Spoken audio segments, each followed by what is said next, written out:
get after the handball game and the pressure piece. Not it's easy saying that. You're going to give up times, but you've got to come from a real aggressive hunt mentality. And I think, when you lose a Jesse Hogan, it might even add more backs to the wall to a club that's already thinking, oh, well, everyone's expecting to probably not put up a big fight. Well, you know what? Your back's against the wall. You've lost one of your key players. They haven't been pressured the past 2 weeks. Sydney, let's put it to them and see what happens. In saying that, though, like the game against the Suns, the Swans' pressure was unbelievable. Like, they had about 30 more tackles, and they absolutely monstered the Suns. It was a real men versus boys sort of competition. So I think the teams they've played, they've put that much heat on the opposition. The opposition have been on the back foot and haven't been able to put the heat back on them. So it'll be interesting. Which will be a good game if both teams coming this far in their belly. Then that pressure piece actually getting after each other if they do bring the pressure. It feels like the most lopsided derby on paper since 2022 when Mark McVeigh came in for Leon Cameron and the Giants got smashed here. Since Adam Kingsley's come in, the Giants have been a different proposition. But on paper at least, and that doesn't count for too much, we haven't had a situation like this where one side is viewed as such a heavy favourite. Can the Giants cause an upset and take a massive scalp and charge their season? Both teams out there warming up here at the Sydney Cricket Ground. The opening ball up is about 8 minutes away. You mentioned Simon Goodwin, assistant coach at the Sydney Swans. We'll hear from him. Declan Byrne is downstairs.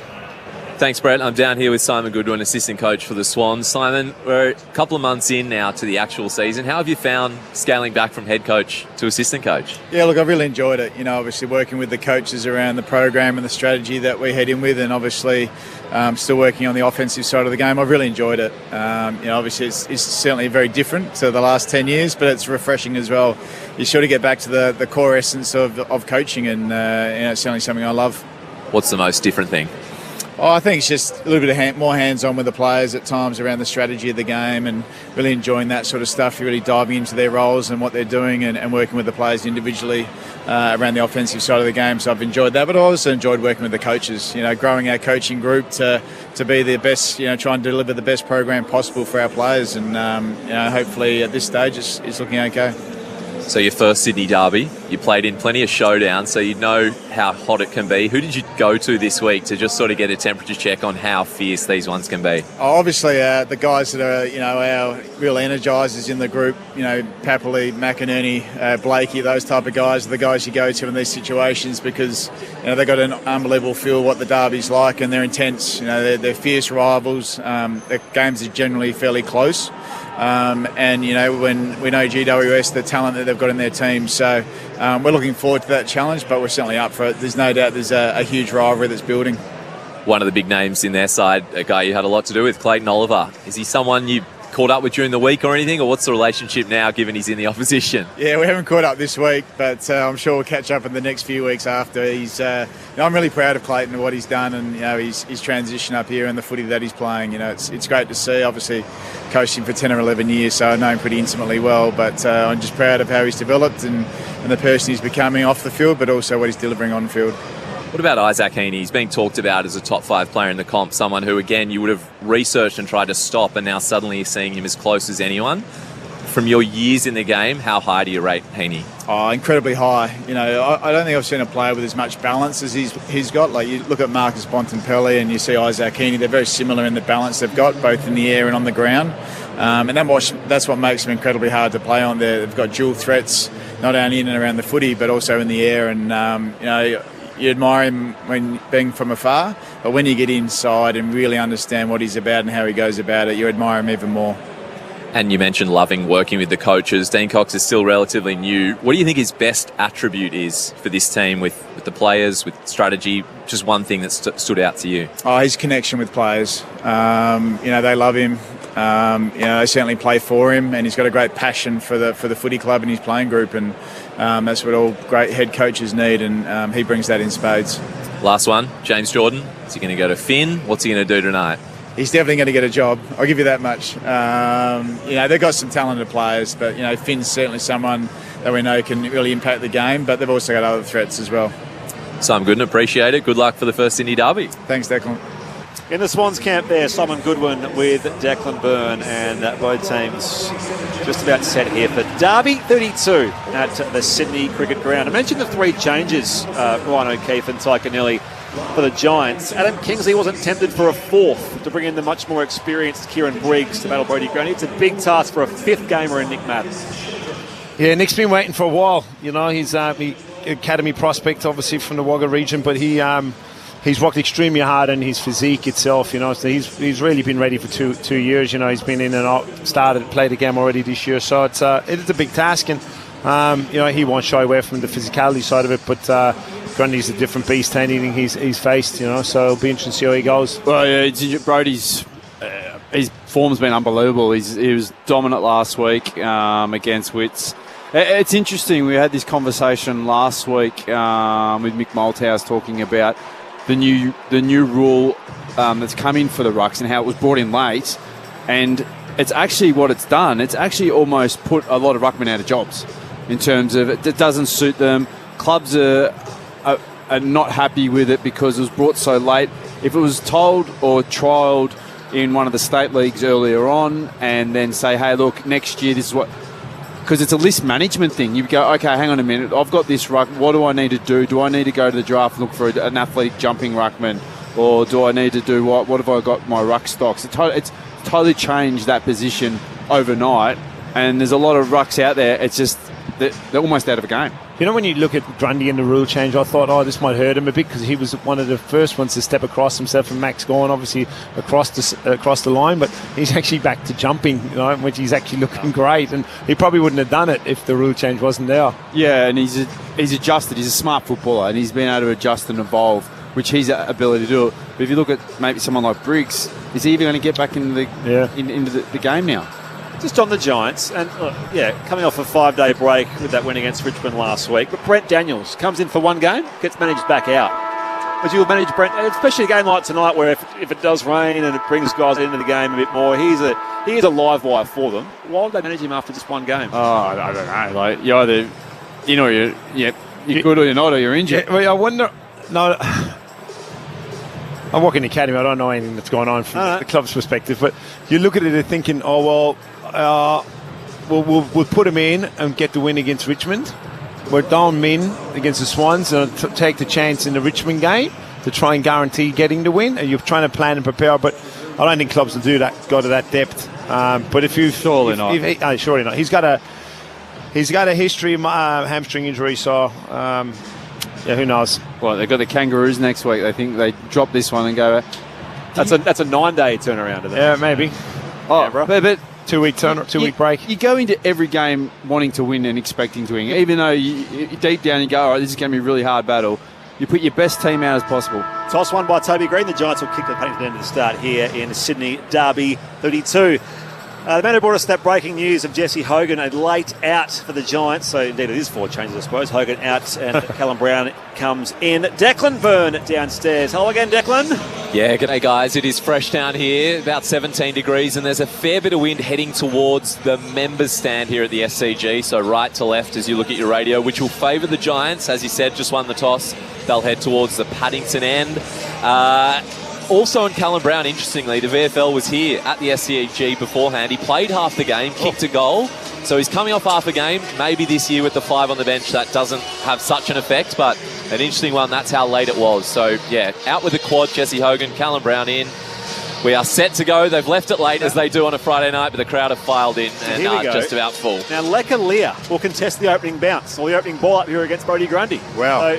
Well, they would have seen Mac Andrews last week against Brodie jumped. It was really, really good. So, Mac, superior, athlete jumper. Mac Andrews played a lot of football as a ruckman. Lek hasn't. We got one game in 44 days here in Sydney. It's a standalone battle, a battle of the bridge. Sydney Derby 32 on ABC Sport. And here is Daniel Garb. The Swans padlock James Jordan straight to Lockie Ash. Leka Lear doing the ruck work up against Brodie Grundy, and Sydney Derby 32 is away. Grundy with the clearance, a soccer off the ground towards 50 for the Swans. Himmelberg out to middle for the Giants. Loses the handle on it. Cunningham got it, but Oliver was able to pick it up. They move it forward, GWS, through Himmelberg, Gothard, and now a kick from Angwin all the way towards half forward, just outside 50. Bounces inside that area now. Sarong gathered it, but took it over the boundary line. We'll have a throw in just inside the arc, right half forward for the Giants. So a couple of interesting positional moves. Lekalia doing the ruck work and James Jordan straight to Lockie Ash. And Angwin to the best player in the competition at the moment, Isaac Heaney. And he's wearing him tight. Now Riccardi contests the ruck against Grundy. Stoppage inside 50, bustling through, taking out the football stringer. The Swans can go rebounding off half back to the outer side. Bouncing ball in the contest to Marty and Lekalia. Extracted down there by Laverde. Hand pass up in the air and now Lockie Ash has it. Runs that boundary line now, kicks neatly inside forward 50. A little too deep down there. McCartan goes up in defence of the Swans. Opportunity down there as well as Sarong was taken without the football. And now a snap from the pocket, Jake Stringer. Centering ball, clattering for it in the pocket, off hands and over for a throw-in at left full forward for the Giants. No score so far inside these first 90 seconds. Got two ruckmen playing behind the ball. Lekalia now is playing behind the ball on Amadi. So there's lots of movement going on here today. And if two teams, two coaches coming with some interesting game plan. Throw in deep in attack for GWS. Riccardi now opposed to Grundy and the Swans win it. Inside defensive 50. They work it out of that area. Through Heaney up to the wing. Big contest here. Roses. He kicked a couple last week against his former club. Spins onto his left. That's a beautiful kick inboard to McInerney. Quick hands from McInerney. Finds James Jordan. Gets around a giant. Kicks from just outside 50. And nails the first of Derby 32. The man they call the padlock, the tagger, turns goal kicker to start. Swans 1 straight 6. Giants yet to score. James Jordan from distance. And all I watched was Papley go straight to Finn Callahan and absolutely give it to him, because Jordan's obviously wearing him tight, but Papley's just absolutely giving him to Callahan, and he's still gone at him. So he started on Ash, then went to Callahan, who he played on last year. Callahan got through it and won the medal though. So in general play, so Jordan's starting as the forward and then he's coming in after the centre bounce and playing on him in general play. Yeah, I don't think they're going to worry about Lockie Nash. I think that Finn Callahan's a much more dangerous player in terms of that. He uses the ball well, he dominates. So I think that's going to be the more likely matchup we'll see him keep going at. He was dominant last time. The most recent Brett Kirk medalist, Finn Callahan, when they last met at the showground in round 20. Of course, that was made famous by the Adam Kingsley spray and Toby Green calling Tom Papley fat and all that sort of stuff. Right. 1 straight 6. The Swans kick the first goal. Centre clearance goes the way of the Giants, and Oliver goes deep inside 50. Out to meet the footy there in defence. Hamling. Giants numbers around the football, but Grundy gets there first. McInerney, and now he fires the hand pass here. Spilled by Mills. Plays a follow-up tackle there on Oliver. Inside 50 for the Giants. Grundy bursts by again. Angwin hunts the footy here for GWS. Callahan hand pass over his shoulder. Gathered by Roses. He's away off half back with a hand pass. Roses looking sharp. Got it to Wicks, who pumps it inside 50. Amadi's there. Got in front. Couldn't take the chest mark though. Spills the ground. Papley got hands to the footy. Back to Amadi. They pass the footy around like a hot potato from McInerney to Papley, and they've coughed it up now, the Swans. Callahan throws it on the boot to centre half forward. Good contest in front by Tom McCartan, but in front of Toby Green, he tried to spoil him. Couldn't manage to do so, the Giants captain, and followed, grab at centre half back. Sorry, Garby, he followed through in it as well, Green, after it, and McCartan, who wasn't too happy with the contest. McCartan flares it wide to Sarong in his first Sydney derby. Former Hawkman, his 16th career game, mind you. He's had a good start to the year, though. He's been very well. It looks like he's off half back tonight. He has been playing on the wing. Switch it across for Mills, and now Blakey, the man they call the Lizard, goes deep to just forward of the wing. Spilled down there by Roberts. Brought down there with the tackle by Gothard. Now at half forward for the Swans. Gathered by Papley. Room to bounce. Gets around Alia. Chops it back inboard now for Blakey. Works his way around Whitfield and Alia. Spears the pass inside 50. Only finds Himmelberg. Intercept mark here for the Giants at fullback. The Swans are 1 straight 6. GWS are yet to score. 4.5 played in the opening term. Yeah, the Giants are trying to free up one behind the ball. There's either Leck or it's a half forward / winger that's coming back, freeing up a Himmelberg or a Buckley to try and intercept. Obviously worried about the Swans forwards. Could use a bit of ball control here, the Giants, but Laverde's forced to go long up to the wing. McCartan wins front position and works it down. At ground level, though, the Giants get hands to it. McCartan and Green wrestle again. That could be an interesting little battle. In fact, it's a free kick against Tom McCartan. To call a high, I'm not sure. To Toby Green. The Giants captain goes short to Clayton Oliver. Moves it further forward, the 15 metres to Whitfield. Back to Oliver now, and the Giants can go inside 50. A guided kick from Oliver. Bedford will leap. Couldn't mark it on the second attempt. Stringer's there, tries to throw it on the boot. Was well tackled, and that's a nice tackle again by Bedford on Hamling. to lock it up inside 50 for the Giants. Meanwhile, in Geelong, the Cats are 6-4-40. The Bulldogs 1-2-8. Quarter time there. So the jump for the home side. That game running concurrently. You can find it at ABC AFL via ABC Listen, our trusty app. Stoppage inside 50 here for the Giants. Roberts gets there first to the Swans. Thumps it deep beyond defensive 50, but Aaliyah comes in. Sprawling chest mark just forward to the wing. The Giants still chasing their first goal of the evening. Friday night footy on ABC Sport. Lecalier, first game for the season, drives it long to the pocket, 3-on-2, spoil from Grundy, out of bounds for a throw-in. Declan Byrne on the boundary. There's been some good by play as well between ex-premiership teammates James Jordan and Clayton Oliver, who've already had a little wrestle, but it looked more like a friendly one compared to the Papley wrestles that have been going on. So Jesse Hogan laid out the big news prior to the game. Callum Brown in for him, and he's doing the ruck work opposed to Brodie Grundy. They work it forward, and then the Swans through McInerney are happy to rush it behind. So the Giants are on the board, just that one behind. Swans 1 straight 6. James Jordan, the goal kicker, 6.5 minutes gone.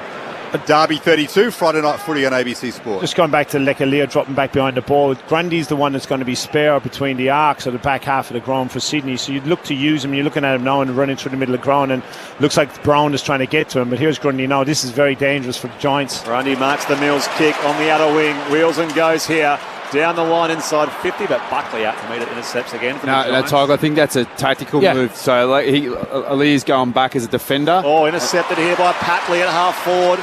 Swans lead by 5 points. Papley can look to go deep. In fact, pulls the kick a little shorter and finds a Marty leading up in the corridor. And he'll take a kick here from 35 out directly in front. Yeah, 100% it's a tactical move, and they're trying to free up, obviously, a spare behind, and gives Brown can play the ruck, because obviously coming in late as well without the ruckman. But it's just going to be interesting to see what happens when Madden come in now here, what happens. What ends up happening now is the players get lost because he's doing all these changeovers, and Marty here has an easy hit-up lead because Ali is trying to get to him because he's gone from the ruck, so it can be quite confusing. I think you almost got to, sometimes they out-trick themselves. Kicked a couple of goals in the pre-season derby, Joel Amati. It was goalless against the Suns last week. He fires on here with a set shot and slots their second. Swans are 2 straight 12. The Giants just the one behind. 8 minutes played, opening term. Friday night footy here on ABC Sport. Your experts are Ty Cannelli and Ryan O'Keefe. Well, hopefully that gives Marty a bit of confidence, because you're right, his goal kicking has sort of lacked some confidence. Particularly last week, he had a few easy shots and missed. So I think that's something that the Swans need to make sure they nail, particularly from their key forwards, is their conversion. They're getting enough looks at it, enough marks inside 50, be able to convert those into goals is something that's going to make them take that next step. A few reports about the future of Joel Amati at Sydney today. That perhaps what he wants and what the Swans can offer, there's a bit of a gap there that's quite sizable. Maybe his agent's doing a bit of work to help pump the contract up, as happens in this caper, as you know. Yeah. Well, you've got to deliver to be able to ask for something. Nick Madden, his first time up against Grundy. Free kick to the Giants from the ball up. Swans 2 straight 12. Giants 1 behind. Madden back in the middle now. And his first disposal was a kick down the corridor inside 50. Hannaford's there. Almost took the grab. Off hands. The Swans mup it up once more. Wicks to Blakey in the pocket. His 5th disposal, Nick Blakey. Up to the wing. Nice leap and grab from Curnow. That'll give him some confidence opposed to Buckley. Very good contested mark. The kick inside 50 is over the head of McDonald and Iden. Iden happy to take it over the boundary line for a throw-in. Left forward pocket for the Swans, but that was imposing by Charlie Curnow on the logo on the wing. And the squeal for me was the fact that there's just the speed and the trajectory of his passing, field passing, and how quickly he can get there.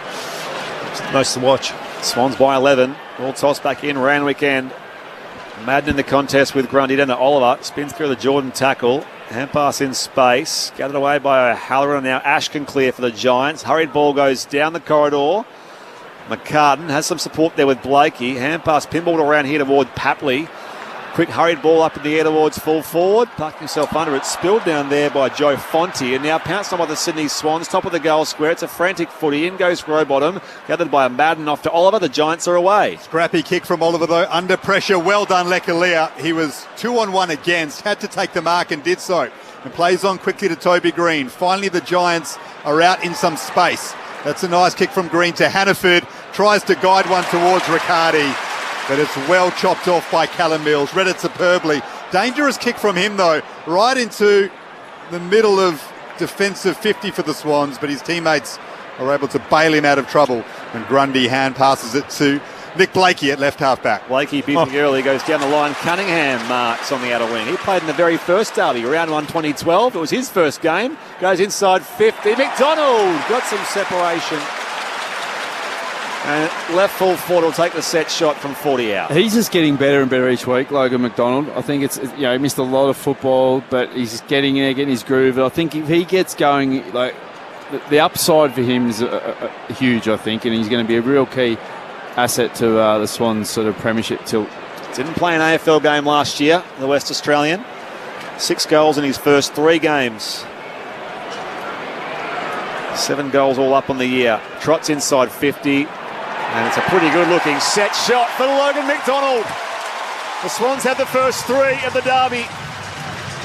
3 straight 18. The Giants are 1 behind. 12 gone at the opening term. Friday night for you on ABC Sport. Brett Sprigg, Daniel Garb, your experts, Ty Connelly, Ryan O'Keefe. Yeah, it's the risk versus reward, wasn't it? Mills, you read it really well, but the kick itself wasn't insurable, but that's the risk versus reward being taken. That's why they're the number 1 corridor team in the competition, Sydney, and they want to go through the middle, but you also get it in better ball handlers. In that instance was Nick Blake. He was waiting for Cunningham to actually come inside because it was really strong aggressive positioning from Himmelberg in front, and takes on with the quality of the ball used at Blakey to hit Harry Himmelberg, and then obviously the nice entry to Logan, and the quality finish, as you said, Ryan, is starting to really come into his eye. As we know, it does take time as key forwards, and when you've had a long-term injury as well, it even takes longer. So looking forward to his year. He started on fire, hasn't he?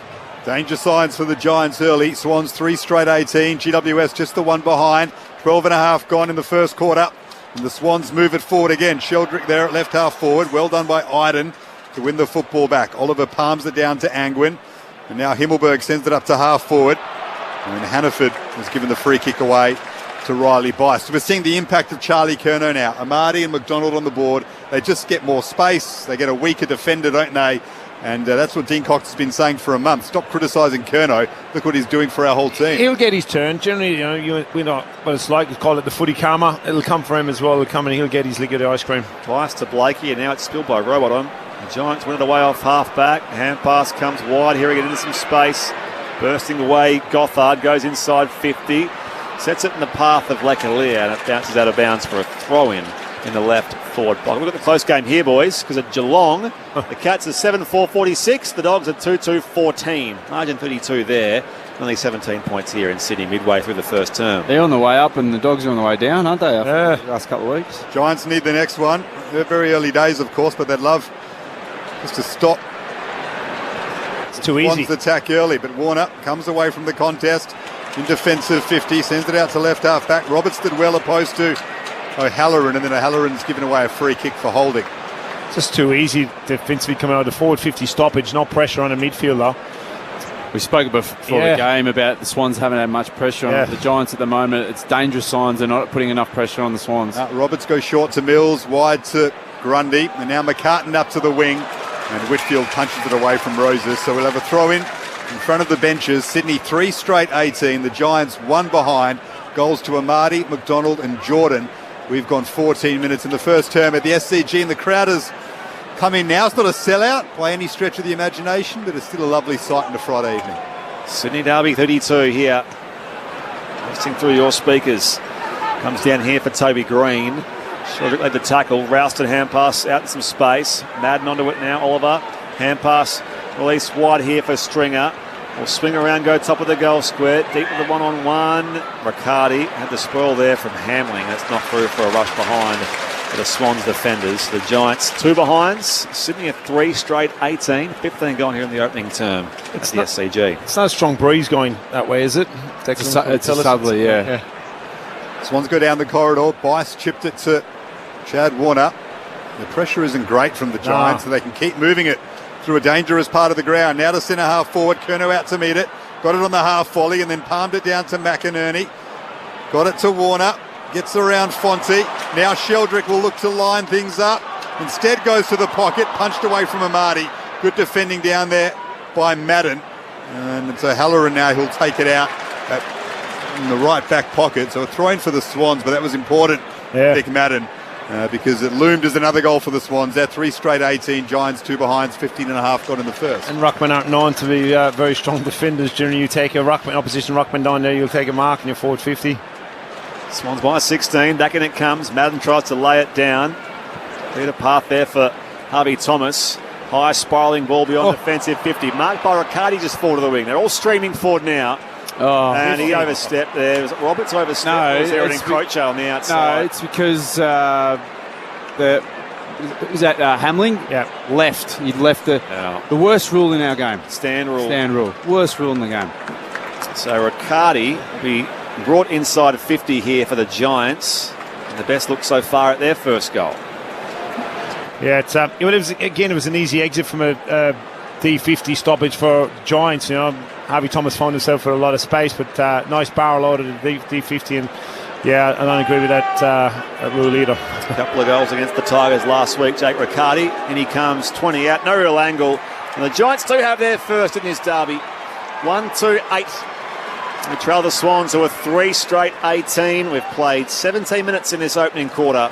Friday Night Footy on ABC Sport with Ty Connelly and Ryan O'Keefe. Looks like the only way they're going to score is isn't it a free kick or a 50, and they've just been, of their 8 inside 50s that they have, they've been non-effective really. The Giants going forward get a bit of look here from a rule that we I think all of us don't agree on, but anyway. First time seeing the replay. Yeah, it was someone's got to stand and mark, no one stood, and that's just a lack of communication at the time, in the heat of the moment.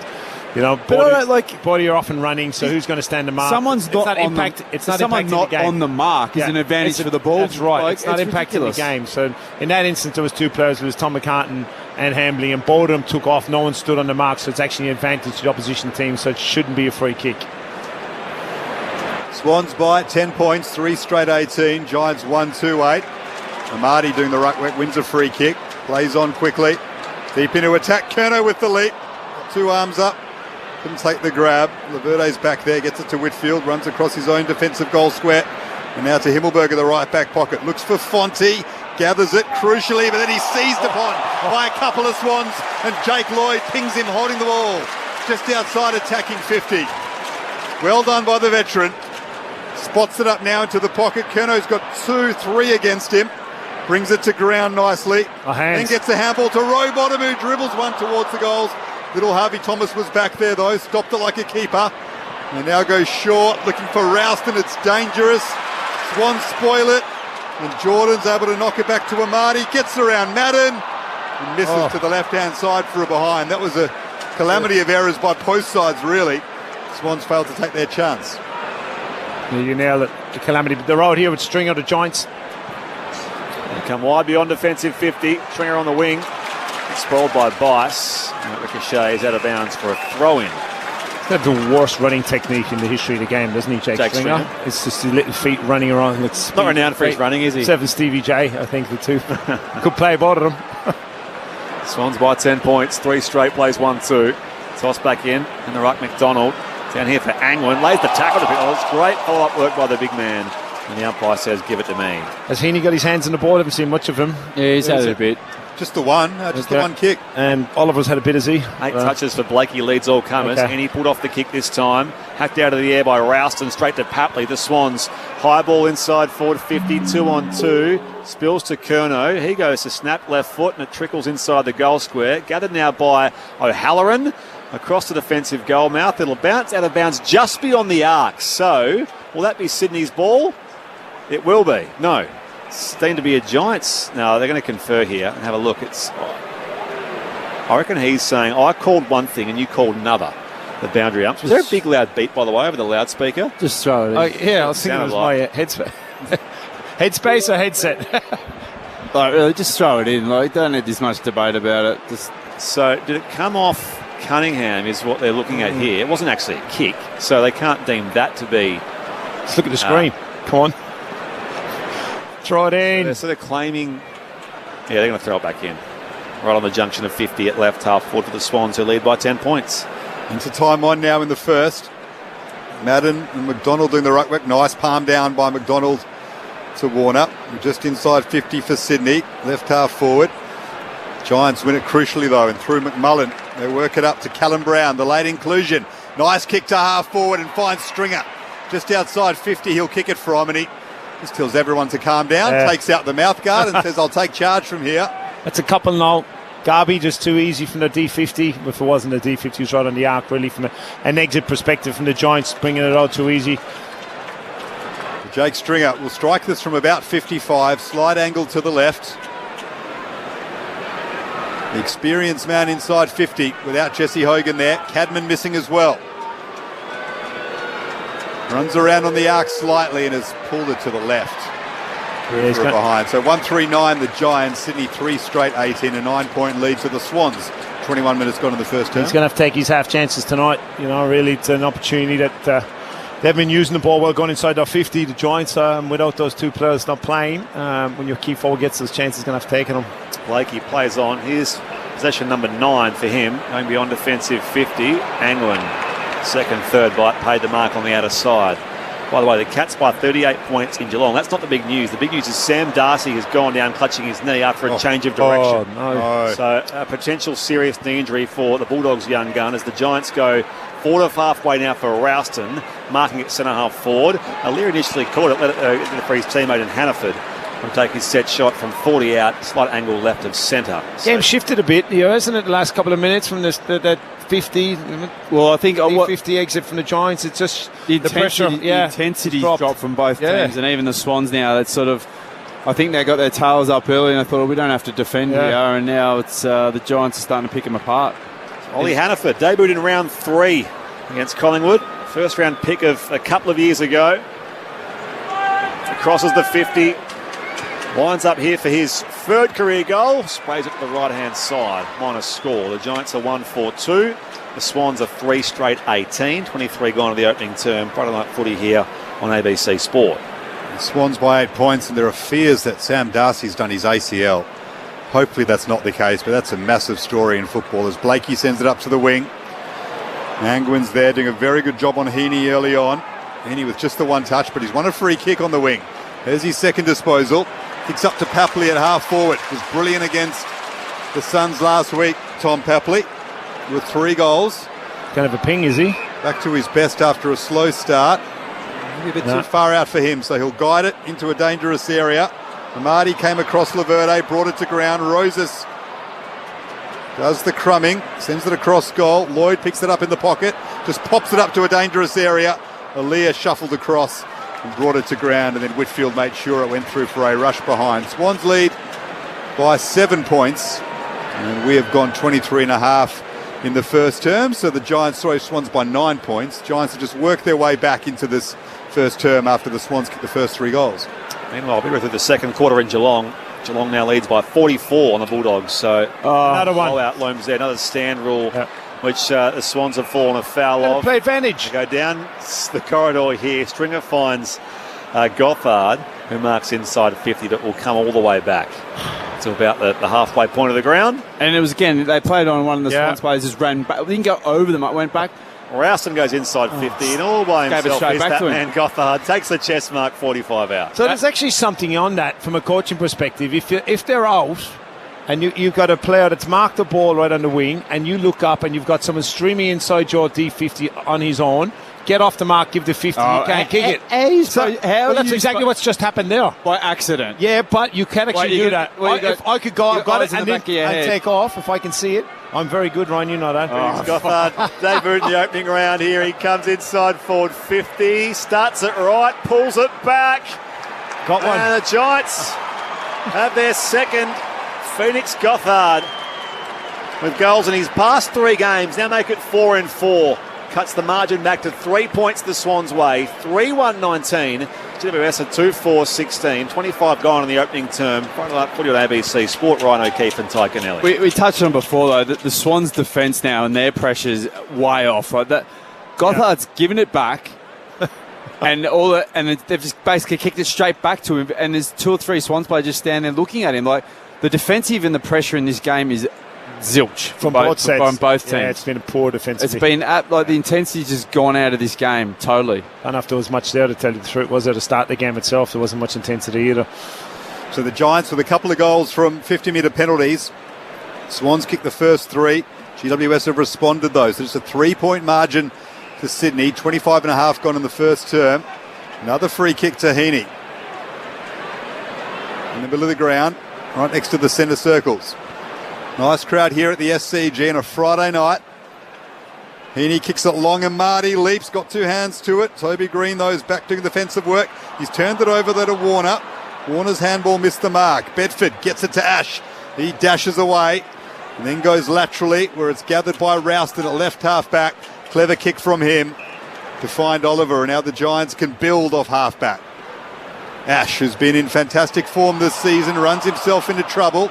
But had Oliver supporting him, got it to Whitfield. There's a bit of the tsunami, the handball game off half back. But Jordan's right there with Callaghan, and the Swans are able to win it back. Blakey was held. Free kick Sydney, advantage paid. Grundy gets it back here to Warner. Hand pass off to McInerney, who can close to 50 and will skid it through for a goal. It's allowed to bounce by Curnow. And the goal is scored by Justin McInerney, who's in good touch this year. And the Swans do respond. 4-1-25. The Giants 2-4-16. 27 gone to the opening term. Prior to that, footy on ABC Sport. I love that. You just put that. Sorry, Charlie. I didn't mean to kick that one. But look, it's becoming a turnover game, really. The lack, Hoover's getting it, and just both teams are just sieving through both defences at the moment. So it's who's going to not turn the ball over and utilise it as much as possible. But yeah, McInerney, he's had a pretty solid year so far. He's number one scoring from launches, Justin. So he's been a bit quiet, but he's had a cracking season this quarter. I'm saying he's second in the competition for score involvements. Number one at the Swans, obviously. Yeah, that is a big stat. That is where the glamour players of the competition usually reside. Score involvements. I mean, if you're doing an All-Australian team now, he would be a lock on form, but there's a long way to go. Swans by 9 points. Here's Toby Green, 52 out, nice kick. Hit the chest to Riccardi. Riccardi dropped a sitter. Green mopped up his own work. Sent it towards goal, kept in by McCartan. And he's then turned it over to Bedford. Bedford 45 out. Handball to McMullen. He centres it looking for Green. Behind him, though, is Callaghan. He dropped an easy mark as well. Two big opportunities missed from the Giants, and Mills can clear the area. Under it, Fonte did well. Got some separation on Roses and takes the mark just forward of the wing. The Giants can go forward again. Unconvincing kick once more. Whitfield gathers, spears it inside 50, finds the chest of Aaliyah. Look at okay there for the Giants on the entry, and Aaliyah marks 35 from goal. Slight angle right of centre. Yeah, a lot of Swans defenders looking at each other, pointing. There's a lot of talk going on, arms flying everywhere. Just the repeat entry again. They're just not setting up as the ball leaves their D50. The Swans and the Giants should have heard him before that with a drop mark from Riccardi. But again, Ryan's point, it's another turnover at half forward and back inside 50, and it'll be a nice return to get Lecalier on the scoreboard. His first career goal as well. You probably would have got a good price for this at the start of the game. After his failed trade to St Kilda in the last year, Lecalier from 45 out. First AFL goal, misses for the right-hand side. So the Giants are 2-5-17. The Swans 4-1-25. 29 gone in the opening term. An interesting first quarter. Plenty of action, but hasn't necessarily been the best footy from both sides. Swans a bit more dangerous on the turnover than the Giants so far. Rouston with a chance to mark it at left half forward through his hands. Well done by Roses. He's been really lively. Now with Jordan. Puts it on his left. Sends it up to the wing. Ash has front position. Couldn't quite gather at the Giants. Grundy went down to pick it up, left it behind. So Whitfield gathers it. Gives it to his partner in crime in Ash. Sweeping handball to Bedford. Another one by hand to Rouston. Now they go inside 50. That's a poor kick though. He's put that into the hot dog stand, Harry Rouston. The Swans preserve their 8-point lead. 29.5 got in the first term. Out of bounds on the full from Rouston. Hamling to bring it back in from right half back. Good pressure from Weeks, just away too casual with the kick and his footwork there, Rouston. Hamling recalled last week after 3 goals in the VFL, and of course playing down back, which is where we mostly know him from. Heaney's hand pass chopped off here. Fonte for the Giants. Keeps it moving. High ball along the boundary line. Marked down there by McInerney. It was clipped by Stringer as well. And McInerney's letting him know all about it. Just making sure he knows that, hey, was that deliberate? Anyway, short kick to find Wicks in front of the old green grandstands here at the SCG. Just ticked past the half-hour mark. Tight derby so far. Not one of a great skill level. Swans lead by 8. Curnow in the pack, up in front. Left behind for Grundy. Run down from behind by Madden, holding the ball. Great work by the youngster. He's had a good start, hasn't he? He's got his hands in the ball. I'm not too sure what he's done in the ruck, but at least he's got his hands in the ball. He goes back to find Lockie Ash at left half back as we hit quarter time in Sydney Derby 32. The Sydney Swans 4-1-25. Their goals kicked through James Jordan, Joel Amati, Logan McDonald and Justin McInerney. Meanwhile, for the Giants, their two majors so far were to Jake Riccardi and also Phoenix Gothard. to Phoenix Gothard, of course. Thank you, Garvey, here. The Swans lead by 8 points at the first change. Meanwhile, at Community Park in Geelong, the Cats 10-4-64 lead the Bulldogs 2-2-14. A 50-point margin there. It's just gone time on in the second quarter. The big news there is Sam Darcy has suffered what looks like a serious left knee injury. It was non-contact as he was changing direction, so often those are the worst ones to tie. That's shocking news for Sam Darcy and the Bulldogs, who trail now by 56 points. It's Andy Purr, Spriggy, but to the star players. It's hard. We don't really know what's going on because it's on the same time. We can't watch it. That's a good point. Probably a good thing for Dogs fans, although they get a few to share in their pain. It's raining here as well, so we'll get to Declan Byrne on the boundary very shortly here across ABC Radio, News Radio and ABC Listen. This is Friday Night Footy on ABC Sport. Okay, ready? Little listeners have a new space to get all their favourite podcasts. Hooray! Like exclusive new episodes of Bluey Listen Along. Let's dance to celebrate! Create a kids profile today by heading to the Kids tab on the ABC Listen app. This is the 2026 AFL Premiership season with ABC Sport. Drew Heaney up to the wing. Big contest here. Roses spins onto his left. That's a beautiful kick inboard to McInerney. Quick hands from McInerney. Finds James Jordan. Gets around a giant. Kicks from just outside 50 and nails the first of Derby 32. The man they call the padlock, the tagger, turns goal kicker to start. And all I watched was Papley go straight to Finn Callahan and absolutely give it to him. Intercepted here by Papley at half forward. Swans lead by 5 points. Papley can look to go deep. In fact, pulls the kick a little shorter and finds Amati leading up in the corridor. Goalless against the Suns last week. He fires on here with a set shot and slots their second. Blakey busy early, goes down the line. Cunningham marks on the outer wing. He played in the very first derby, round 1 2012. It was his first game. Goes inside 50. McDonald got some separation. 7 goals all up on the year. Trots inside 50. And it's a pretty good looking set shot for Logan McDonald. The Swans had the first 3 at the derby. Blakey was held. Free kick Sydney, advantage paid. Grundy gets it back here to Warner. And pass off to McInerney, close to 50. And will skid it through for a goal. It's allowed to bounce by Curnow. And the goal is scored by Justin McInerney, who's in good touch this year. The 2026 AFL Gather Round. On your radio, ABC Sport Digital and ABC Listen.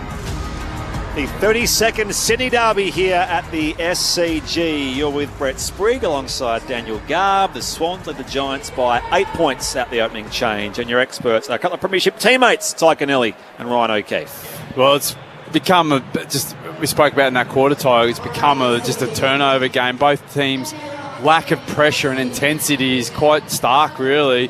You think the Giants will be coming out hungry as the underdogs and be fighting and scrapping, but they haven't put much pressure on the Swans at all. But I think the Swans got up an early lead and thought, we're just going to start coasting here, and then the Giants started picking them apart. So, I think this game sort of needs a bit of a spark and a bit of an intensity. And I can see Kinga there; he's pretty animated. So I'd probably Coxie's the one that needs to be animated. You'd be happy enough if you were the Giants and coming into the game itself. But it's turnover central. Both sets of teams from a disposal efficiency. The Swans are running at 67%, and the Giants just over 70% themselves from disposal efficiency. It really was a turnover game, but also the better players haven't got their hands on the ball from a midfield perspective. You look at Callahan, Warner, and Heaney themselves. All of us getting to work a bit inside, but you're not seeing much, midfield action. Well, the game's been played from one D50 straight in. They're launching, aren't they? All their attacks are coming from D50 in both sets of teams. But fair to that, both Callahan and Heaney getting tagged pretty hard, so they're going to go. And Junior break them late, yeah. Yeah, and Isaac has a tendency to start slow, then build and come home like a tsunami. And Finn Callan, he'll keep going and going and going. But I suppose Jordan's he's probably one of the best in the game at that. So, and I think they're going to say, all right, we'll take the best players out from each team and let's rely on the other players to lift the load for them. Just seen the Sam Darcy vision. It is, you just grimace when you watch it because he's got 5 metres on his opponent and just falls in a heap on the ground in immense pain, grabbing his left knee. Everything smacks of an ACL when you look at that. Unfortunately, it's a massive football story and an enormous shame for a special talent. As we're approaching half-time in Geelong, the Cats lead that game by 51 points. You can hear it with Gordon Middlemass and the team via ABC Listen. Just look for the ABC AFL button. I guess the one saving grace for the Bulldogs is that it might be this time last year had a knee injury which looked serious and they feared ACL, and it wasn't an ACL in the same knee, I think, as well. So there is that to consider, but it didn't look good for Sam Darcy at Kinnia Park. The Dogs trail there by 51 points. Declan Byrne, we just had a little bit of sort of light sheets of rain. How is it down there? Yeah, so it rained on and off for about 90 minutes before the game. That quarter had no rain until the last 30 seconds, and it's just still dripping around here. So it'll only get worse. If you thought there was turnovers and bad skills, I can't see it improving. That wind is still going, by the way. So effectively, Swans kicked against the wind, and they lead by 8 points. We'll see what they can do here with the wind. Yeah, you get two teams that are handball happy, and the two of them are the top 5 teams for metres gains by handball. So in these conditions, we need to see what happens now going forward. And we're expecting the rain to come, so certainly going to get messier. And let's see who gets their hands dirty. A reminder: no Jesse Hogan for the Giants. He was a late withdrawal due to a cork quad. Callum Brown the late in. A restart to get the second term underway. Leclerc won it down there. Hand pass from Callahan picked off. They're away here. So on with a chain off to Blakey. Room to bounce. Closes to 45. Blakey in the opening seconds of the second term is offline. A bit of shove from Clayton Oliver for his troubles as well. They're coming in Roberts and Buckley and Curnow as well. The first score is behind the Swans' way in this second term. They lead by 9 points. We haven't had a proper scuffle yet in Derby 32. It'd be nice if one broke out at some stage. Let's keep an eye on Papley, I'm sure. And Oliver's the other one who was giving it to Blakey after the missed shot, but he was left in his wake. They were chasing Blakey, I'm afraid. Giants send it up to the wing and take it out over the boundary line. So a throw in under the Bill O'Reilly stand. Smack bang on the logo. The ball will land. Swans lead by 9 points. Early stages of the second term. Elias still doing the ruck work opposed to Grundy. Grundy wins front position and palms it down to Warner. With clean hands, he picks it up. And then the excellent tackle from Elia. Almost caused the turnover, but scrapping away is Blakey, who's been brilliant in this game so far. Got it back to Heaney. And then he copped one from Angwin, who's tagging him. That was high, so advantage paid. It's now with Jordan, who's doing the tagging job on Callahan. He breaks away from the Giants midfielder and then kicks it out of bounds on the full in the right forward pocket. The Swans lead is 9 points, 4-2-26, GWS 2-5-17, early stages of the second term. Yeah, it was late. His handball Isaac and Angwin came through on him and stepped block and the bumper bar, as we called it from a coaching perspective, and got him high. Iden goes beyond offensive 50. O'Halloran spilled it into the path of Whitfield, and now provides some pressure as well. He was brought down. Iden onto it now in defence. Shares it with Oliver. And his handball to the outside. Skids wide for Finn Callahan. Got it away hurriedly. Roberts there for the Swans first. Turned over again. The Swans here as Jordan went to find Blakey. He was dumped down there by Oliver. Comes back here to the wing for Roberts. Taps it back for Jordan. And now Grundy calls for it. Little 1-2 with James Jordan. Swooping hand pass wide to Warner. He's by himself. Walks away on the inside on Whitfield. Now back here to Cunningham. Inside 15. Finds Curnow. He let up. Takes the mark. Plays on. Curls it around. And kicks the first goal of this second quarter. As the rain resumes, so too does Charlie Curnow with his first goal of the night. And the Swans push their lead back out to 15 points. 5-2-32. The Giants who are 2-5-17. 2.5 minutes played here in the second quarter. Friday night footy on ABC Sport with Ty Connelly and Ryan O'Keefe. Hopefully that gets his confidence up now and look and go back. Kick some goals. Charlie is a bit of a confidence player, so hopefully this gets him up and about as it's raining pretty heavily now. But it's good to see that Chad Warner there, he was gave the first easy option to Harry Cunningham and be able to have a beautiful pass. Harry's a beautiful disposal. Yeah, he's used the ball well, gone inside 50 tonight, Harry, has a couple of times. Yeah. But you're right, Ryan, that's good for Kernon. I like the fact that he's played on a bit. You know, it's the wet conditions. He probably would have been kicking for 50, played on and took the pressure off himself and gets a bit of excitement into the game. Swans by 15 points. Kerner with a big goal. Nice finish on the snap. Here's Aaliyah being asked to do some ruck work. Swans players shout for holding the ball after wrapping him up in the middle of the ground. Umpire will throw it up. And Grundy just guides it down to Heaney. Couldn't take it cleanly though, Heaney. So the Giants went back. Callaghan to Oliver. Ash was under pressure. So threw it on the boot. It was an up and under. Bounced off the chest of Roberts. It is really scrappy on the wing. Giants win it back through Iden to Oliver. Now O'Halloran in some space is bed. Others at 48 out. Handball over the top. Riccardi should kick a goal and does. Outside of the right boot. Banana from the right forward pocket. But he had time and space and converted. Jake Riccardi has his second. And that was the Giants' best passage of play as a team for the night. They bring the margin back to 9 points, 4 minutes gone in the second term. Nekoli has been all right in centre bounces. You know, that was a follow-up ball up, and he's got his hands dirty and the ground ball itself. But it's Oliver's the one for me that's getting to work. He's had a good quarter to start the first quarter, but he's continued on with his ability to get his hands on the ball and get dirty. So they just forced their way forward with handball. As we know, they like to handball forward. A nice finish from the Giants. Yeah, his follow-up earlier is really good. Even around the ground at the stoppages there. Obviously, he's got great hops, gets his hands on it, but his follow-up's the thing that's really impressing me. So, if he can, we know that's Brodie Grundy's strong point. If he can do that and start running off him as well, that's going to be a bonus. In Geelong, the Cats by 58. Jeremy Cameron's got 7 goals in the first half. Oh, yes. Fill your boots. There's another one from Leck, got his hands in the hit out. Wins it down to Oliver. The Giants with the clearance. Screws the kick here towards O'Halloran at half forward. Traps the 40 and now kicks deep towards left full forward. It's a little too wide there for Jake Stringer. And it will be a throw-in at the round weekend. The Giants trail the Swans by 9 points. Declan Byrne on the boundary. You can tell Clayton Oliver as well is a bit of a fire starter down here. He just went after Jordan again. Copped him a little bit high. Jordan didn't go down or anything. It just slipped high, but he's trying to pick fights with anyone. He's trying to get the Giants going. He's backing it up, Oliver. 13 disposals. Crucial in that last goal. Swans lead by 9 points. And Giants managed to lock it up inside attacking 50 again, so they'll be happy with that. Essentially watching his positioning at the stoppages, Oliver is trying to put himself at the back of the stoppage or behind the ruckman. A lot of he's charging through here. Riccardi with the tap down to Toby Green. Stringer tries to wrestle it away from Ricks.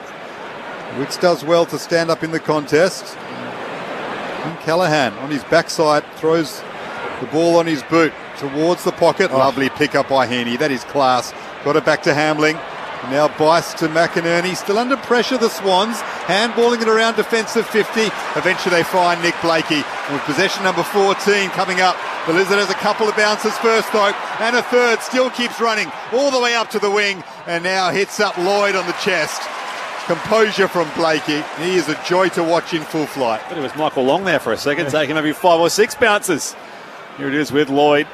His 26th derby. The Swans veteran. Going to come back here for a Swans free kick. It was Oliver who's chasing. I'm looking at Oliver now, who's on the wing here on his haunches and hasn't moved.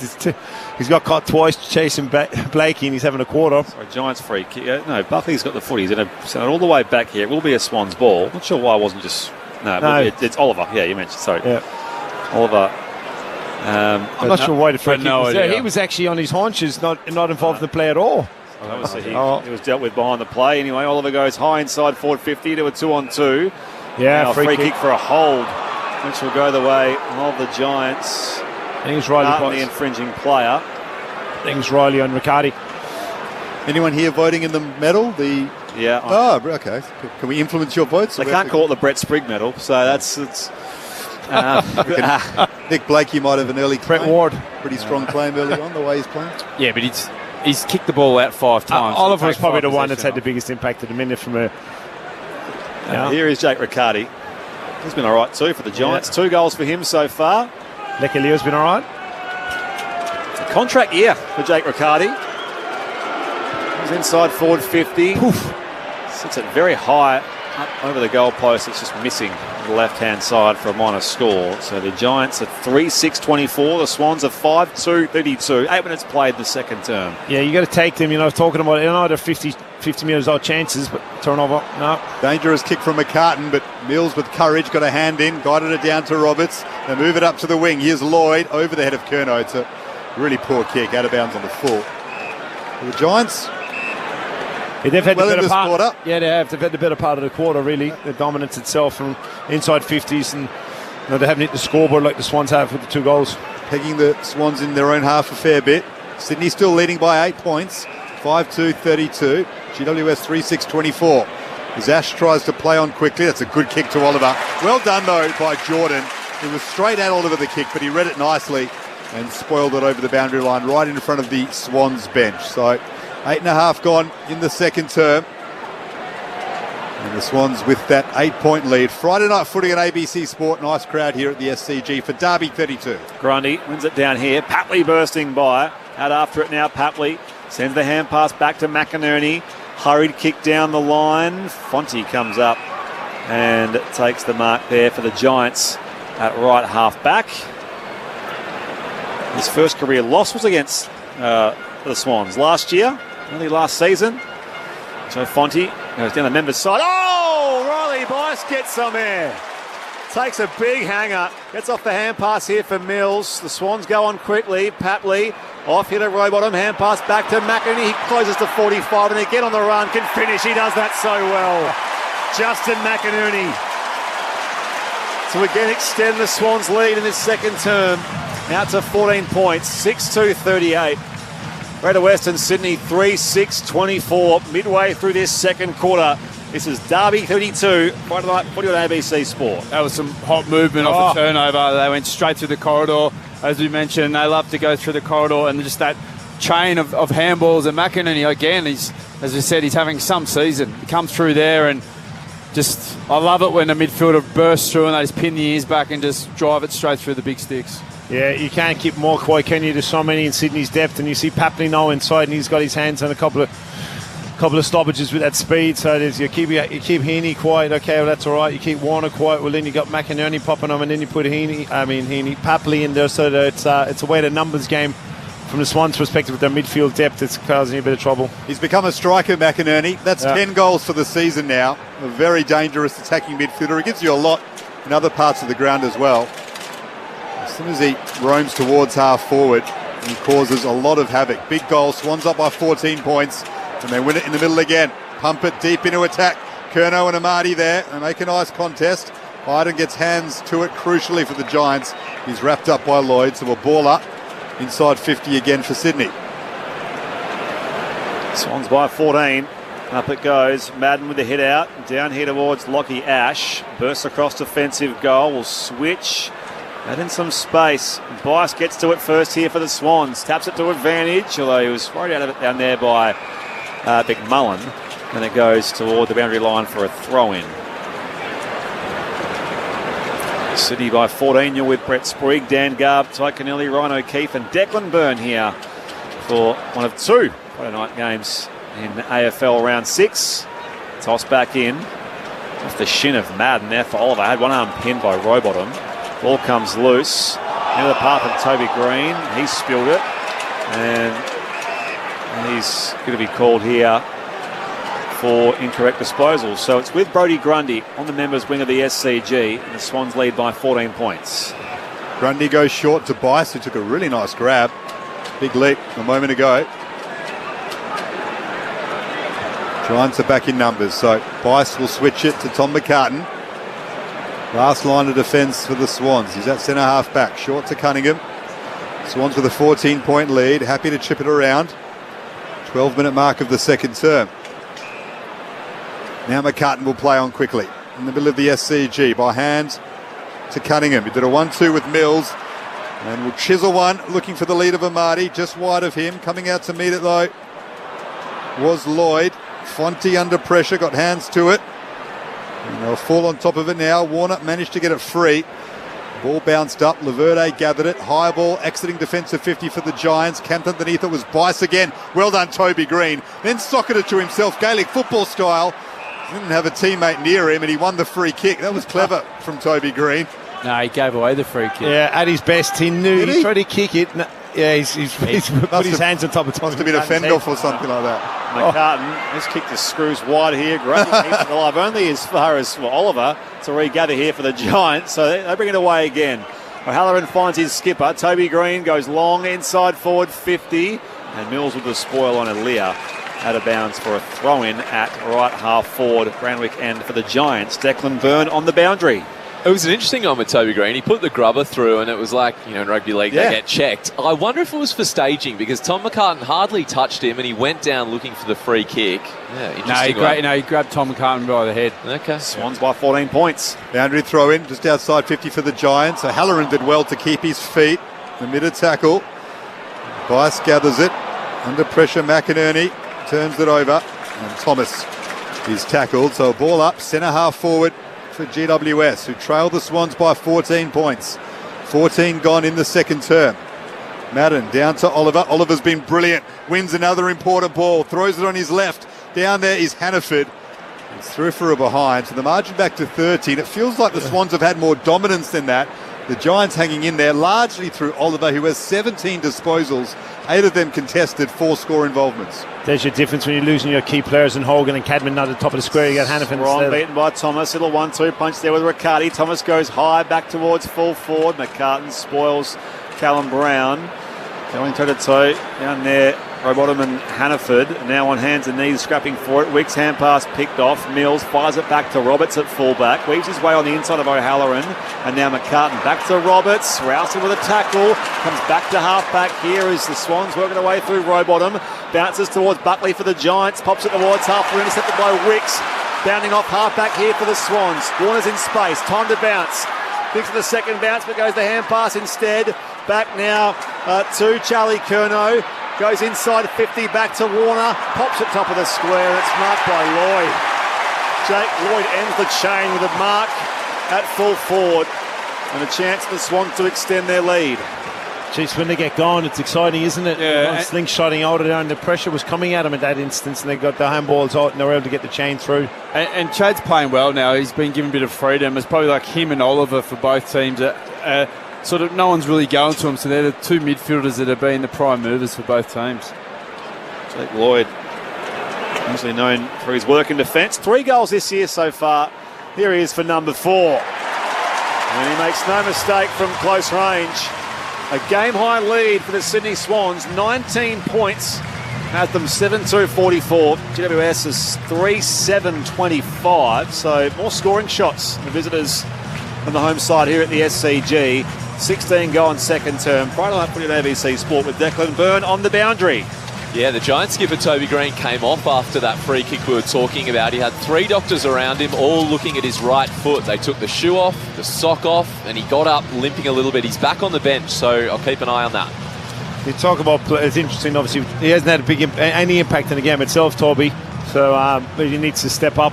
Clearly, he might get another spray at half-time from Kingers, but you talk about players before the game and adjusting and evolving.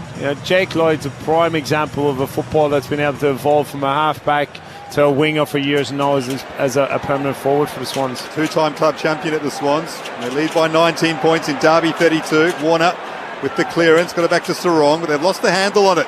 And Bedford's been able to swoop for the Giants. Got it to Rouston, checks inside under pressure, needs to get the kick away, does so, it falls short. With Callum Brown inside 50. Heaney's back there. Can get a clean handball away. McInerney, though, was able to mop up. Back to Heaney. The 1-2 with Sheldrick. Runs away from Bedford. Now squeezes it out to the wing under pressure. And McDonald will see it out. So they're tagging Heaney hard, who's got the 10 disposals but hasn't had a huge impact. Swans lead by 19 points, though. That's the most important thing. And we'll have a throw-in. But that's the advantage. On the wing. That's the advantage, Gale. If Heaney's getting tagged and the other players get off the chain, and that's the value of what good teams that bat deep. Voice of North Smith medalist Ryan O'Keefe on ABC Sport. And Oliver here for the Giants. Kicks straight up in the air. Blakey just pats it down there for McInerney, and now it'll fall into the path of Cunningham. Gets the hand pass back to McInerney. Blakey bursting by in space. Hand pass for them through here towards Warner. 55 from goal. Tumbles inside 50. They missed the Giants' defence, and Marty is there with half a chance, and now it's gathered Fonte. Into the back of him goes Roses. And Marty gathers here somehow, kicks inside that vacant square. It's tumbling there. Picked up by McMullen now for the Giants. Back again here, it comes to Laverto, who can clear the area, but it might just be a problem here for the Giants. Mills onto it now. Hand pass comes back to Cunningham, and now McCartan inside 50. Couldn't quite find the entry. Gathered now by Madden off to Rouston. The Giants can rebound. Good kick by Rouston. Puts that in front of Hannaford. He'll gather it now. First round draft pick. That was nice. Really well. Put Blakey on his backside with a nice shimmy move. And then the Swans are able to win it back at halfback. Logan McDonald's there. Knocks it forward to Sarong. Now Hambling. It's pretty scrappy, it must be said, but Sarong eventually takes the ball out of the area. Cunningham, though, sends it straight back to the congestion. Now back to Heaney. Up to the wing. Fonte out to meet it. Himmelberg has turned it over as well. Warner did well to slap it down. Curnow back to McDonald. Can someone do something with some skill, please? McInerney. Eventually they just work it inside 50 to Sydney. And I think everyone will appreciate a ball up now, because that was a crazy passage of play. It'll happen 45 out from the Swans goals. They lead by 19 points, 19 gone in the second quarter. It's the overuse by handball, particularly in these slippery conditions. Down it comes. Roses, underground hand pass, bounce out in front of McInerney. Iden provides a contest. McMullen can mop it up here in defence. She has it with Himmelberg. And here's the little kick. Oh, comes off midfield, but it'll be inside 50, so it'll be a throw-in at the Swans attacking end. It's the challenge when you go to handballing teams, isn't it? You know, obviously the conditions, the spectacle itself, you know, it's a challenging piece when you play finals as well. We talked about it at the start of the year. Team that's won 2 premierships the last 2 years are not over a happy handball team, but there seems to be a lot of teams want to play fast and handball. Yeah, got most of that. Approaching Claremont here in the second term. Marty spills it down here. On hands and knees, waiting for it again. Roses did well, spins through a tackle, hand pass to Heaney. Centering ball goes up towards Roberts. Had 2 to beat, takes a strong overhead grab, and he'll line up here, 45-degree angle, or slightly better than, and he's 30 metres out. He's a very underrated player, Roberts. Like, he plays the wing role really well. He holds his width, he holds his position, just seems to be in the right spot, playing as a winger, both the tackling, attacking and defensively. Asking for some class with the ball in the hand, won't we, with Isaac Heaney on his left foot there, hitting the target also. 25 disposals against the Gold Coast Suns last week. Now, Roberts recently passed 50 games, and he hits the post. So 7-3-45, and Swans lead by 20 at the 20-minute mark of this second term. 3-7-25, the Giants in Sydney Derby 32. Whitfield to bring it back in. It's margin now out to 20 points. It's dangerous for GWS, who lost Jesse Hogan before the bounce with a quad injury. Cadman, Daniels and Cornelio out from the side. They beat Richmond last week, so they're undermanned once more. Still missing Josh Kelly and Sam Taylor, of course. Here's Hannaford, though, who's come in this season and given them something. Marked on the wing, a couple of goals last week. Up to half forward, over the head of Riccardi. And Hambling is keeping Lewis Melican out of the side at the moment. Takes a nice defensive mark. Chips it back to Bice. Giants back in numbers. Swans happy to soak up a bit more of the clock. They've got the 20-point lead. Bice eventually takes a couple of bounces and looks for Papley. One bounce to the chest of Papley. Now has a bounce himself. Just behind, halfway the SCG. And then guides it up nicely to half forward and finds Jai Sarong. So Sarong, forward of halfway. Wheels and goes now inside 50. Amati leads in the pocket, but Buckley had him for company. And it's out of bounds for a throw-in. 25 metres around from that right behind post. Paddington end. By the way, half-time margin in Geelong is 57 points Geelong's way. Jeremy kicked any more? It's kicked 7 we last heard. Sam Darcy, believed to be a serious knee injury. Rowson's kick partly smothered here for the Giants. Anglin slides after it and takes Sheldrick with him. 7 goals at half-time for Cameron. 7 straight. I think he was doing incredible. That late last year when we were trying to do 100. But you wouldn't have thought that playing the Dogs and the score to be like that. No way. The Cats thrashing the Dogs at Kardinia Park. Sam Darcy going down. A dirty night for Luke Beveridge's side. More importantly, the Giants need the next one here in the derby. Swans by 20 points, and they've got it just outside. Attacking 50. Sheldrick, what a crucial ball. Blakey got it back to Bice. Chisels one on his left. Well done, O'Halloran. Defensive intervention. The ball is slippery though, but they found some space, GWS. Well done by Whitfield. Now they can get going. It's with Rouston. He'll put it out in front of Fonte. It sits up nicely for him. Well done by Fonte. Got it to Gothard. He just works it forward, but the Swans are set up nicely in defence. Out in front of Callum Brown is Riley Bice. He takes it over the boundary line. Right half forward for the Giants. Swans lead by 20 points down to Declan Byrne. Ponchos are well and truly out. It is as heavy as it's been. Really heavy drops too. You know that rain that has some thickness to it? I was thinking that when I looked at the chubby rain. It's like you can see each drop as it comes towards you. Toby Green's still off, by the way, for 10 minutes plus with that right foot issue. Thank you, Declan. Heaney through traffic here. Worried out of the kick. Onto it now, Rouston for the Giants. High tumbling ball inside 50. Bounce it in front of Stringer. Sheldrick bats it back here for Riley Bice, and again runs out of room at right half forward for the Giants. Makes me a bit homesick, those drops. I wonder if both teams are going to persist with the handball game when it's like this. They probably will. It's been ingrained in them. Yeah, but it's more territory you need for this. Swans by 20. Down it comes. Angwin dealt with by Heaney. Swooping through here, O'Halloran. Angwin slaps it away here again, overrun by Callahan, and now Madden slides in. Sheldrick tries now for the Swans. Rouston just pinballs around here between all those bodies. It will be a free kick here for a high tackle going the Swans' way, and Matt Roberts. It would be good to see it, Ryan, because players are, they can adjust pretty quickly, even though it's been ingrained in both sets of them, obviously in the pre-season and the early start of the season, that'd be handball-centric. Meters game from hands, but it would be a good shift for the stoppage, see some surge kick or fight forward. Well, Wicks, that's a dangerous kick to a 2-on-1 against. And Riccardi knocks it down to Stringer. He's got some time, Stringer. Pumps it long into attack. Down there is Rouston. Brilliant work defensively from Blakey. He came from nowhere, the Lizard. That looked a certain goal to the Giants. A diving spoil in front of his own defensive goal square to stop Rouston from marking and kicking a goal. And the Giants bring the margin back to only 19 points when a goal looked likely. 25 minutes gone in the second term as the rain comes down heavily now at the SCG. Blakey in his 93rd consecutive game. Goes for a trot. Kicks beyond defensive 50. Laverde slides out here, spills the ball in the path of his teammate Callahan. Now Toby Green busts a tackle, shares it with Lekalier. Laverde tries again. His kick's a shocker. Goes straight to Matt Roberts, left half forward, left half back now for the Swans with that turnover. So Roberts on his preferred left, wide to Warner. He was the Brett Kirk medalist in the first derby of last year. Round 8 here at the SCG. The last Swan to receive that honour. Of course, it's now the Kirk Ward medal, which Ryan O'Keefe loves. Here goes Chad Warner inside forward 50. Grundy up in front of Aaliyah. At the back, Laverde. Across the defensive goalmouth, McMullen. The Giants will switch, although in comes Cunningham. Set the Giants some defensive work to do. Whitfield can burst away off half-back. Good kick from Whitfield to Stringer. Couldn't quite take the mark in the wet, but Tom McCartan was over-officious in his back. So a free kick just behind the wing for the Giants. Don't mind the look of Ollie Hannaford, Tig, just quietly. He looks a player as they move it to half forward, the Giants. Hannaford, a first-round draft pick for GWS, playing his third game. Ball spills free, gathered by Callum Brown. The Irishman, he likes this weather, gets it to Riccardi, pops one up for Rouston. Once again, Blakey in front of Rouston does the spoiling.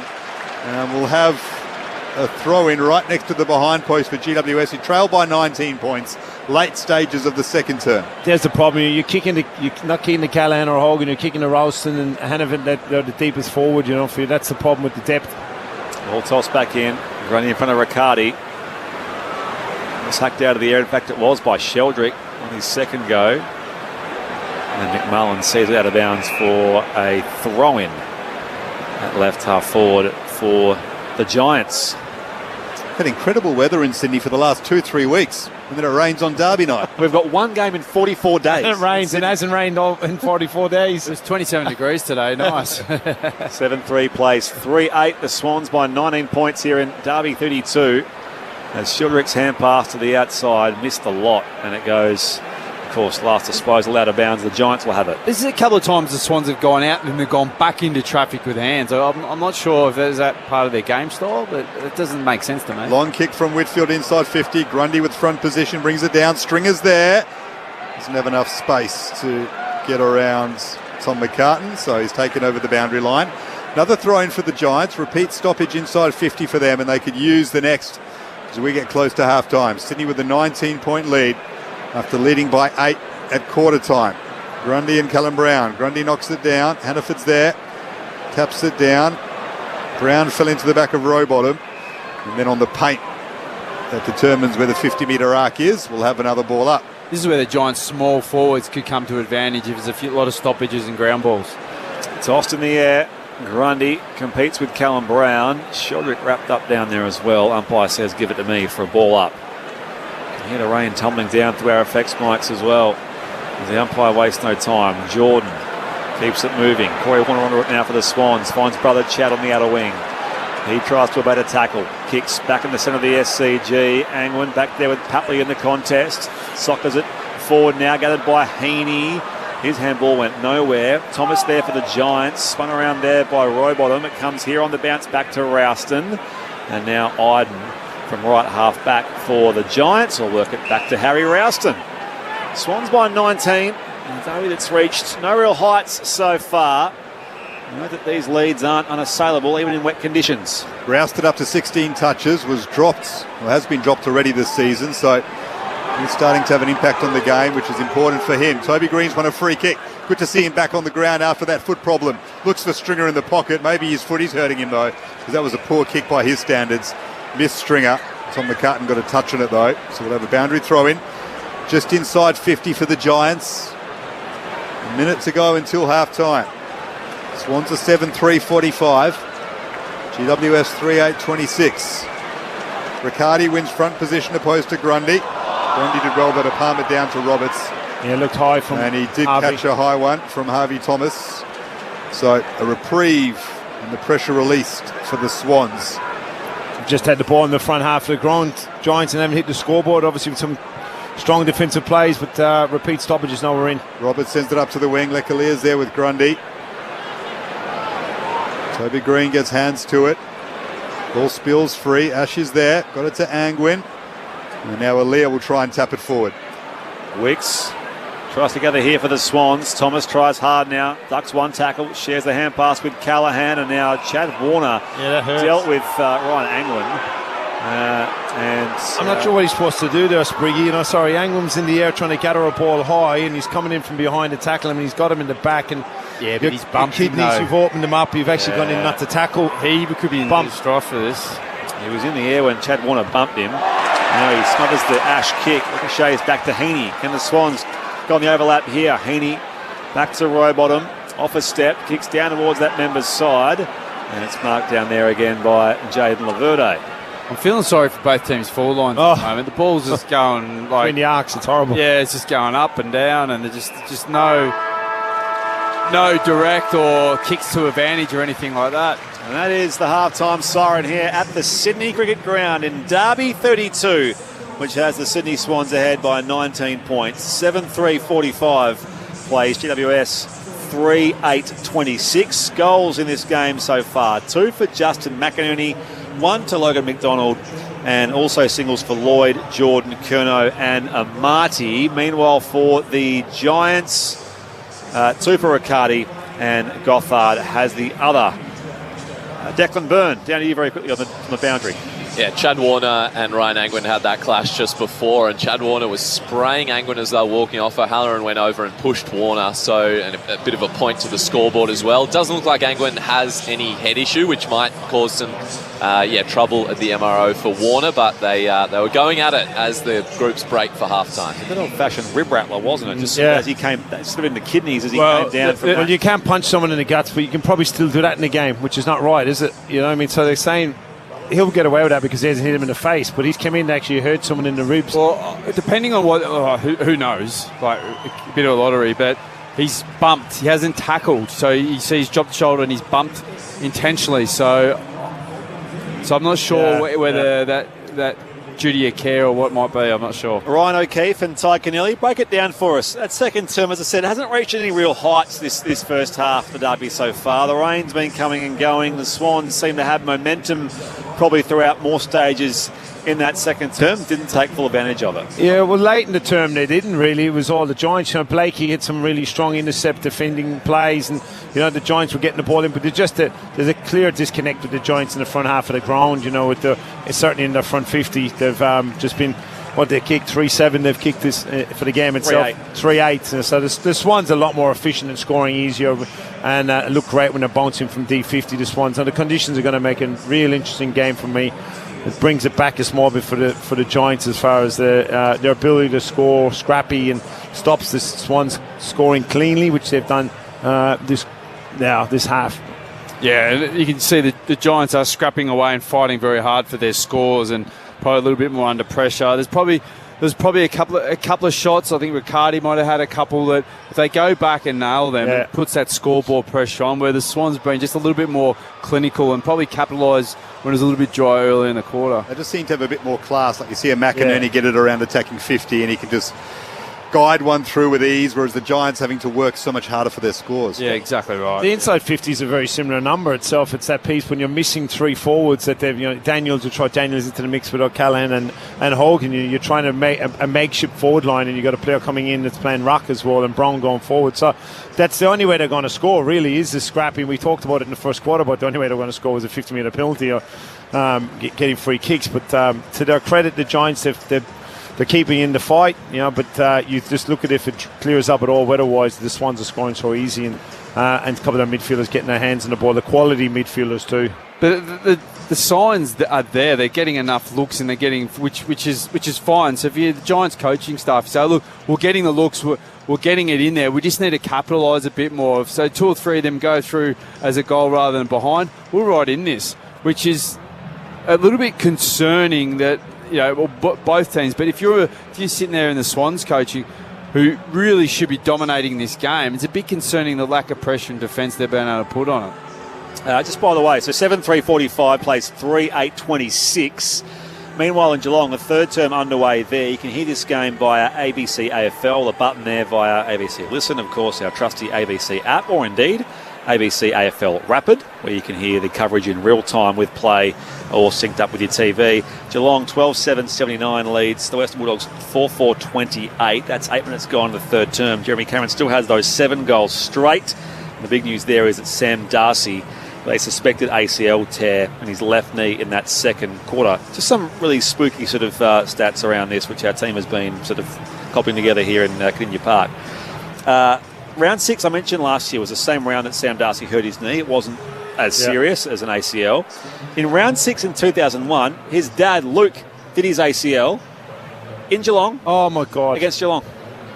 So there's a weird symmetry there on round 6 if you're a Darcy. Hopefully it's not as serious as it was for his old man, in 2005, 21 years ago. So, 21 years ago for Luke Darcy. Hopefully not the same fate for his son, Sam, which would be an all-time blow for the Western Bulldogs. Just on matters elsewhere in the NRL, the Canberra Raiders have beaten the Melbourne Storm 26-22. That's now 5 straight losses for the Melbourne Storm.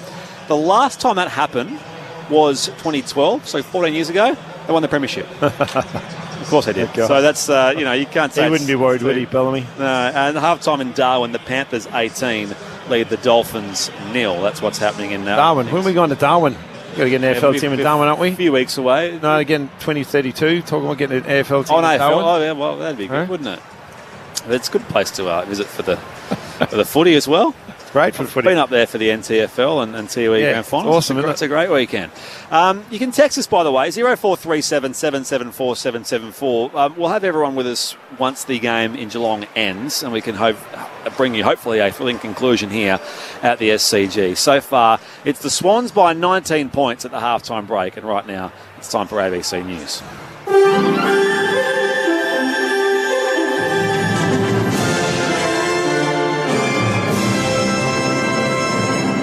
ABC News with Melanie Scott. Prime Minister Anthony Albanese will join the leaders around 40 other countries later tonight as a vitriol summit focused on reopening the vital Strait of Hormuz. Harry Buttonshaw has more. French President Emmanuel Macron and British Prime Minister Keir Starmer will bring together the cohort of nations. The meeting will discuss international efforts to restore freedom of navigation through the strait after the conflict in the Middle East has ended. The waterway has largely been closed to shipping traffic since the US-Israeli war on Iran began at the end of February, crippling global fuel supply. US President Donald Trump won't be involved in the meeting, and there are reports China has been invited to attend. Residents in northern Israel have criticised the 10-day ceasefire with Hezbollah in Lebanon, warning it could put their communities at risk. Local officials say they were caught off guard by the announcement, with one council leader saying residents feel betrayed, while another warns the price could be paid in blood. Israeli media reports say the ceasefire was declared by US President Donald Trump before Israel's Prime Minister Benjamin Netanyahu had been fully briefed his own security cabinet. Mr. Netanyahu has defended the deal, saying Israeli forces will remain in southern Lebanon within a reinforced security zone. War veteran Ben Roberts-Smith is out of prison for the first time since his arrest last week on charges of war crimes. Jessica Kidd reports. Ben Roberts-Smith was driven out of Sydney's Silverwater Correctional Centre this evening, flanked by 2 escort cars that tried to block the media from pursuing the convoy. The 47-year-old is facing 5 counts of the war crime of murder, allegedly relating to the deaths of unarmed Afghan detainees. He was granted bail at a hearing earlier today with strict conditions. He'll have to report to police 3 times a week and surrender his passport. He'll also be limited to 1 phone and computer and is prohibited from using encrypted messaging. His case returns to court in June. The NRMA says it's expecting petrol to fall below $2 a litre despite the Geelong oil refinery fire. NRMA spokesman Peter Curry says there's no serious cause for concern from the fire, with the refinery operator today saying it won't impact supply. He says global oil prices have dropped since the Iran ceasefire began. Terminal gate price is the critical and pivotal figure to look at here in Australia, and those prices have held. In fact, they've fallen. They've fallen again overnight despite the fire in Geelong. 2 companies and directors involved in an illegal payday lending scheme have been fined a total of $7 million by the financial regulator. In 2024, the Australian Securities and Investments Commission ruled Signo Australia and BSF Solutions had breached credit laws relating to fees and charges, which generated more than $91 million over a 2-year period. Their respective directors, former Super Rugby halfback Mark Swainpole and Brenton Harrison, were today ordered to pay $500,000 each in fines, with each company handed a $3 million fine. The Weather Bureau is urging people in the south of WA to prepare for a series of cold fronts, which could bring rain and strong winds. The fronts, forecast to arrive today, Monday night and early on Thursday, are expected to impact the southwest and possibly the Perth metropolitan area. The Bureau's senior forecaster, Gianni Colangelo, says the first fronts of the year are often the most damaging. Now, while we're not expecting these fronts to be particularly extreme, we do tend to notice that even moderate to strong cold fronts early in the season, especially the first few of the season, tend to cause disproportionately more damage and disruption. In the AFL, Carlton will continue providing care and support to Elijah Hollands, who the club says suffered a mental health episode during last night's loss to Collingwood. The 23-year-old was seen behaving erratically and playing out of position for most of the game before being benched by coach Michael Voss before the final siren. Carlton says Hollands is receiving the appropriate level of medical and wellbeing support, and his welfare is at number 1 priority. And in motorsports, Ford Mustang driver Kai Allen has claimed his maiden supercars victory with a win in the opening race in Christchurch in New Zealand. The 20-year-old from South Australia finished ahead of Brody Kosecki, with Ryan Wood in 3rd place. This is ABC News. Are there any winners in the cost of living crisis? What's causing the algal bloom? Questions. They've never been more important. So the one thing we'll never question is our duty to keep asking. ABC News. Keep asking. This is the 2026 AFL Premiership season with ABC Sport. Sweeping hand pass wide to Warner. He's by himself. Walks away on the inside on Whitfield. Now back here to Cunningham. Inside 15. Finds Curnow. He let up. Takes the mark. Plays on. Curls it around. And kicks the first goal of this second quarter. As the rain resumes, so too does Charlie Curnow with his first goal of the night. So Oliver, now O'Halloran. In some space is Bedford. Gathers at 48 out. Handball over the top. Riccardi should kick a goal and does. Outside of the right boot, Banana from the right forward pocket, but he had time and space and converted. Jake Riccardi has his second. So Fonte goes down the member's side. Oh, Riley Bice gets some air. Takes a big hanger. Gets off the hand pass here for Mills. The Swans go on quickly. Papley off hit at Rowbottom. Hand pass back to McInerney. He closes to 45 and again on the run. Can finish. He does that so well. Justin McInerney to again extend the Swans' lead in this second term. Bounces towards Buckley for the Giants. Pops it towards half. Intercepted by Wicks. Bounding off half-back here for the Swans. Warner's in space. Time to bounce. Thinks of the second bounce, but goes the hand pass instead. Back now to Charlie Curnow. Goes inside 50, back to Warner. Pops it top of the square. It's marked by Lloyd.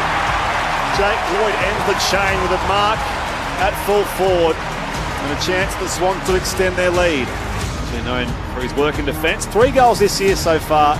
Here he is for number 4. And he makes no mistake from close range. The AFL on ABC Sport. On radio. ABC Sport Digital Radio. And ABC Listen. 10 goals in the opening half of Sydney Derby 32, and unfortunately some unwelcome lightning in the past few minutes as well.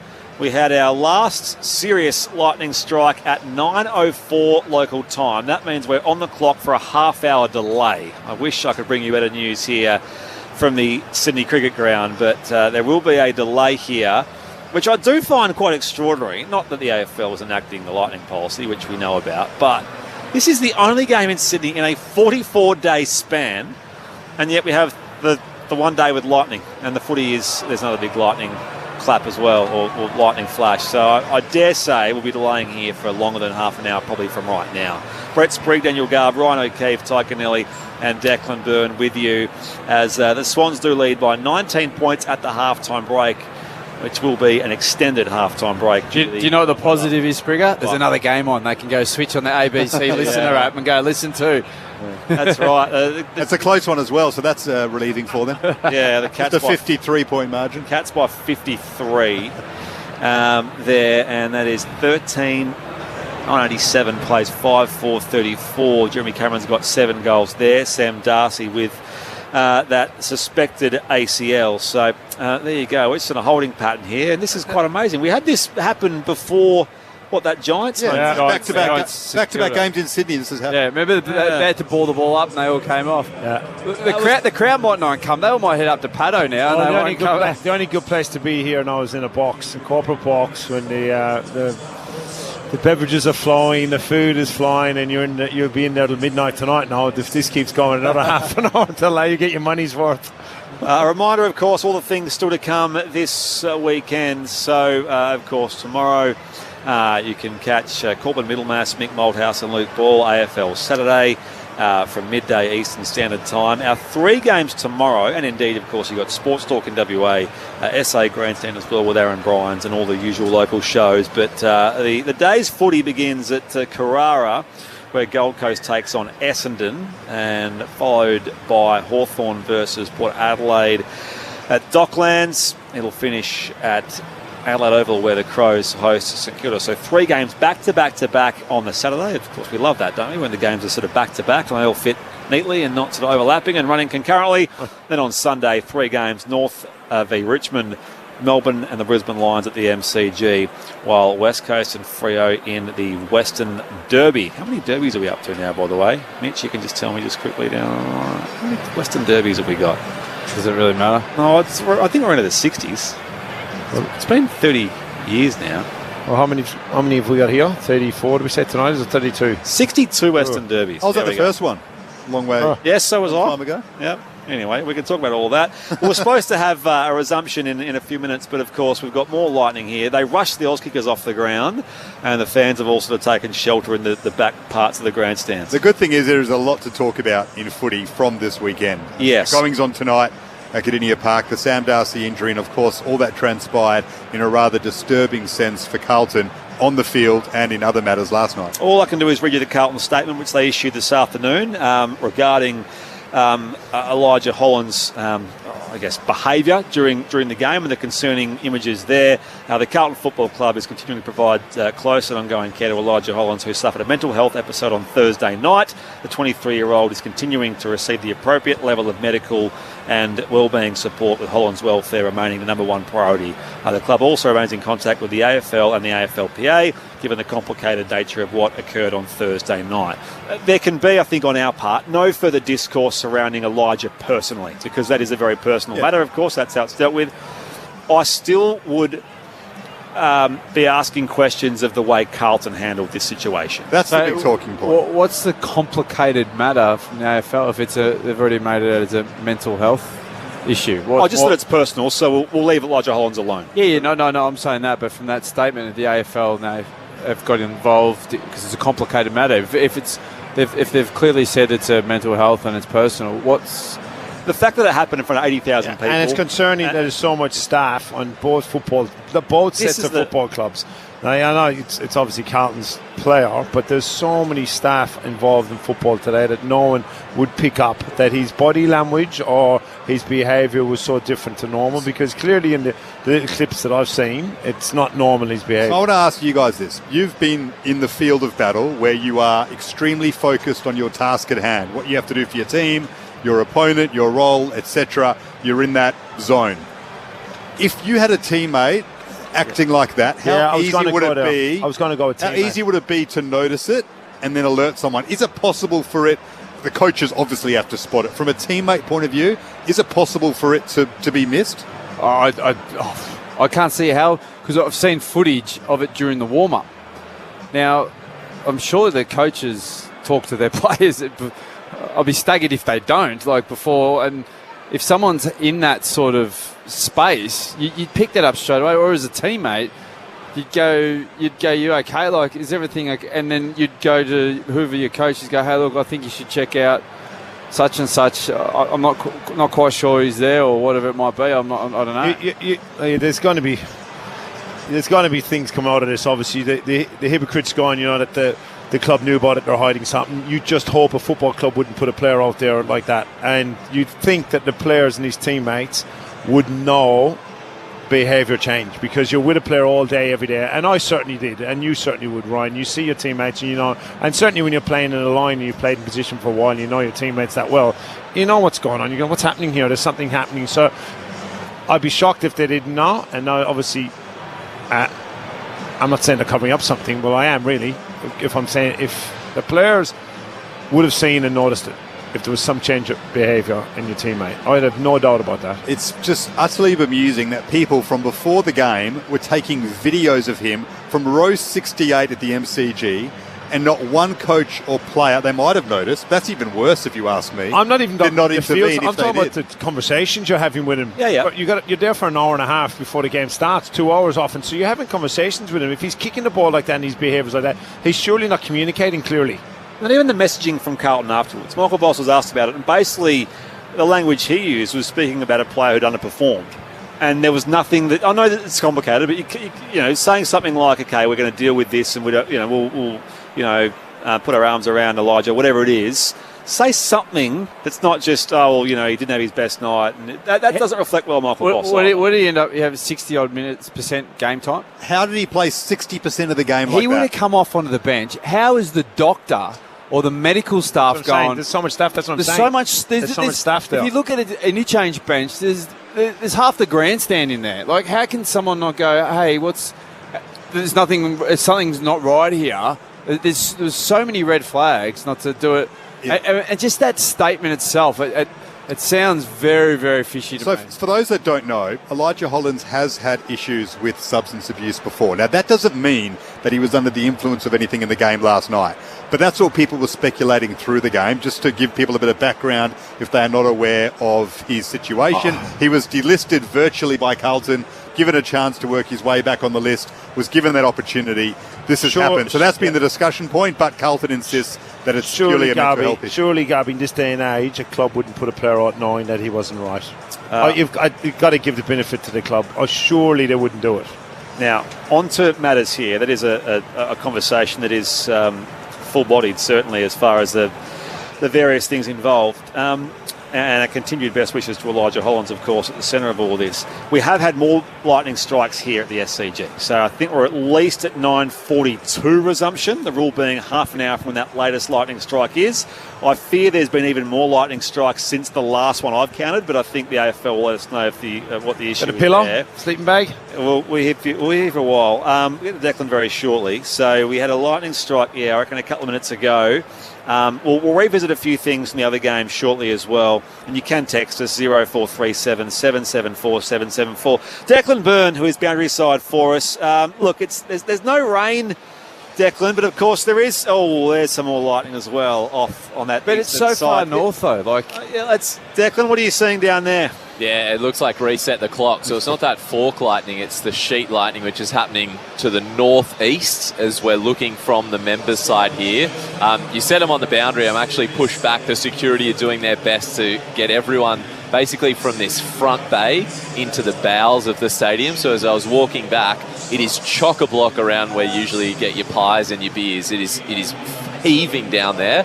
And security is saying you can't go any further than, 15, 20 rows. So they're doing their best to keep everyone away. There's another lightning strike, 9:21. So I don't know how far away that is. It's certainly within our vision. But if that is within the 10Ks, that puts us back to 9:50 for the restart. Never mind this clashing with another Friday night game. This could clash with the 1:15 start tomorrow.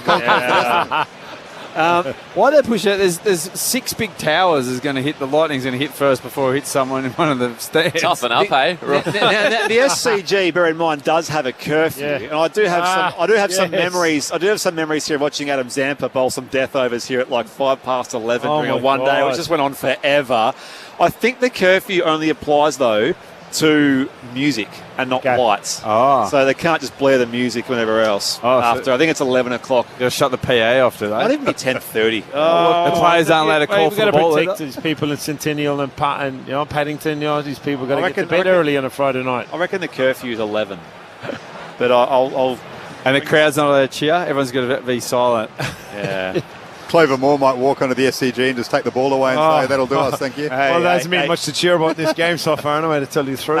So the curfew is 11 p.m, but it is strictly noise related. So I was right about that. So we can have play here at least past 11 p.m. Not cheering. No cheering, no calling for the ball. But it's there'll be no music and no PA is, I guess, the only real difference here. So the official restart was supposedly supposed to be 9:42. I expect that'll get pushed back due to the extra lightning we've seen here. And even in best case, that would be 20 minutes away. You're with Brett Sprigg, Daniel Garb, Tyke Nelly, Ryan O'Keefe and Declan Byrne, solving all the world's problems here on ABC Sport. Just by the way, in Geelong, so we may even get to that, but it's 3/4 time, or approaching 3/4 time there, and Geelong in that encounter, the Dogs have sort of fought back a little bit there, but it's still 13-11-89 to 7-5-47. Ron Jezza watch, he's still got the 7 goals. He's probably put the cue in the rack now. Jeremy Cameron in that game, the former Giant. And that's how it all sits there. Let's just bring you the moment of the Sam Darcy injury in that second term. Dogs win it, just forward of the wing. Richards to Fraser, gives it away to Hines. Who's pocket. Darcy has gone down leading up to the footy, and his left leg has buckled beneath him. And Darcy, but with no contact, running out from the forward pocket, hitting up at the footy. And before the ball's got to him, he's gone down like a baby giraffe, and Sam Darcy is immediately swarmed by the trainers. So the Dogs have said on the run, it's obviously a pretty serious knee injury. The mechanism didn't look great, and of course they won't or can't confirm anything until scans are done tomorrow. Also in that game, Tomlin Brittore out with concussion after a collision pitch at Edgefield. So there is an issue there for Tomlin Brittore out with concussion, and Sam Darcy with what looks like a serious knee injury on his left leg. So we're still waiting here at the SCG where there is no rain, but the last we heard was a resumption at 9:42. But as Declan pointed out, there was a lightning strike when we last spoke to him at sort of 9:20 or so, which may again reset the clock and have us getting back underway at 10 to 10. I knew it was the lightning strikes. I can't remember playing them. Do you know there was a derby? I know this was after your career. Yeah. There was a real serious derby where at the showground, and it was hitting the grandstand. And that was real. No, we played West Coast. We played West Coast in a final. I remember that one. Stadium Australia. We were in the change room half time for a fair while. I remember that one, but there was also a derby where it happened, and I reckon it was either the showground or at Stadium Australia, and that was a concern. The Darcy news is so significant. Obviously, your thoughts immediately go to him and the fact that we get robbed of, if it is an ACL, which it seems very likely at this stage, watching the vision and listening to what the Dogs have had to say on the run, as you say, Brett, it robs us of such a unique, special talent. But the Dogs have been viewed as a premiership contender. I know they're being smashed by Geelong right now, but they're up there in the top four. They've got threats up forward. They've got a deep midfield, some players out at the moment, but when they get them all back, they can challenge most teams. Sam Darcy out for the season. It just alters the way in which you look at them in terms of being a contender, Ryan O'Keefe, perhaps. It totally is. Like, you can see he's a very, very good player, and someone that size that can move and have an impact on the game. They don't come around very often. So yeah, it's a huge loss for them and their premiership tilt. And that's the thing with premierships. You sometimes need a bit of luck, and it's not just who's the best team. It's actually sometimes who's the healthiest team that's also the best. So it's if it is the case, look, we hate seeing any player miss games through injury. So look, it's also flattening the fact that key forwards take so long to develop in the game. A lot of players can come into the game at 18, 19 potentially, and certainly 20 and play long careers. But key forwards, it takes, and we've seen it with Logan McDonald here in Sydney, but it takes that 5 or 6 years, and then he gets his 4 or 5 years under his 4 years under his belt, and he does a suspected ACL. It's just flattening. That puts him back another couple of years as a key forward with that weight and size. He's not as big as most key forwards, but he certainly is size, height-wise. So that's the frustrating bit for him, I'm sure, and his family. Because then he comes back, and it's going to take him a while, as you guys would know, playing with players who have done this. It takes them a while to get the confidence to jump and land, because players have spoken about it before. They have this thought in their head every time they jump, they're going to do it again. And it takes them a long time to build that confidence. And that's his game as a key forward, running and jumping at the ball with size and big men around you. So it's but they do come back. Yeah, they do come back. Many players come back. And if you take the positive out of a negative, he go in the gym, get strong, get fit, get everywhere, and can maybe put on some size and come back a very imposing player. Big story there, though. Jeremy Cameron, 7 straight to this stage of the game. I mean, he's just a marvel, isn't he? Obviously, we rate him incredibly highly, but it seems like we sometimes forget about Jesem when we speak about the best players in the comp, and then he goes out and produces a performance like that. It's more Geelong as a whole. The poor start that they had, and then they've just flipped the script, and they continue to do it year after year. Don't they, as a football club? And you keep thinking, and not wanting to write them off, but certainly the way they recruit and get players into their football club, and they continue to produce. Continue to surprise me as a football team. By the way, in Geelong, it's three-quarter time, so the score there is the Cats still lead by 42 points. 89 plays 47. So we'll keep you across that. May even take you there for the last quarter very shortly as well here across News Radio and indeed ABC Listen, AFL Extra. We do have timings coming through as far as the it's going to be a 2 minutes past 10 recommencement. So this is going to be a long haul here. 34 minutes away to get the teams back out there after the latest lightning strike. So that means the break's going to be it's going to be pretty well over an hour for half time. That's the what? It's oh my gosh, this is look, the policy is ridiculous. Like, it was written 25 years ago. You know, so anyway, look, it's you come out and talk about it, but you got to have health and safety, and I get it and I understand, and that's unfortunately the world where we live in, our risk and compliance and health and safety. It's a long time, isn't it? But the storm is like north, like it's not even near us. It's not even raining here. Like what's it? Like the SCG is going to look pretty deserted, I think, by the time they resume. I've got an idea for you. Why don't we put a roof in the SCG? Hey, that would help, wouldn't it? Well, they won't touch. They won't touch. But it's a cricket ground. ground. The ICC had to relax its. I don't know if they've done that officially, but with the view to Hobart being a Test match venue potentially. Yes. Under the current ICC rules, you can't have a Test match venue with a roof. Yeah. Never mind the fact that Test cricket's the one that actually needs the roofs the most because they have the most stringent policies around wet weather cricket. That is crazy. But if that was to happen at the SCG, you have to put a line through it as a Test cricket venue. Oh, well, there you go. Yeah, great. Turned into a football ground anyway. So you build another stadium, another ground. Yeah, well. We've got 10 minutes. 10:02 is the resumption time here, which is still some 32 minutes away. The halftime siren went at 8:58, so it'll be over an hour that we have for halftime here. Just give us a few numbers, Garby, as far as how it looks at halftime. The Swans lead by 19 points. Yeah, Nick Blakey, 17 disposals, 4 score involvements. He's been dangerous off half-back. Heaney is being tagged by Ryan Angwin, but he just continues to get himself involved in games. He was quiet early, up to 15 touches now. Chad Warner, 15. Justin McInerney's arguably leading the Kirk Ward medal voting. 14 touches, 4 score involvements, a couple of really important goals, and a game that has been a bit scrappy. He's been one player who's shown a lot of class. He's been fantastic to watch, and he's having a brilliant season.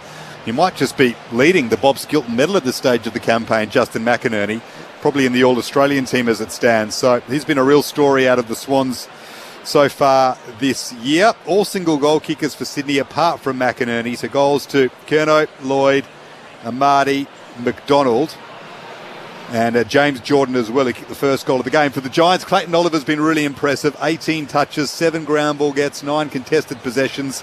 Whitfield with 16. Rouston showing something with 15 touches. Ashes 14. And Callaghan, under the James Jordan tag, has 13 disposals. They have 3 goals. The kickers for them, Phoenix Gothard, and then a couple to Jake Riccardi, who's standing up in the absence of Jesse Hogan, who was a late omission. So they're missing Hogan, Cadman, Daniels, Canelio, of course, Josh Kelly. Tom Green still out. Tom Green, the massive one, of course, with the ACL. Darcy Jones missing with a knee injury as well. So they're undermanned and they're fighting on the Giants. I want to ask you, though, Ty Kennelly and Ryan O'Keefe, amid this long delay, it's been a great start to the season for Sydney, without Errol Goulden as well. So Dean Cox, I think people gave him leeway last year because it was his first year and there were so many injuries as well. Do you have confidence as Sydney Swans people? Let's be honest, you're calling the game neutrally tonight, but as Sydney Swans people, do you have a feeling yet that Dean Cox can be the next premiership coach of the Sydney Swans? Where does that sit among Swan supporters? Well, definitely. I think he's definitely got the team, and I think you can see that they're back to playing confident, strong brand of footy and belief in themselves. So, look, I think last year it all happened a bit late, the handover from John Longmire, and to get scrambled together, and late start to the year after that, and also you can't take the fact out of copping another hiding in the grand final knocked a few of the boys' confidence out. And I think now another 12 or so months on, you can see that they've got that confidence and that strong play. Adding Charlie Curnow, people have been giving him, I reckon, unwarranted hard time. A key forward, and I think forward's one of the hardest positions to play in any team because you are so reliant on the delivery of the ball. He's come into a new team. He's trying to find his way with the system and everything like that.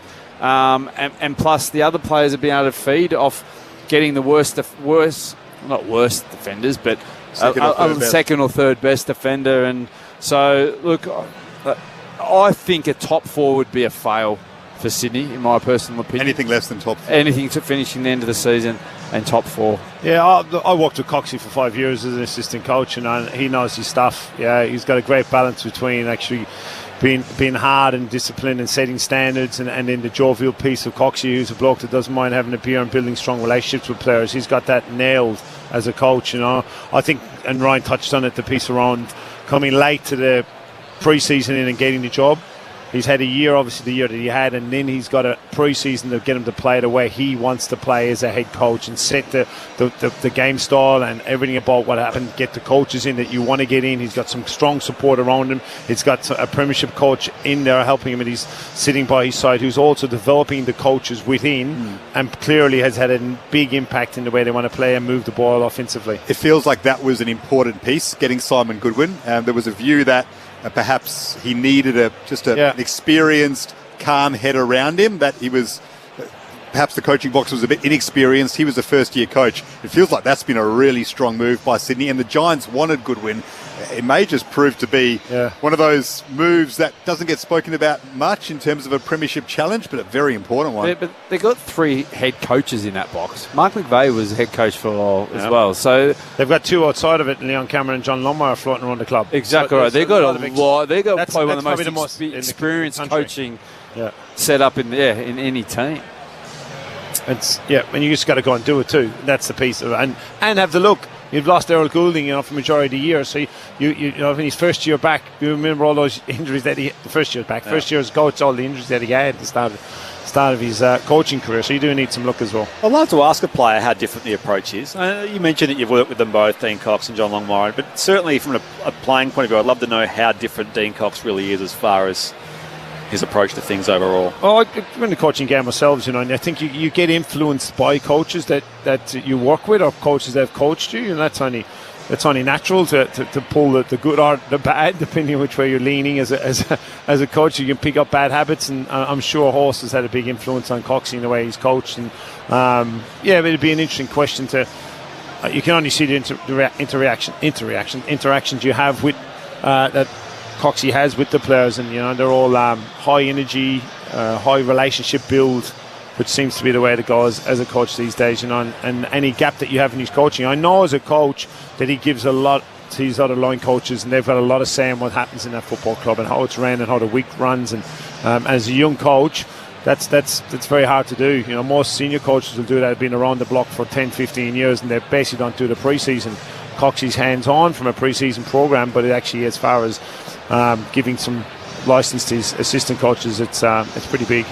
And then the Giants. So they're an interesting watch, GWS, just where they are. I mean, they're missing so many players right now that it feels hard to criticise them. And there's no reason why, when they get Tom Green back and several others back, maybe a couple of recruits, they can't go again next season. It feels like the season's going to be beyond them to really challenge after the start they've had. They can probably play finals still, especially with the wildcard spots. But in terms of challenging, it might be tough. Next season, perhaps. But those older players, those core players, we're talking of Toby Green, Lockie Whitfield, Stephen Cledio, Josh Kelly, do they all stay and try go again? Do they move maybe one or two of them on to freshen things up? They'd hate to miss the first premiership if the Giants do get close. That's going to be an interesting call in terms of balancing their list, perhaps. Yeah, look, they've been absolutely dealt, a rough deal on the list. Like, Tom Green, I would say, is their best player. Like, you're missing your best player to your team. Sam Taylor as well, we forget about. Sam Taylor is one of the best defenders. And like, when you're missing so many, you talk about depth in your list.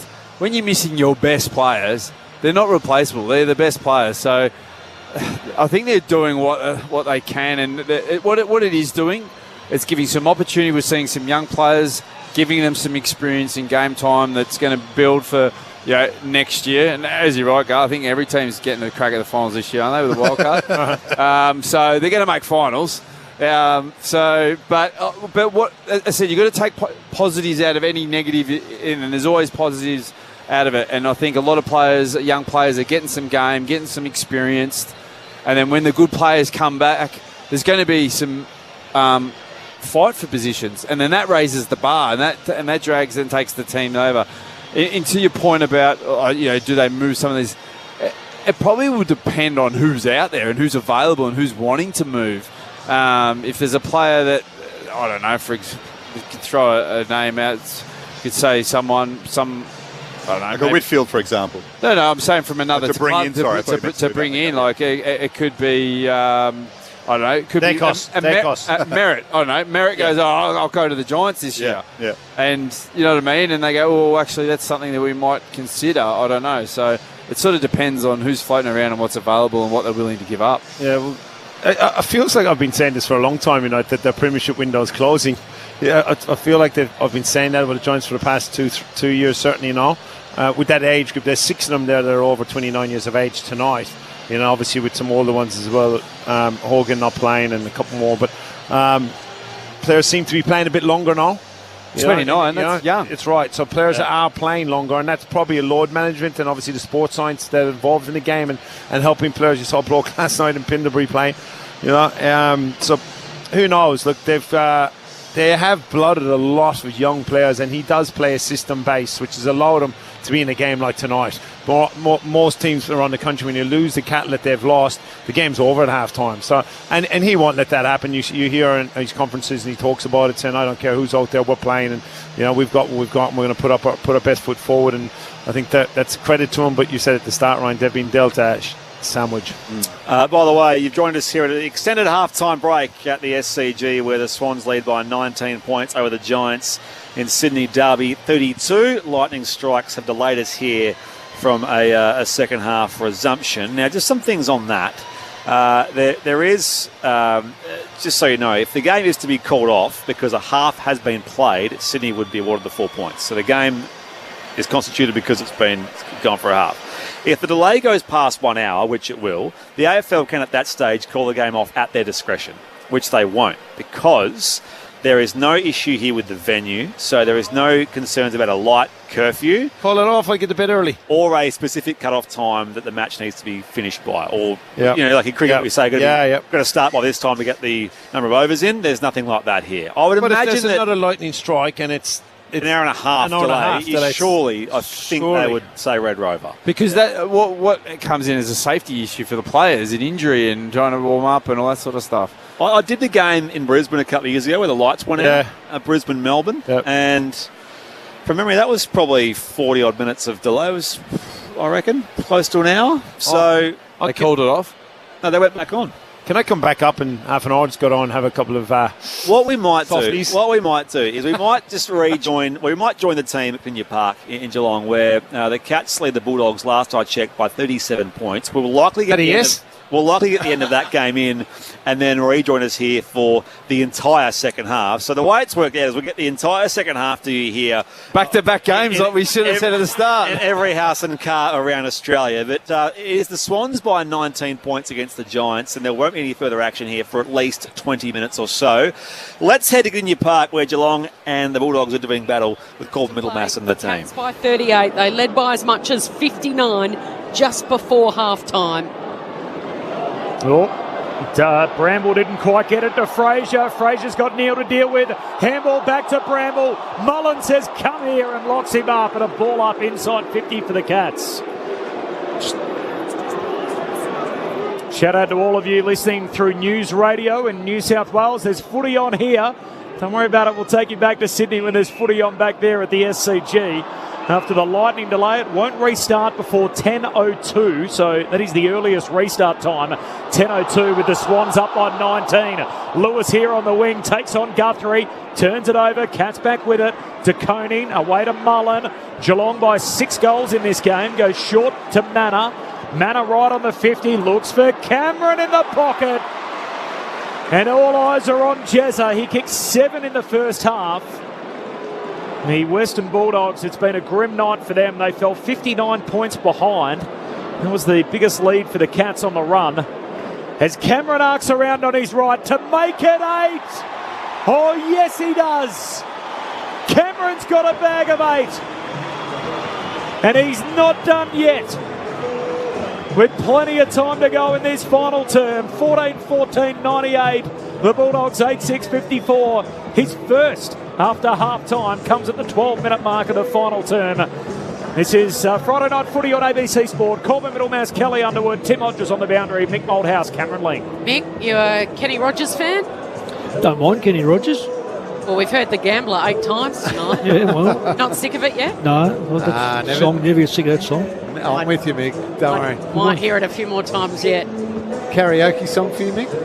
The Gambler? Never done karaoke, Mick? No, I'm not. I haven't quite got the voice for that, as you can tell. All right. Cats by 44, 12 to play. Can Cameron get 10? He kicked 11 last year, late in the season against North Melbourne. Holmes has got it. They're bursting forward again. Now he's forced to handball backward to Dempsey. Oh, good kick. Delivers beautifully. Presence of mind to Warple. Out in front of Humphreys. It'll sit for him. He bursts through a Bulldog. He pops it on his right and he snaps a goal. Saving his very best till last, Humphreys. And they're in celebration mode now, the Cats. Back out to 50 points. 15-14, 104. The Bulldogs 8-6, 54. 13 minutes gone in the final term. Feels like the last 4 or 5 minutes by the Cats is them saying, hey, we're not actually happy with the way we're playing for the last quarter and a bit. Let's get back to hunting the opposition, putting some pressure on. They're now creating turnovers by putting that massive pressure on the Bulldogs. And the moment they are turning it over, that's when they're getting some great attacking play. It's the way they built the lead, the way they played quality footy in the first half. They've just locked back onto that to make sure they're finishing this game the way they started it. Yeah, just a couple of mistakes though, Lingy, by inexperienced Dogs players that turned that ball over. One in the middle from Lewis, the other one from their ruckman. I'm not sure that a really good side would have made the same errors. Emmett down to Kennedy to Sanders. Handball away to Dale. Kicks it down to half forward. Back to Emmett. Gives it back to Dale. Handball away to Davidson. Kicks for Croft at full forward. Hands to it. Taken out in the air. No free kick. Absolutely out of the air. Guthrie to DeConing. Geelong back with it. Colin Jasny gives it to Bose. Kicks to half back. And here's Warple off the back flank. His third game as a Cat. Just chips it short. Finds Holmes. Remarks against the boundary line defensive side of the wing. Comes back inward to Humphreys, the goal kicker from moments ago. Get down to Hodgie shortly. Just hope there's not another injury concern for the Dogs. That Rory Lobb's come off and he's not happy with his left hamstring, I don't think. Hodgie, you there? Kel, you got me? Yes. Yeah, so Marcus Bontempelli is the only fit man, and even he is beaten up for the last 2 weeks on the bench. Rory Lobb, a left hamstring. So no. James O'Donnell, a right hamstring. Sam Darcy, that left knee. Tom Liberatore, concussion. It's hard to believe for the Bulldogs. Disastrous night for the Dogs as the Cats go forward again. Colin Jasny wanted one in his 200th. He gave it off to Cameron. Cameron's kick was smothered. Davidson just bangs it out of the dangerous territory. You get the feeling it'll come back again, though. Croft, gone. Guthrie, got him. Play on advantage. Stewart takes a bounce. He flares it wide to Dempsey. Goes back to Stewart. He's 65 out. He can't find a target inside 50. Frazier's just plugging that hole. Mark's uncontested. It's unbelievable number of injuries. Key players too, and their hamstrings. I mean, you've got 2 to 4 weeks on each one of those. A knee season, concussion, who knows? Oh, spearing the kick, Dale. Hines had a telegraph trying to get a handball away. Dangerfield forces the turnover. Holmes goes wide with it to Bose. Bose into the pocket for Jezza. He's got 8. Cameron Marks in the right forward pocket, and he wants to make it 9. He does, because he ignored 2 that were clear. Yeah, but why not? This stage of the game, Mick, I think the main interest is double figures for Jez. See what I mean about the turnovers, Abe? Yeah. So young players just making horrible mistakes in the centre of the ground and just getting gobbled up by... Time to go. Cameron arcs out to his left. He's got 9. The goal-kicking machine is humming. A 9-goal night for Jeremy Cameron. He's on the precipice of double figures. 16-14, 110. The Western Bulldogs 8-6-54. 56 points. The Cats lead. 16 gone final term. Might get Mick to sing along with Kenny. No. Come on, Mick. I'd rather watch Lightning. Great Don Slits, who wrote this song. Tim Hodges is on the boundary. Hodgie. No, he doesn't sing karaoke, but I hear he's turning into a life of comedy next Wednesday. Is that right, Mick? Hey. What are you trying to say? This is the ABC. We're on ABC. I hope you give us a shout out, your favourite friends on Friday night in the big time on Wednesday night on Front Bar. We're on the ABC, but we can't advertise other stations. He's blushing, Hodgie. You got him. Here go the Cats again. Now it's got interesting for Cats fans. They're not moving. Edwards handballs to Dempsey. Back to Edwards. He's going to get caught. drops the ball. They come in and help out. Mullen in the Neil direction. Oh, that's a great mark by Selwood. And no, it went out of bounds on the full. Free kick to Selwood anyway. He's shown some good signs, Yep. Selwood. Michael Selwood, of course. Joel has not come out of retirement tonight. Selwood goes long and strong. Emmett got in the right position. Colin Jasny takes off. He wants to kick a goal in his 200th.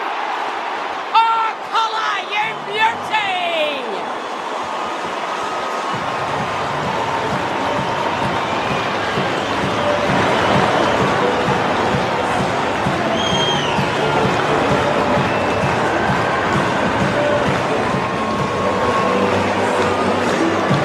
Kardinia Park has exploded.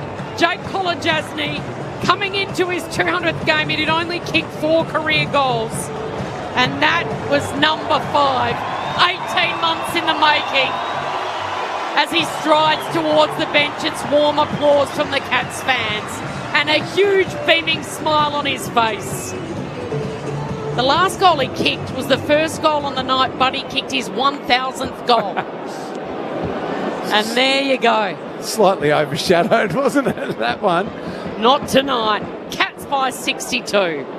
Jeremy Cameron's on 9 goals. The Dogs, their injury list is swelling. To centre half forward, G. Humphries tried to throw his shoe at it, and in the end, West was coming in from the other direction. And in the end, that's kicking in danger and a free kick. Or is it not? I reckon he... No, they've it's gone the wrong way. Wow. Had to be. Yeah, I was thinking, what's he doing with that? Cameron's been to double digits once, which we touched on earlier, that 11-goal haul against the Kangas last year. There was a Docklands around 20. West is going to get this free at true centre-half forward. And Richards is set up for... Oh, no, they just dropped him off. Because I know that he's not good for 50. Well, if he gets it, it's a great kick because he's not good for 50. What's he going to do? The Dogs with 1 rotation left on the bench as West kicks it all the way to the goal line. Won't quite get there. It's touched through for a behind on the line. Tim Hodges on the boundary. Cats by 61. Just the latest Bulldog injury. So confirmation from the Bulldogs. It is a left hamstring for Rory Lobb. So what a putrid night this has been for poor Luke Beveridge. The right hamstring for James O'Donnell, the left knee for Sam Darcy, and concussion for Tom Liberatore. Their spine has been decimated. So you look at the bigs that they've lost as well. So they've lost English the ruckman, Lobb the fullback, O'Donnell the centre halfback, and Darcy the full forward. Yeah. All their tools. Incredible. They open on And there's no Thursday. guarantee of English playing next week either, is there? Because of his knee. No. Next Thursday night? Have they Yes. got the opener? Yes. Yeah. Sydney at Marvel at Docklands next Thursday night for these decimated doggies. Still time, party time here for the Cats. Streaming forward was Dangerfield. Can he hit up Cameron? Oh, he couldn't. Buku Khamis, does he give away a free? No, the umpire says no. And the Bronx cheers because they wanted the free for Cameron. 1 out with Khamis, top of the goal square. Through for a minor score. In the end, it was a great spoil by Khamis because it could have been front on contact, but he got the ball. Dogs come wide. Jakes to Davidson. Comes back inside to Williams. Kicks down the wing. Here's Croft. Gives a handball to Richards. Just got it to him. The All-Australian through the middle of Kardinia Park finds Kennedy. Kennedy looks inside 50. Cooper Hines marks at left half forward. So if you've just joined us, and I know a lot of our audience throughout Sydney have, Lobb a hamstring, O'Donnell a hamstring, Liberatore a concussion, Darcy a suspected tear in his left knee to the ACL. So that's 4 injuries on the one night. 1 fit rotation. Cooper Hines has a look at the sticks. It won't quite get there. It's almost marked. Croft had a fair bit of it, punched away from him. And through for a rush behind. Geelong by 61, 22 gone final term. Cameron's kicked 9. Tim Hodges on the boundary on ABC Sport. I'm not sure if anyone in the box was watching that. Ed Richards just got to the boundary and looked at the bench and no one was there. And he looked around like to go, what's going on? So, they're going to be counting the cost of this night for some time, the Bulldogs. Kick-in's been marked by Lewis, but it was... Lewis's kick was touched, and now it's all the Cats lining up across halfback, right up against the boundary line. Humphries accepts the handball, and then he goes long. Neil reaches up above Ollie Henry in a 2-on-2, right in front of the interchange gates. Buku Khamis is the most nervous man in the stadium at the moment. He's 1 out with Jeremy Cameron. Free kicks going the way of Bose. Centre half forward. He goes to Bailey Smith out wide. Now he's within range to go back and have a set shot, but he's calling for Cameron to lead. He's saying, Jezza, lead. And Jezza says, no. You're the superstar. He's well and truly within range, but he's calling it. He is. His eyes are firmly on the number 5. Is he going to trick us all here, Bailey Smith? Within range, slight angle, goes for home, and he gets his moment in the sun.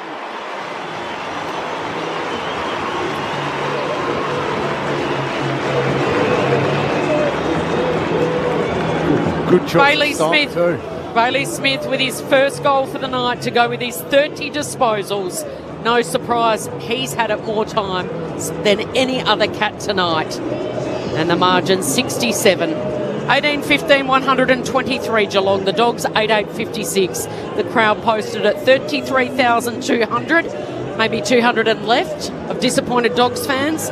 The 33,000 aren't going anywhere because with 5 minutes to go, Cameron is on 9 goals. Great tune. Is there anything we should read into Bailey's choice of song? He can be a devil on occasion. Is he asking for a little bit of sympathy? Maybe. The Rolling Stones for Bailey Smith with the rock star of our. He's the rock star of our game. There's no doubt about that. As Atkins gives it to Warple, kicks Geelong inside 50. Fraser punches it to the boundary line and out it goes half forward for the Cats. They've kicked the last 5 in the game. They lead by a game high 67. You like the song, Slingy? I've never been a fan, to be honest. But what about here at your home ground? Listen, when it's a fun night like this for the home crowd, it's all good. Enjoy the sing-along.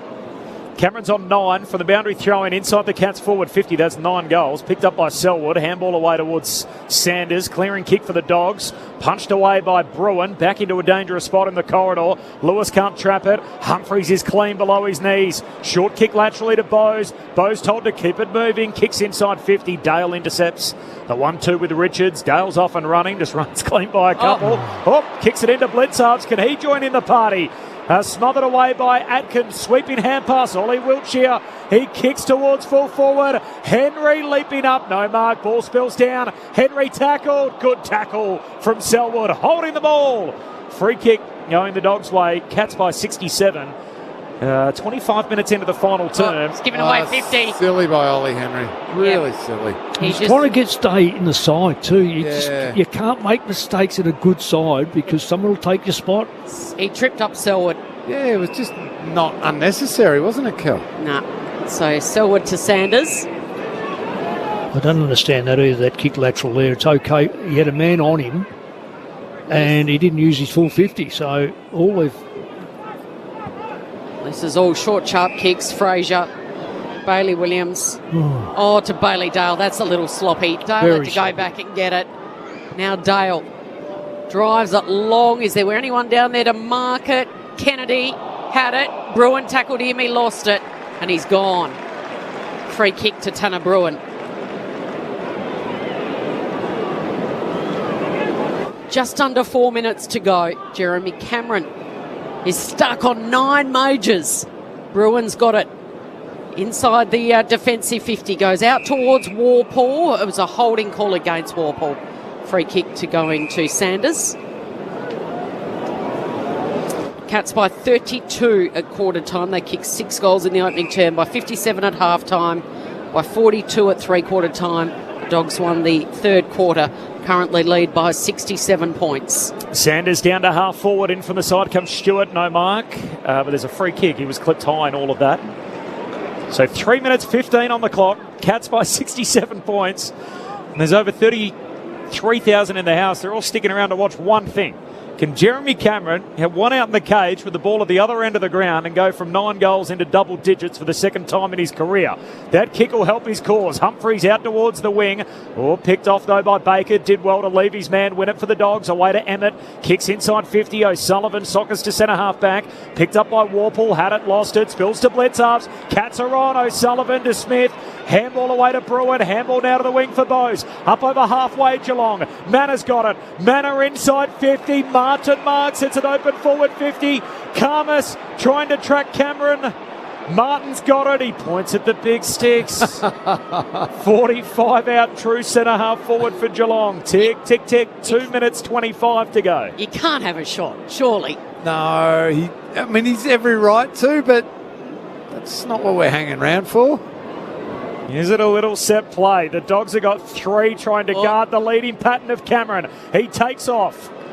Cameron leading. It's closed down. There's 3 Dogs trying to hold him up. Martin comes in, has the kick at goal. It's offline. It's a behind. And it's a 68-point lead for Geelong. Jeremy Cameron on 9 goals. 2 minutes to play. Bailey Dale's got the Sherrod in his hands. He keeps it low for Kennedy.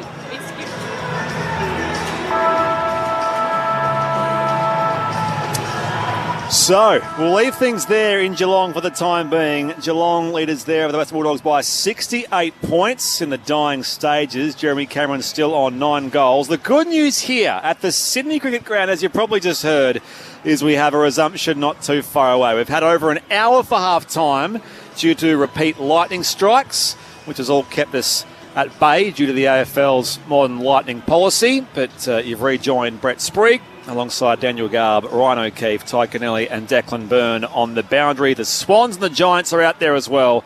The Swans lead by 19 points at what is still only half-time. Ryan O'Keefe, Ty Kennelly, what's the hardest thing for the players to have to sort of overcome this big delay? Well, I'm looking at it the other way. I'm looking at what the coach has done, and actually did they start reviewing what happened in the game itself and looking some edits and actually changes from a personnel point of view, and we'll get a look at it pretty quickly here. From a Sydney perspective, you didn't think they would, but it is hard to deal with as a player, but they're ultimate professionals and they got a good team around them, so I'm expecting them to be ready to go.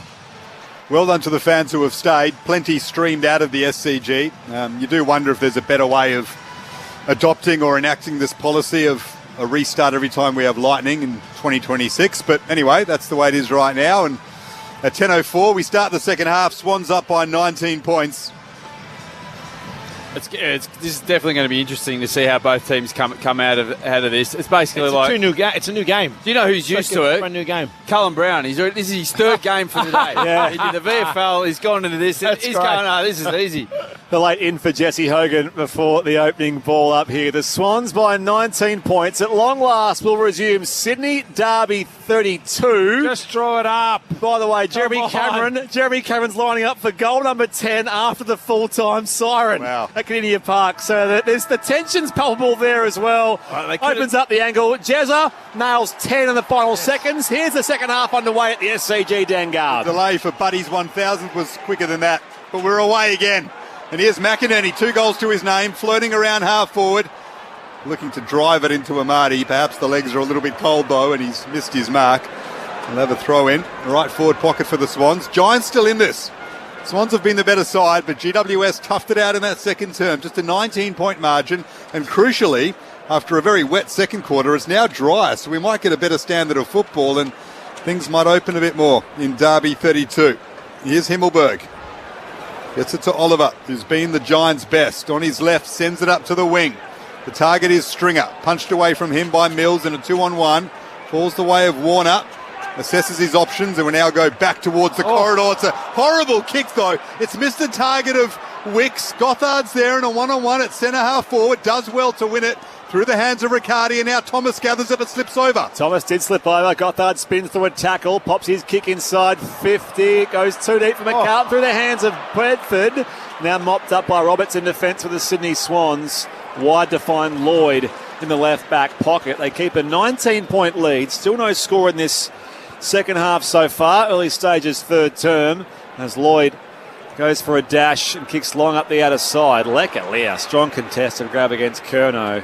The Giants win it back, and he'll retreat back towards half-back, and now it's going to be stand rule. And another free kick for the stand here, going the Giants' way. He can kick it, Himmelberg, or is he going to Leck, is it? Himmelberg received that ball from Lecalia, so I fancy it will come back to Lecalia. Just that kick on Chad Warner, his disposal is stopping him from being one of the best midfielders in our comp. He's handballed it off. And he's handballed the footy off here to Toby Green. It was missed to the right-hand side. By the way, the Cats finish up winners there by 75 points, 19-17, 131 to 88-56. That's a belting. And it's 18 points here the Swans' way. Up to the wing. Sydney send it. Gathered by Laverde. Takes it over the boundary line in front of the benches. Sydney by 18 points. Jeremy Cameron, 10 goals. Remarkable haul. And he's flipped the Coleman medal race on its head. Ben King was looking the warm favourite.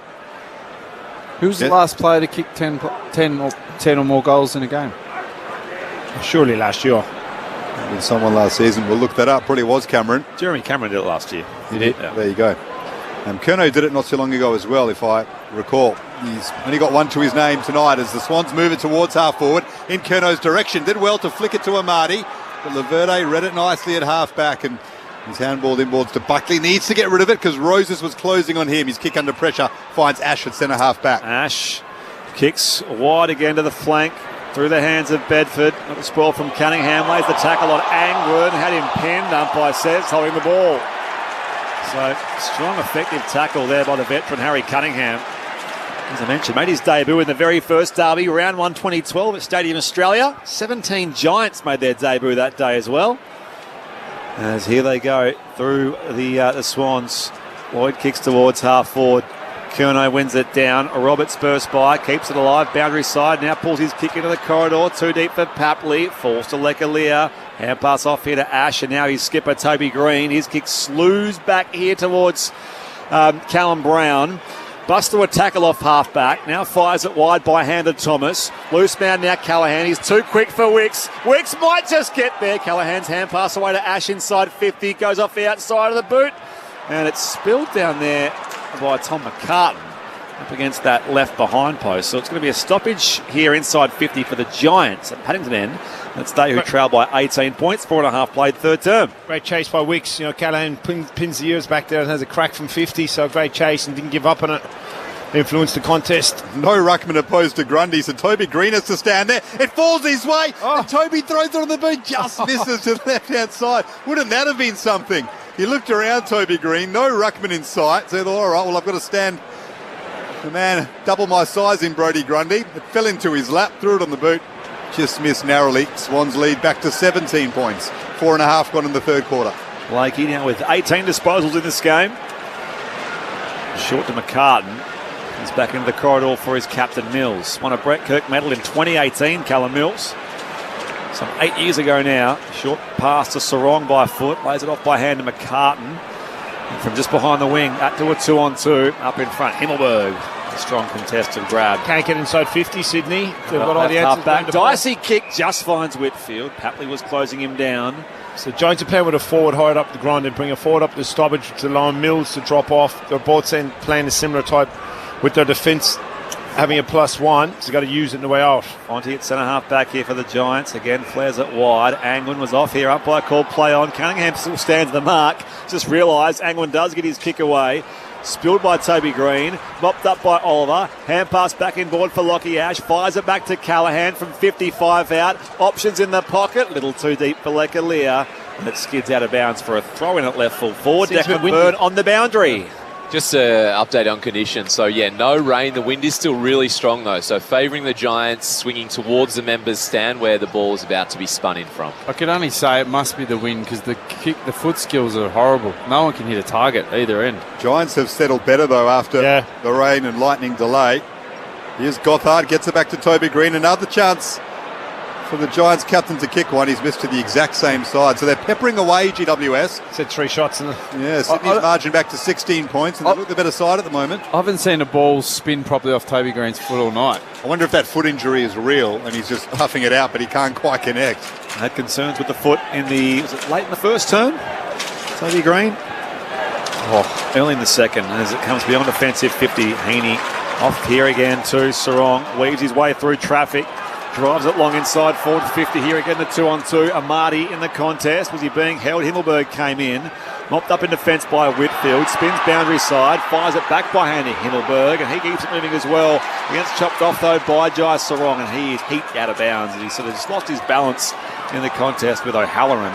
It will be last disposal. The Swans and the Giants ball at left half back. The Sydney Swans lead by 16 points here. O'Halloran will send it up the wing. Alia's a nice target there, as is Riccardi. Riccardi made a nice contest, fell the way of Alia, sweeping handball over the top. Will it sit up for Stringer? Breaks away, sends another one towards the attacking goal square. Gothard's there on hands and knees, gets it to Bedford. Giants do kick a goal. They deserved that. And I tell you what, the Swans fans who have stayed will be very concerned with what they're seeing, because the Giants are coming at them in a big way, and the Sydney lead is back to 10 points. Big goal, Toby Bedford. Three big long forward handballs. When you think he should have kicked it, why aren't you kicking out forwards? I reckon the coaching staff got to work with it. You saw the way they've lined up since they've come back for the hour break. All the forwards have come really high and creating the space behind, and they've done it 2 or 3 times, getting the space out the back. And they've certainly come to play, and they've settled a lot better, the Giants. Well, with the small forward line, get up, get back, get up, get back. Try and work them that way. But talking about the crowd, most of them are left. We did see a few go out the members' gate, and we were downstairs just getting some refreshments of our own. Swans by 10 points. It was only chips. Yeah, only chips. Yeah, that wasn't trying to make it sound like anything else. Madden. Into the back of him goes Sheldrick, and again the umpire waiting for it to be extracted. Callahan receives a hand pass. Hurried clearance here for the Giants. Inside forward 50. Hamling missed it with the spoil. Follows up here. Hamling. Alia worries him out of it. Now it's paddled back by Riccardi towards Stringer. From the pocket, Stringer. Centering ball. Goes right across the face. On the full. Roberts out of bounds on the full. It ricocheted off Roberts' shin as he was coming in on the half volley. It was an awkward sort of arrival for him. And as a result, it goes out of bounds on the full alongside that right behind post. Who's got it? Bedford has it here. He just kicked the last goal of the game. He could finish it, and he's classy enough. Here he is. Toby Bedford. Deep in that pocket, and he misses near side. Margin is just 9.5 gone in the third term. This is footy on ABC Sport after an abridged, elongated, if that makes sense, half-time break of an hour and 4 minutes. Well, the Swans and Giants complained about not having centre stage on a Friday night. They've got it now. Amid a lengthy delay. It's over between the Dogs and the Cats. Big win for Geelong as Blakey dashes out of the fence. Snazzy handball over the shoulder. And very busy by hand, the Swans. Now Jordan gathers it in the middle of the SCG. Back to Blakey, who kept going. That's a really good kick. It'll fall the way of Curnow, who slams through his second. He got a bit lucky. Buckley attacked the footy and missed it. It set up nicely for Curnow, and from 5 metres out, he put through goal number 2, and the Swans go back out to a 15-point lead. Geez, they got away with that. There was a team that put on better pressure would have shut that down. That's it's a fantastic. They run and they link. My only concern is when it play against really good pressurised teams in finals footy, is that going to stand up? I'm not quite sure, Tyke. Yeah, it's going to be the challenge from going forward. A new style of play, it will be. So, and everyone's going to know obviously what's coming. They're trying to attack the corridor like they're doing, and give them the wings and actually put extra numbers through the corridor and put that pressure on. So we'll wait and see. But certainly got lucky in that instance. They've had I'd say only 2 or 3 inside 50. It's been dominant quarter from the Giants, and Curnow gets his second. I think a bridge means shorter, actually. So what am I saying? Elongated. Certainly the right word to describe our half-time break. Socket forward by Warner, but we'll come back here for a hold and a free kick to go the way of the Swans and James Rowbottom. And Geelong, the Cats beat the Dogs by 75 points. Jeremy Cameron 10 goals as one of them goes deep inside 50. Himmelberg with the spoil. Grundy follows up here, fires the hand pass outside. There it's kept alive by Roberts, and now flying shot taken by Wicks. Kick was smothered. Still inside 50 here for the Swans in attack. Madden in his pocket picked by Sheldrick. Falls to Iden through Rouston, and now he snaps beyond defensive 50. Blakey paddles it to advantage. Alia, though, good wheels on the outside of him. Keeps it moving here for the Giants. Blakey gets to it as well up against the boundary line. Is it over for a throw-in? No. Alia slips the Blakey tackle. Tumbles it back down the line here. Bice just works it away in space there. Bedford for the Giants first. And Oliver Angwin did well on that end of that ball. Goes inside 50. It's marked by Toby Green. No, not paid the mark on the 50. McCartan slides in. Warner as well. That's Chad for the Swans. Kicks high up and under. falls for Wicks in the contest with Oliver. Bedford there first now for the Giants at half forward, but Wicks just tumbles it back down that outer side of the ground. Madden in the contest with Grundy. His handball in space goes out over the boundary line for a throw-in. Well, not a throw-in, it'll be a last disposal, a Swans ball. So they go towards half forward here, the Sydney Swans, and Grundy marks at left half forward. Inboard he goes to Sarong. He tries to chisel one in the pocket for McDonald. Himmelberg gathers for GWS. Handball to Buckley. Now O'Halloran, last line of defence. Penetrating kick on his left. Clears a bit of space, which they needed. Stringer did well to turn Mills.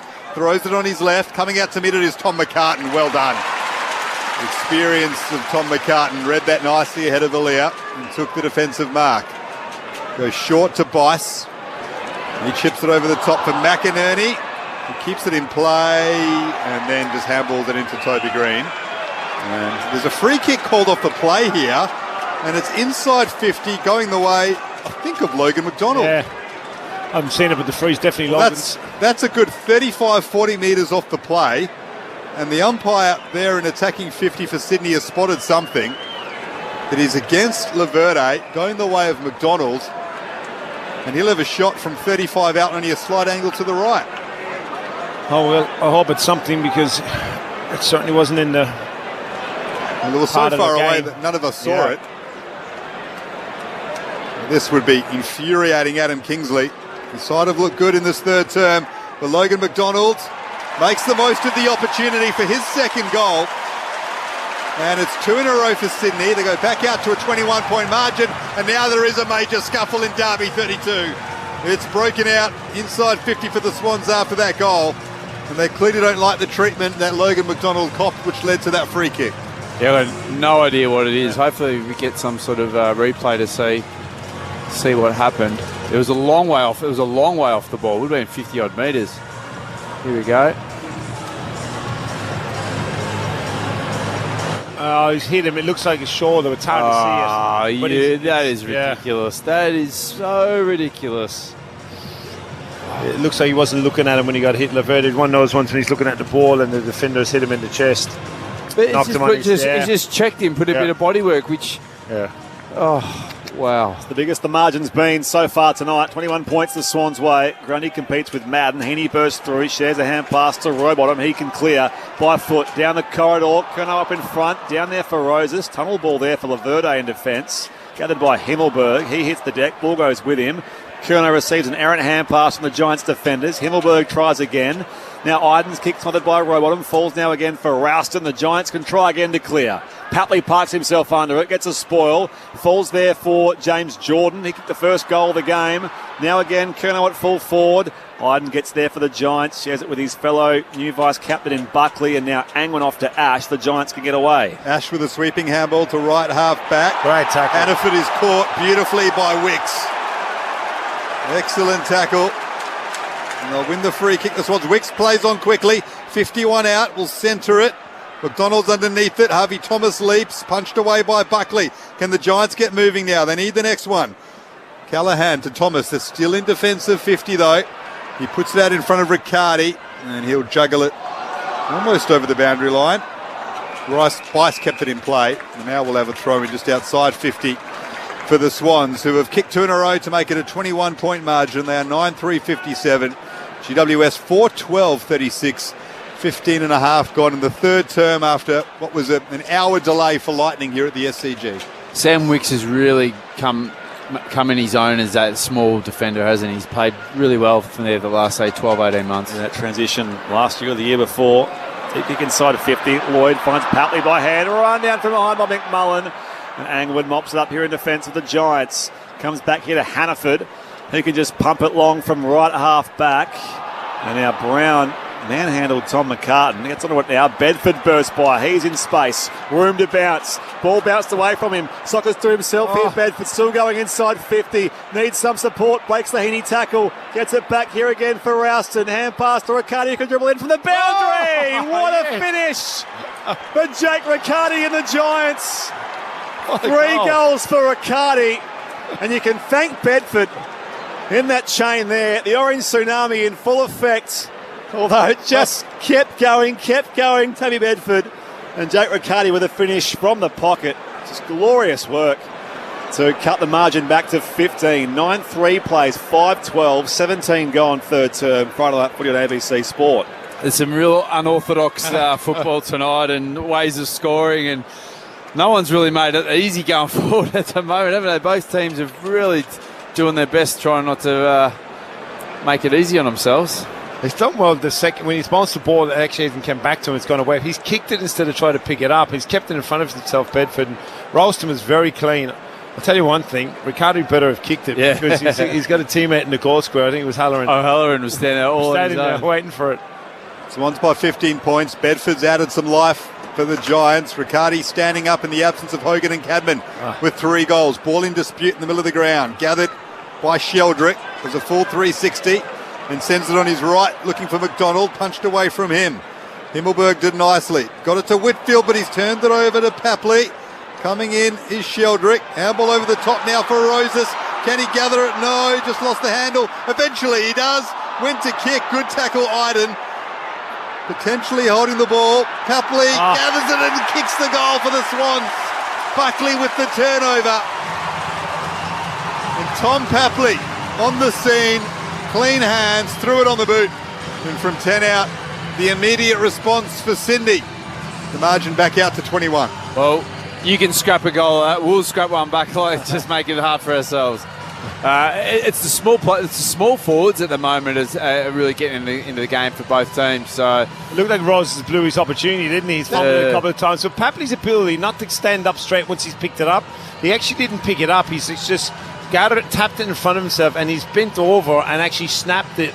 It's incredible. He knew he was under pressure because if he stood up and took that ball, he would have got tackled. So he less than half a second actually get that ball to his foot and finish the goal. I reckon that was a fair shout for holding the ball on Roses. Yeah, gathered it, had a chance. Iden caught him. That's but just the forward craft from Papley to actually get that to foot and know where the goals are is exceptional. First goal of the night for Tom Papley, the man who the Giant skipper called overweight, was it, this time last year, on the late derby last year, around 20. Giants win the clearance. Gothard, high kick up to half forward. Liam missed it. Bounced in the path of Heaney. Halloran down there as well for the Giants. Heaney can gather in defence. Fires it back to Blake. He's been good so far tonight for the Swans. Cunningham had over the football. There was a player taken higher in before all of that. Holding the ball against Blakey. Blakey holding the ball. Oof. So good second effort it was down there by Ollie Hannaford. I have to see this back. I can't. Or was it Gothard who's got the free kick coming his way? It's Gothard for the Giants. If Don Field was it. The inconsistencies just make it really hard to pick stuff up. Yes. Again, Roses, that tackle down the end should have been paid to reward the tackler, and then. Yeah, I don't think they've had a good night. We're about to hit time on here in the third quarter at the SCG. Gothard lining up for his second goal, and he misses to the right-hand side. Margin 20 the Swans' way. 10-3, 63, plays 5-13. Yeah, so had what's that? Is it 5 more scoring shots? The Giants. They had opportunities. Time on here in the third term. Sarong exits defensive 50. And his left foot up to Lloyd on the wing. Bounces off his chest. Whitfield gathers for the Giants. Sends it up to Gothard. He's buzzing about at half forward. Gets it to Riccardi. Inside 50, the Giants go again. Stringer works his way to the front. They converge on him. Courageous defending by Tom McCartan. He's come off worse for wear. Stringer bounced back to his feet. We'll have a throw in. Inside 50 for the Giants. And McCartan is just struggling to get the air back into his lungs. Yeah, he's winded. Just copped it right there in the ribs. Bice went back with the flight as well. Swans lead by 20 points. Yeah, it's not his head, obviously. We know he got some concerns. No, it's his ribs, thank God. He's just getting up now, looking a little ginger. Tom McCartan.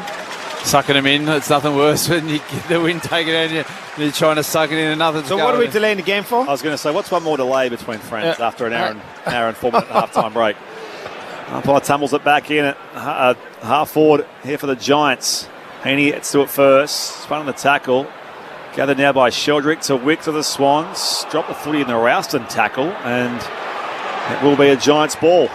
Good luck trying to pick who's free spots going on. So Harry Rouston's tackle rewarded here. There's a bit of afters here as well, involving Sheldrick and Harvey Thomas.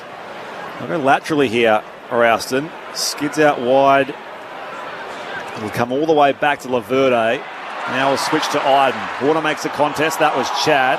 Iden shrugs the Rodham tackle, kicks inside towards 50. Heaney gets there first to the Swans. Back to Chad Warner. They're away here, the Swans. It comes to McInerney. Gets the hand pass to Papley. He's goal side 55 out. Just squib kick inside 50. Alir in front of Amati. Getting there first for the Swans. It comes back to McInerney, and now Rowbottom run down. It was a little high there from Mick Mullen. Umpire lets them play. We'll ball up 40 out from the Swans attacking goal at the Randwick end. It's they who lead by 20 points. 23 gone here in the third term. Friday night footy on ABC Sport. You're on the arc of the 50 and you've kicked it backwards 30 metres. Here's Whitfield. Tracy Jones. He's caught by Heaney and caught holding the ball. Tried to burst through the tackle, Lockie Whitfield. Heaney came from side on, caught him cold. And the Swans superstar will have a shot at his first of the night from just outside 50, slight angle to the left. Both teams need to put away that switch kick across the middle of the ground. Both teams have made absolute howlers doing that. But Isaac Heaney is so strong. Like, you don't realise, like, when people try to break through him and he holds and he's getting manhandled, his tackling strength and his strength around the contest is phenomenal. Fair claims for the best player in the comp on form at the moment, Isaac Heaney. Yep. He's in the chat, according to many, with Nick Dacos and Marcus Bontempelli. Having another outstanding season. Can he kick his first of Derby 32? No, it's across the face, and it'll bounce once. No, it won't. Out of bounds on the full. Looked like it might have caught some chalk. Umpire says it did not. 20 points, Swans lead by. If you've joined us from Geelong, welcome. The Cats by 75 there. City Derby 32 here at the SCG, where it's the Swans by 20 points on the Giants. Time on here in the third term. The Giants come beyond defensive 50. Grundy bounding after it here. Can't keep it alive in the company of Stringer. And so it will be just a throw-in. Defensive side of the wing for the Giants. You're with Brett Sprigg, Daniel Garb, Ryan O'Keefe, Ty Kennelly and Declan Byrne. As I mentioned, Jeremy Cameron, the highlight there. Sam Darcy's injury, the low light, certainly. And that came in your park. Back in it comes. Grundy wins it down here only as far as Toby Green. The Giants skip a hand pass, chopped off only as far as there. Corey Warner. But a hurried kick away towards half forward.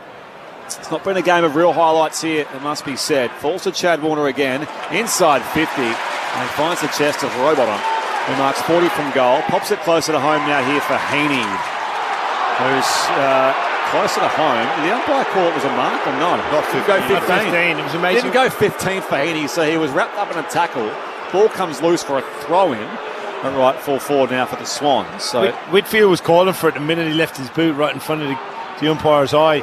they're going towards the Randwick end. 20 points their lead. 25 gone here in the third term. Down it comes Grundy into the path of Cunningham. They pile in from all angles, and the umpire will ball it up.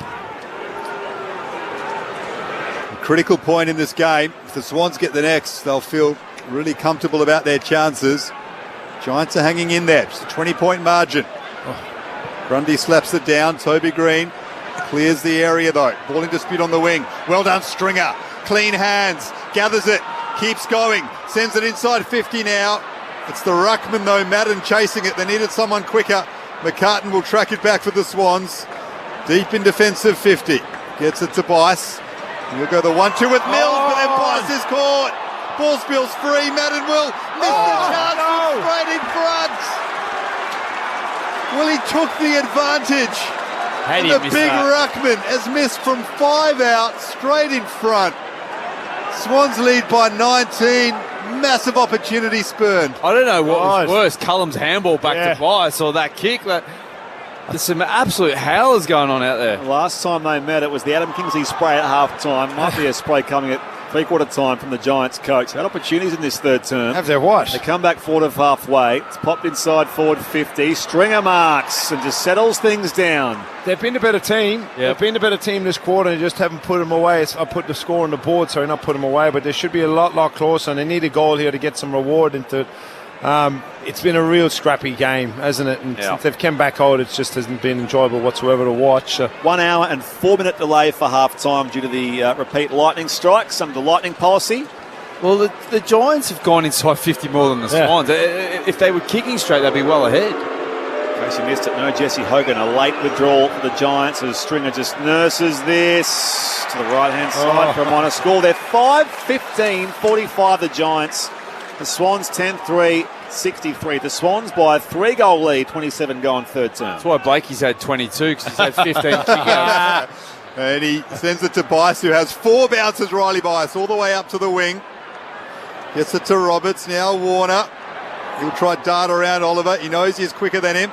Oliver does well to corral him. And well done, Thomas, Again, who tracked Roberts. What's that handball to someone who's got someone like almost... They're overcoached, coaching and overplaying here it. for the Swans, so Roberts will take it. Just seen some vision of Kingsley in the box. Putting his hand, his hair is getting greyer and greyer by the hour. Going to be here for the night, so it's going to be very grey by the end of the night. But it's missed a lot of opportunities. They played better than the 18-point margin that Sydney currently hold, as Roberts with the free kick, sends it long into the pocket. Grundy worked off the football. Umpire says no free kick. We'll have a throw in left forward pocket for Sydney. Have we got a bounce record in a game of football? How many bounces that have actually ever been had in a game? Because the amount of players actually having a bounce tonight. Unsuccessful ones too on the moist deck. Swans by 18 points here. We approach three-quarter time. Both rucks missed it. Falls to Heaney, who can snap on the run from 25. It's marked by Buckley, playing goalkeeper at the round weekend of the SCG. No change to the score. Still the Swans by those 3 goals. It's in the left back pocket with Joe Fonte. On to it, Lockie Ash. Marking at halfback. As I said, momentum has been with them, the Giants, at times in this third term. Sydney Derby 32 here. Front of that footy on ABC Sport. Ralston's been good for the Giants. What's Callan had? He hasn't really got involved in the game at all. 18 disposals. Yeah, we haven't really noticed it, have we? As Ralston finds McMullen. Explosiveness. Good kick to find Whitfield, middle of the SCG. He'll switch across here, but again, McDonald gives chase with the Swans, and he might beat Thomas to the football. Thomas paddles it to advantage there of Iden. McDonald lays the tackle. It falls to Thomas. Going to come back here for a free kick hold with the man. It's going to be advantage paid the Giants. Whitfield comes back in board to find Oliver. He goes from 52 out, deep to the hot spot from behind. Stringer on McCartan. McCartan intercepts for the Swans. And the home side are away. They're lacking the tools, GWS, at the moment. And it's a nice kick from Bice to find Warner on the wing. Up to Roses. The Swans are out here. He goes short. And then hits up Papley. 55 out, up against the boundary line, right half forward. His kick is scrappy. Might sit up though for McDonald. Gathered it nicely, top of the goal square. Ash intervenes. And the Giants can get out of trouble. The handball went to Himmelberg. Sends it out to right half back. Gothard's there with Bice off their hands. And we'll have a throw in just forward of the wing for the Swans, who are 10-3-63. GWS 5-15-45. Swans lead by 18 points. Giants have spurned plenty of chances. Swans have had some clean looks at it, but it absolutely balls that up, really. Inside 50 to have. Yeah, Papley's been a few of them, hasn't he? He's tried to kick the litter off it. Times back in on the outer wing. Grundy feeds it by hand to Heaney. Swings it back to Corey Warner. He goes from forward of halfway. Options are plenty inside the arc. Deep to find Curnow. Can't hang on to the grab. Falls for Fonte. He bounces off that last line here for the Giants. Hand pass finds Lockie Ash, and he can swing it wide to Lecalier, playing his first game of the campaign. Of course, after his failed trade to St Kilda last year, he took the opening ruck tap as well, the opening bounce or ball up of the game, Lecalier against Brodie Grundy. And here goes the Giants through Harvey Thomas, high down towards half forward. Strong grab, Madden. Feeds it back to his skipper, Toby Green from 50 out. Unguarded square. Can he skid it through? No. Of course he can't. He's had 4 or 5 behinds this quarter, hasn't he? 5-16-46. The Giants trail the Swans by 17 points at the half-hour mark of the third term. We've seen some classic derbies in this great rivalry, and this is not one of them. He's kicked 4 behind. The Giants have kicked 2-8 for the term. Oof. And the Swans 3 straight. That sums up where the game's at the moment. Corey Warner on the wing. Up to Roses at half forward. Final stages of this third quarter. A late chance for Sydney. Roses wheels onto the left. Long ball to Curnow. Buckley at front position. Amadi with the handball looking for Curnow. Well, Toby Green got the knee up there on Curnow. That was dangerous. We've seen that before from Toby. Here go the Giants though. Time for them to launch it. Leap into attack. Madden gets the hands free, but he's turned it over. And that'll do us for the third term. Sydney up by 17 points. Warner has it, but the siren will sound. What a lizard. And the lizard might have a little go here. He's 60 out. He's taken the mark. Not quite sure he's got the distance, even on his best night. And you can't run off the line either. He might go the torpedo here, Nick Blakey. He has 23 touches for the evening. Swans up by 17 points. He will go the torpedo. Old school. Gives it a very good look, but it won't quite get there. And the Giants ensure it doesn't go through for even a minor score. Swans lead by 17 points. GWS arguably the better of that third term, but they kicked 2-8. They were wasteful, and that's a bit of a talking point. Toby Green picking that knee up again. Swans fans didn't like it. Yeah, knee's all right. Let it go. You've got to protect yourself going for the ball. 2 goals. 2 goals, 8 to 3 straight in that third term here at the SCG. A reminder, of course, or to just repeat what happened at Glenview Park, Geelong by 75 points. So the game high lead was the final margin in the end. They kicked the last 6 goals of the game. Jeremy Cameron kicked 10 goals, and the very last goal of the game, as we're all just waiting to see if he would bang through his 10th. But just the second time in his career, of course, after his 11 goals last year. And the Bulldogs finished the night with just one fit player on the bench. So Sam Darcy, the suspected ACL in the first half with the injury to his left knee. It was a change of direction, so a non-contact knee injury for Sam Darcy. And the worst is feared for him. Concussion for Tom Liberatore, a right hamstring for James O'Donnell, and a left hamstring injury for Rory Lobb. So those injury concerns for the Dogs, who now fall to 4-2 off the back of consecutive defeats, and the Cats improve their record to 4 wins and 2 losses on the year through these first 6 rounds. The Swans lead by 17 points here in Derby, 32 here in Sydney. This is Friday Night Footy on ABC Sport. Look at me. Anne Edmonds, Kitty Flanagan, Magda Zabansky, and so many more. Good morning, everyone. No one cares. In comedy gems like Fisk, Kath and Kim, and Bad Company. This fun? No, thank you. Comedy that leaves an impression. ABC iView. This is the 2026 AFL Premiership season with ABC Sport.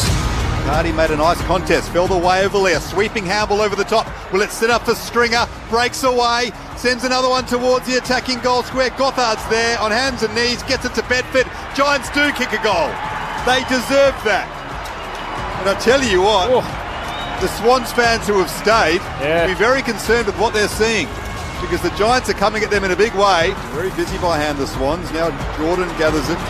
Middle of the SCG, back to Blakey, who kept going. That's a really good kick. It'll fall the way of Curnow, who slams through his seconds. There's a free kick called off the play here, and it's inside 50, going the way, I think, of Logan McDonald. But Logan McDonald makes the most of the opportunity for his second goal. And it's 2 in a row for Sydney. They go back out to a 21-point margin, and now there is a major scuffle in Derby 32. Bedford burst by. He's in space. Room to bounce. Ball bounced away from him. Sockers to himself here. Bedford still going inside 50. Needs some support. Breaks the Heaney tackle. Gets it back here again for Rouston. Hand pass to Riccardi, who can dribble in from the boundary. What a finish for Jake Riccardi and the Giants. 3 goals for Riccardi. And you can thank Bedford in that chain there. The orange tsunami in full effect. Coming in is Sheldrick. Handball over the top now for Roses. Can he gather it? No, just lost the handle. Eventually he does. Went to kick. Good tackle, Iden. Papley gathers it and kicks the goal for the Swans. Buckley with the turnover. And Tom Papley on the scene. Clean hands. Threw it on the boot. And from 10 out, the immediate response for Sydney. The AFL on ABC Sport. On radio. ABC Sport Digital Radio. And ABC Listen. Sydney Swans by 17 points in Derby 32 here at the SCG. You're with Brett Sprigg alongside Daniel Garb, Ty Kennelly, Ryan O'Keefe and Declan Byrne. We had an hour and 4 minutes delay at half time. It feels like a different game, Ty, perhaps, doesn't it, as far as just the sort of the restart and trying to think what happened in the first half and how it all sort of came together. But the Giants had opportunities in that third term. They kicked 2 goals, 8. I will point out that in the Derby history, so the Giants obviously won the last time they met after the Adam Kingsley spray and that remarkable turnaround from being 6 goals down to win by, it was a 79-point turnaround. But the Giants' previous 4 wins before that were by a total of 6 points. So when the games are close, the Giants win the close ones. How is this game headed in the final term about to start? Well, the Giants were probably the dominant team that quarter, and you look at it, they've had more inside 50s and more shots on goal. If they and a lot of those shots on goal have been very gettable. So if they nail them, they'll be well and truly in front in this game. So my biggest concern for the Swans, and it'd be their foreline, the ball is going in and getting rebounded out of there way too quickly. They're not putting enough pressure on to force repeat entries or forward half turnovers. There seems to be a strong breeze going this round, looking at the players and the staff down there on the ground, running towards favouring the Giants going forward. You know, like you said, Ryan, it's 5 goals from 43 inside 50s from the Giants itself. Like, it's a real poor return. 2 goals, 8 that quarter, you know. So they've come out better since the delayed start, the Giants, and it's purely on the back of getting forwards high and some space behind and getting some real fast rebound off their D50, which you mentioned with the Swans forwards. Ball went in there and they got some good looks at it, but they just butchered it going inside 50, and then the Giants bounced back. And that's what happens if you don't use the ball going inside forward 50. The Giants got some really good rebounders and they're going to hurt you, and that's exactly what happened from the Swans' perspective. So they'd want to be careful here, the Swans. The Giants kick a couple, certainly kick one early to start it. You know, it's give them some belief, because there's a couple of players that are, for me, they're not flying just yet from the Giants' perspective, and Callahan's one of them. We haven't seen much bounce from him. He's getting some ball inside. But, you know, the Swans got a lot of quality as well, obviously, as we know. Justin didn't quite get going that third quarter like he did in the first half. Now the final turn we go. Sydney Derby 32 here at the SCG. Grundy snatched it out of the ruck and just throws it on the boot. High towards half forward. Score from Himmelberg on behind on Jordan, who was down there in the forward line. It now falls out there in front of Angwin. Jordan's still out after it here for the Swans, and it goes toward the boundary line for a throw-in. Declan Byrne on the boundary. And just an update on Isaac Heaney. So he had 4 touches at quarter time. He had 24 at 3/4 time. I don't know why they pushed Angwin off him. It seemed like it was working that first quarter, but he seems to get away, as he tends to in the second halves. That was 4 hours ago, Declan. So Grundy knocks it out in front of Heaney. Couldn't quite gather in the pocket and then goes over the advertising hoarding. That's how you get away from a tag. Well, I hope he's okay here, Isaac Heaney. He has gone head straight over. And Swans fans have helped him to his feet. Now Connor Iden gives him a hand to pull him back over. He went straight through there without any hesitation. Ball to be thrown back in. Right forward pocket. Swans by 17 points. Heaney back involved in the contest. Grundy plucks it out of the air again, throws it on the boot, and misses to the right-hand side, through for behind.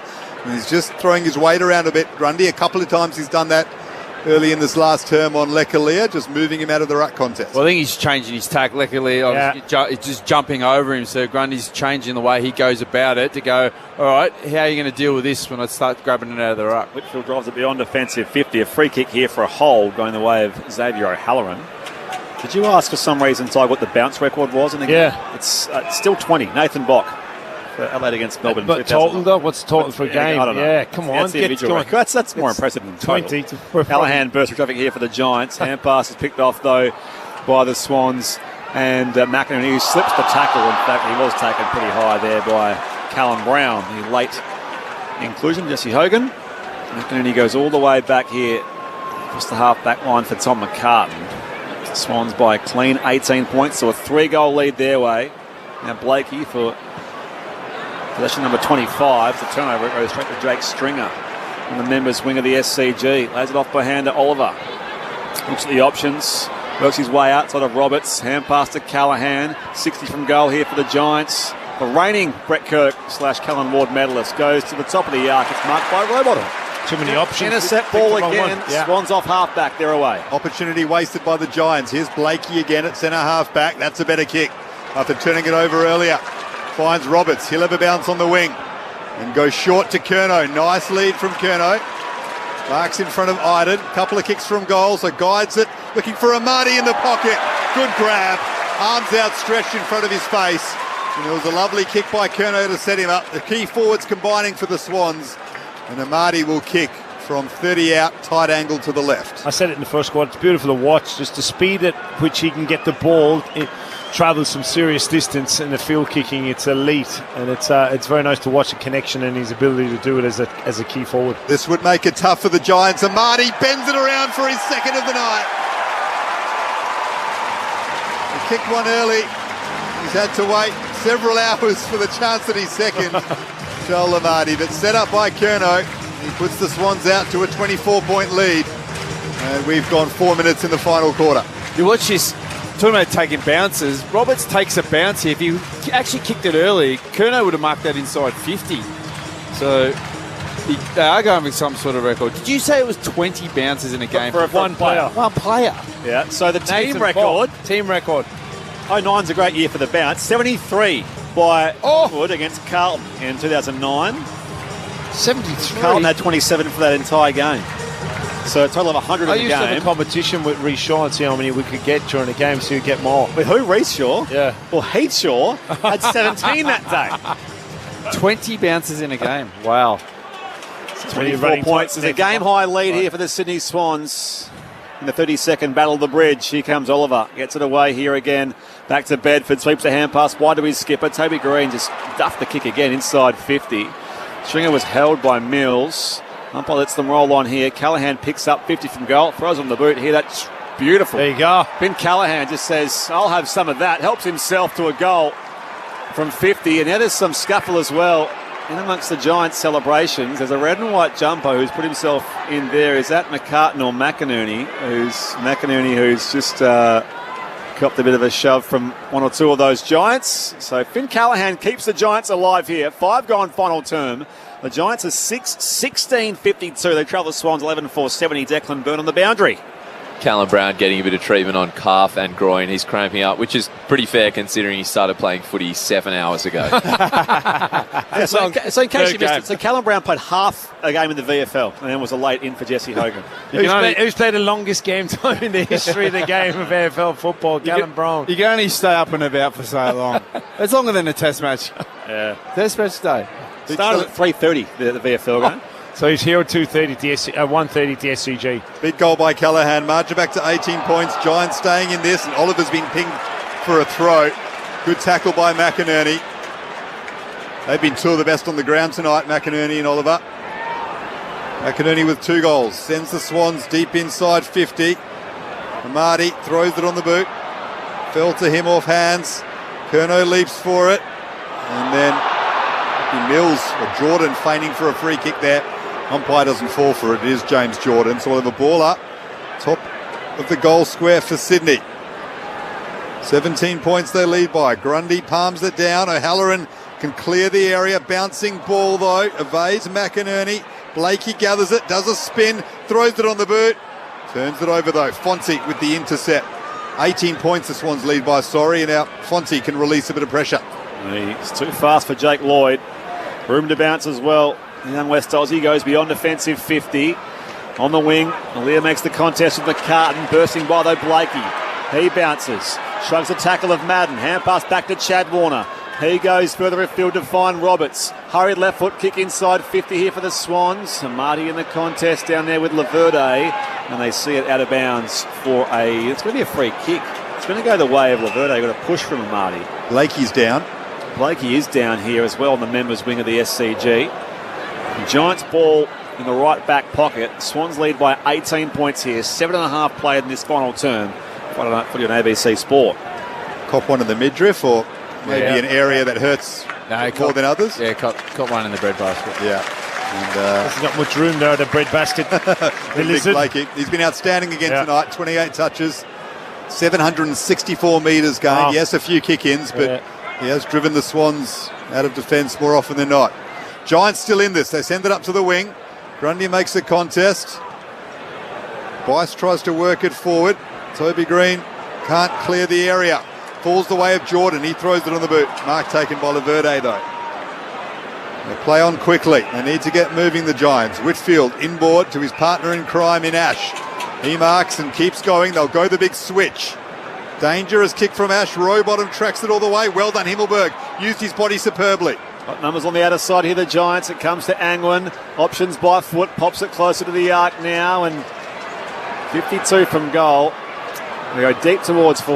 It's out of bounds on the full. A shocking kick down there by Hannaford. So no change to our score. The Swans by 18 points still. 8.5 gone here in this final term.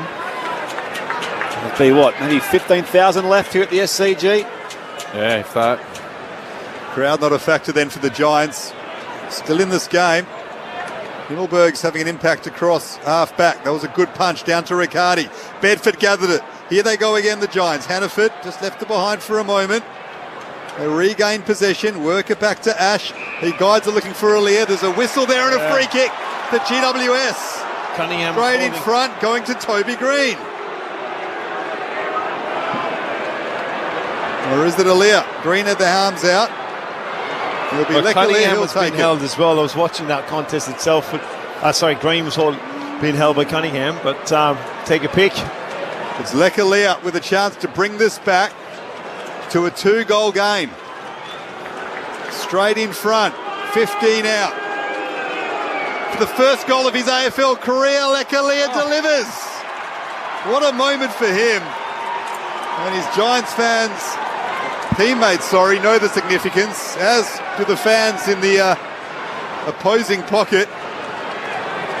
Well deserved. And Lekalia, his position's been moved around. He started in the ruck, then moved forward. And gone back and all this. It's well deserved. He's played pretty well tonight. And he's going to be one of those players, I think, in another year or two, we're going to see him really take another step. Derby 32, back to a 2-goal game with plenty of time left.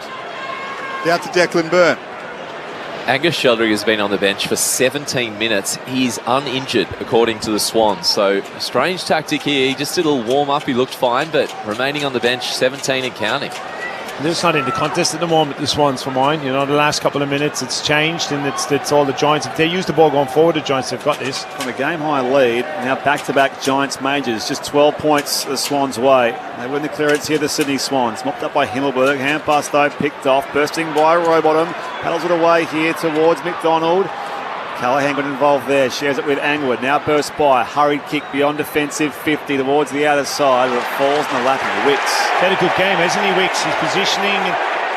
Wicks struggles the tackle, plays on quickly, goes high inside forward 50 here towards a 2-on-2. McDonald with a hang on the behind line. It was through though for the score already. So it's 13 points the Swans lead, 11-5 plays, 7-16, 11 gone in the final term. Friday night footy on ABC. Well, it's game on now, 11 o'clock at night here, and it's game on. It's both teams got to go and win it. Riccardi will leap for this. Brought it down on the wing. It favours the Swans though. Roberts gathers, throws it on the boot. Contest between Iden and Curnow. Lloyd got to the front of the pack, spills away from him. We'll have a throw in left forward pocket for Sydney. We've had to wait a while, but we do have a game. Swans up by 13 points. And I tell you what, footy purists might like this because the curfew means, as far as I understand, there'll be no songs after 11 o'clock. So that means in 9 minutes there'll be no more goal songs, which fans seem to hate. 12 gone final term. Back in it comes. Grundy paddles it out the back there. Thomas reaching for it for the Giants, and now he's wrapped up by Jordan. Umpire says, give it to me. Declan Byrne on the boundary. What about the post-match presentation? They're going to whisper the winner of the Kirkwood medal. And it comes to Toby Green here from that stoppage. Hand pass releases Oliver. Just thumps it back down Member's side. It falls onto the chest of Riley Bice. Took a hanger in the first half, Riley Bice. And Shurager called to play on. Goes inside 50. It's out of bounds on the full. It missed Curnow and everything. So a Giants ball in the right back pocket. It's only 13 points the Swans lead here in Derby 32. The Giants will fancy their chances on the balance of play, making this margin even closer than it is, but not with kicks like that. That was sloppy. Laverde across his own defensive 50, missed the target of Himmelberg. He's missed a lot of kicks tonight, Laverde. This is something that... Yeah, he has, but he's settled in as a defender, hasn't he? Into the Giants to come in here and do what he's doing defensively. Particularly with Taylor out. He's probably got a role in there. Throwing inside 50 for the Swans. Grundy down to Roses. It bounces through. The fortunate roll. It just jumped up over the head of Laverde, who forced that stoppage inside 50. And then a bit of class from Grundy down to the small forward. And Roses on the snap brings the margin back out to 19 points. And he is proving to be a handy little recruit for the Sydney Swans. Oh, and the ruck work from Grundy, he just constantly just knows and works his opponent over and over. And a bit like Isaac Heaney, as the game gets longer, he just has more influence on the game because he just wears his opponents out. It's so dangerous. The classy finish, and he knew exactly what he was doing when he kicked that ball, the way it was going to check side bounce, and his ability to actually get on his left foot. But you're right, the connection is a ruckman, and Grundy's ability to keep going as a key big fella. You got to wear him down, and he keeps backing up the big ruckman. Mally Rosas, a couple of goals against his former side, the Gold Coast Suns, last week at Norwood. Timely goal here for the home side in the derby. Clearance goes away to the Giants. Callaghan, high ball inside 50. Spoil from Hamling down there on Riccardi. At half back now for the Swans. Blakey can't gather. Trying hard, Rowbottom. Oliver goes in hard now for GWS, and now it's locked in. And does come out late though here. McInerney hand pass off to Sheldrick. Hand pass wide now again. Made some work there for Roberts. Thomas got involved, but Sheldrick gathers now for the Swans. Goes back down the corridor at the feet of Jordan. Fed back, here it comes to Blakey. Thought of halfway. He just weaves his way through the corridor again. Unguarded square. Blakey skids it all the way home. The champion's goal from Nick Blakey. He's been their best tonight. And he brings it out to a new game-high mark of 25 points. 13,583 the Sydney Swans. The Giants 7-16-58 at the 15-minute mark of the final term here at the SCG. Tyconelli and Ryan O'Keefe. As soon as the Swans won that off half-back, he was gone. He was gone before it was even clear. Unbelievable. He just took off. And you're backing your teammates to be really clean, and James Jordan and that ground ball in the middle of the pitch there can be quite greasy and slippery in the middle of the ground. But they've done it all night and they've done it all year. They're aggressive run from half back, and they tinkered with Nick Blakey last year as a key defender. This is where his best position is. He's damaging when he's high up the ground. He clearly can use the ball going forward, like we've seen, and he's been one of Sydney's best. 29 touches, 841 metres gained, more than 300 metres above the next best on the ground as they work it forward again. Sydney, those are Blakey's stats. Heaney into attack, gathered by Buckley. Well done, Corey Warner. To leap on top of Angwin and lock it inside 50 again. Angwin now gathers it, gets it to Callaghan. They need to get moving, the Giants. They need the next one fast. The kick is short of Riccardi. Gathered by Hamling, over the top to Mills. They can go again here, Sydney. The handball misses its target though. And Blakey says he was off his hands, and it should be a throw-in. It's going to be a free kick the way of the Giants. 43,000 in the crowd. There's no way there's 43,000 in the SCG at the moment after that 1 hour delay as Angwin moves the Giants into attack. That's the half forward.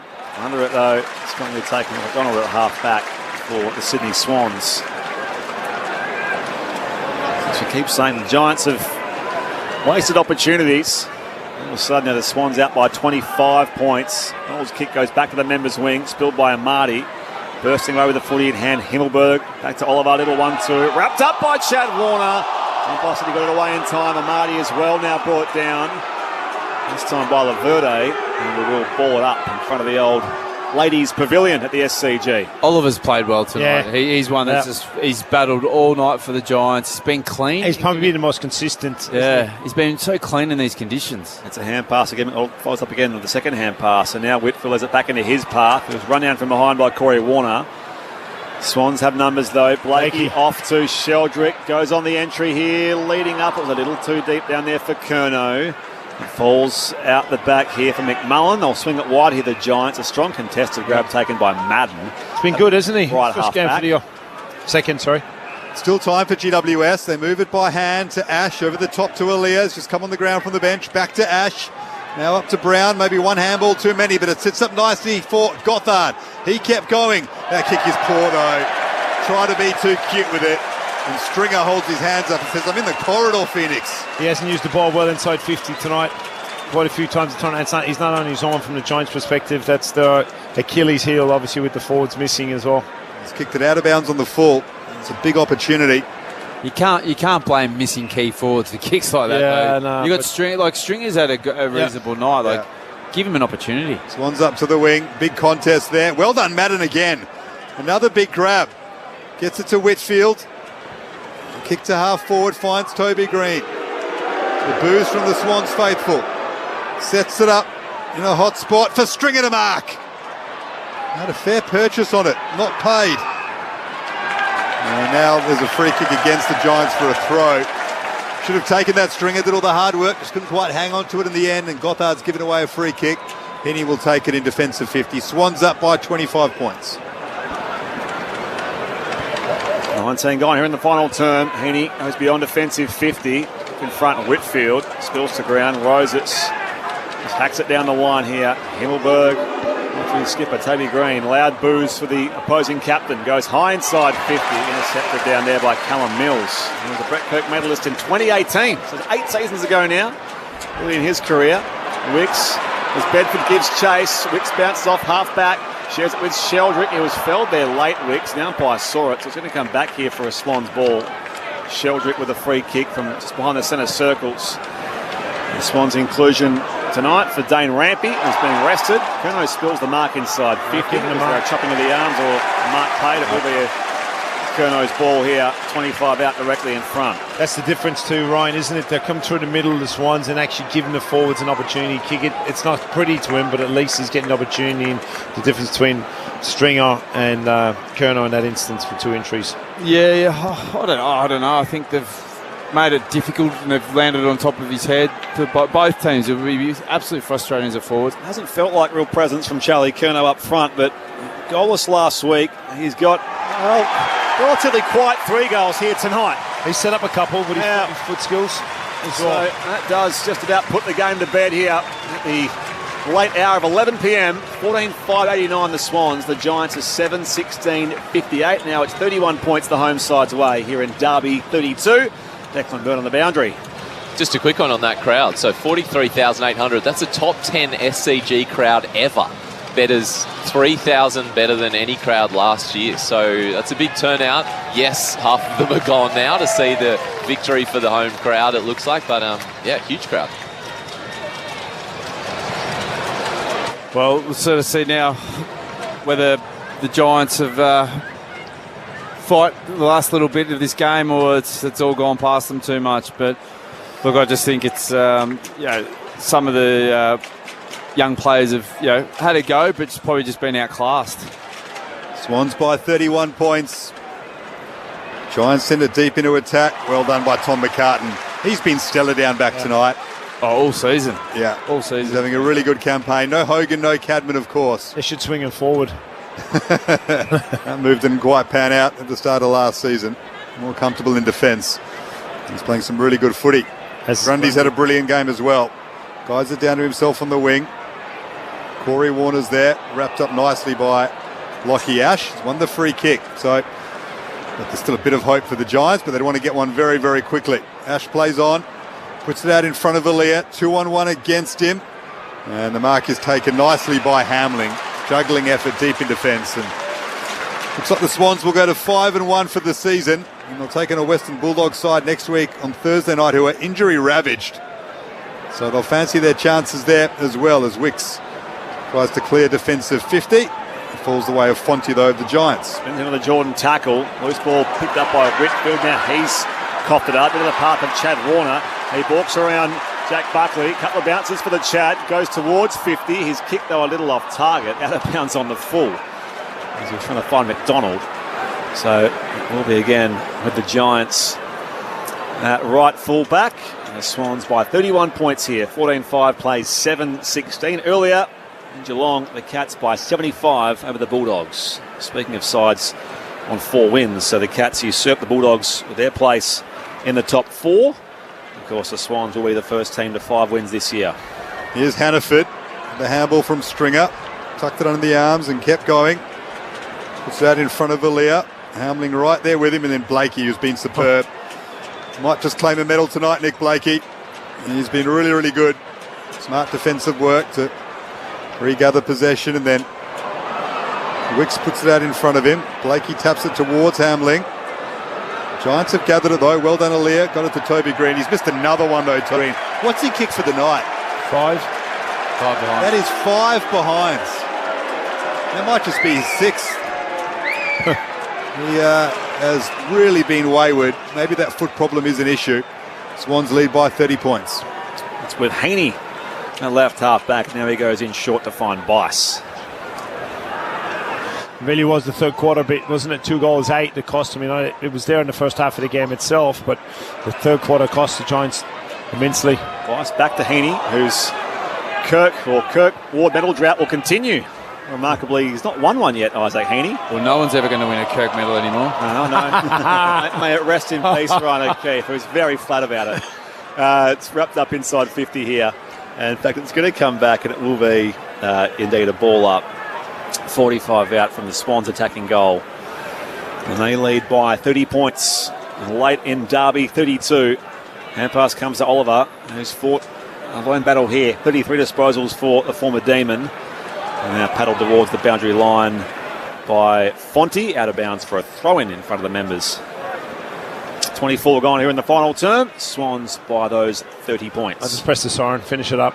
We've been here all night. So the Giants will be 2-4. They have got North Melbourne at home in Canberra next week. That's not straightforward with the players they've got missing. They'd want a couple back. Swans up by 30 points. 24 and a half gone in the final term. Derby 32 going the way of Sydney as they scrap away for it. Just inside 50 for the Giants, for the Swans, as Grundy works it back to Rowbottom, throws it on the boot. McDonald comes out to meet it, and then it falls away of Sheldrick. He's kicked another for Sydney. He spent a lot of time on the bench, and that will cheer him up. Nice work from Logan McDonald to bring it down to him. He just found a way to palm it onto his right boot and put through his second goal of the season, and now it's blowing out a bit for the Giants. The Swans lead by 36 points. Yeah, it's just becoming, everyone's sort of going through the motions out there a little bit. You can see the Giants players and the young players have sort of totally run out of gas, but there really hasn't been much pressure on the game at all. Like, the intensity's been quite low. It's been a bit of a turnover, an arc-to-arc sort of rebound. A D50 sort of game. Launches. And then now, to your point before, Tigers, definitely that third quarter, the Giants had the play, and if they hit the most executed and hit the scoreboard with the most important stat, which is the scoreboard, it'd probably be a different area. It'd give them a different motivation and a different mindset going into this last quarter. 36 points the Swans' way. From the restart, Oliver hands to it first. Whitfield bursts by it and flares his kick wide to the outer side where it's marked by Thomas. The Giants just keep it moving. There is Toby Green who marks. He was clipped late down there by Joel Hamling. Give it off, Toby. So what's Toby got then? 5 behind, so no goals 5 for the visiting team skipper. A couple of boos of people questioning his need to Kernot on this end in the third quarter. Just boos are not necessary. He wears a charcoal jersey and a black hat in these Sydney derbies as the villain, and he goes inside 50, pulls it short to find Phoenix Goffard. Drop punt, son, please. Don't do this kick. Going on the angle here. Irish style Tig. Here we go. Yep. Knock Phoenix it through. Goffard. Easy. On the fat part of the footy. Makes no mistake. Phoenix Goffard with his second goal tonight. Looks so much better than the drop punt. His first felt like it was 3.5 hours ago. They cut the margin back to 30 points. Pretty much was. 30 points is the Swans lead here. 15-5-95 to 8-17-65. So still with, 5 more scoring shots on the game, the Giants, which is the story of the night in some ways. 27 gone in the final term as we close out Friday Night Footy here on ABC Sport. Having said that, I do feel if the Swans were threatening it all, that they had gears in them, at times. And when even in that quarter there, you could see when the Giants got the 2 goals that they just stepped it up a bit. So do you think they're playing at the level? They're playing at the level, I feel. Yeah, okay. You'd feel Blake, even them with stepping it up, there's plenty more left. And Warner, there's not numerous from there. Excuse me. 27 and a half gone in the final term after a 1 hour delay for Lightning. Swans lead by 30 points. Rowbottom burrowing away in the middle of the SCG. Giants get the turnover. Green's handball misses the mark. Wicks gathers it. And his kick, though, to centre half forward is mopped up by Whitfield. Possession number 28 for Lockie Whitfield. He goes short. Finds Harvey Thomas just backwards of the wing. Swans back in numbers now. They'll try and suffocate any sort of hope out of GWS. So Thomas has to try bite one off, and Blakey reads it well. Good spoil. Pulls the way of Ash, though. Has a bounce in the middle of the ground. Handball over the top to Himmelberg. Tucked out of a tackle. Whitfield ran in support. Moves it inside 50. Palmed down by O'Halloran. Well done, Tom McCartan. Outstanding defensive work, and the Swans can go again. Blakey involved again. He's dumping the tackle. Ball comes to Roses. And now all back to Chad Warner. 55 from goal. Unguarded square. No one's back there. Chad Warner dribbles it through. Party time at the Sydney Cricket Ground. And as the Swans will take back the Derby trophy from their bitter crosstown rival. Margin back out to 36 points. 16-5, 101 to 8-17-65. A goal for Chad Warner. And the fans that have stuck around after our long half-time break are rewarded here. Might be something to be said. Sorry, mate. Hang on. There is music. Yeah. Well, hang on. I heard 11 or 9. I've been here before. I've seen Adam Zampa bowling those death overs at a boring old one-day international at 11:15 with no music and no microphones. But I guess it doesn't really apply to the Friday night footy. Who knows? I was going to say, it might be worthwhile having a goalkeeper playing AFL now. How many balls have just ran through in the second half, certainly from the Swans, running through the goal line? Swans by 36 points. Warner with his first of the night. Grundy wins another ball in the middle of the ground. Sends it forward. McDonald will gather. Logan McDonald on the left. Had more time than he realised. That was a rather rash effort across the face, out of bounds on the full. Fonzie will bring it back in, but dangerously so. Papley read it nicely. Evades a couple of players, and in fact Papley's been pinged for a free kick against. Buckley will take it, goes short to Lockie Ash. Ash with possession number 29. Continue to go down the corridor, the Giants. Laverde to Callaghan, back to Laverde. Finds a bit of space. And here's Oliver. He's been great, Oliver. Possession number 36 for him. That's a real positive for the Giants tonight. Marked here by Goffard at right half forward. This kid's shown a lot. Like, his disposals let him down, but he's been busy and got to the ball a lot. Debuted an opening round, Phoenix Gothard. Kicks inside 50. Snatched away Thomas there on Lloyd, and he tumbles it towards the goals here. Minus score. It's a first-round draft pick, Phoenix Gothard, so he has got the talent. But isn't every Giants player first-round draft pick? I've got some answers, by the way. It's actually softer. The music is about 30 decibels Oh, the softer. decibels gone down. It did feel softer or quieter, so they can have music, but it's going to be much softer.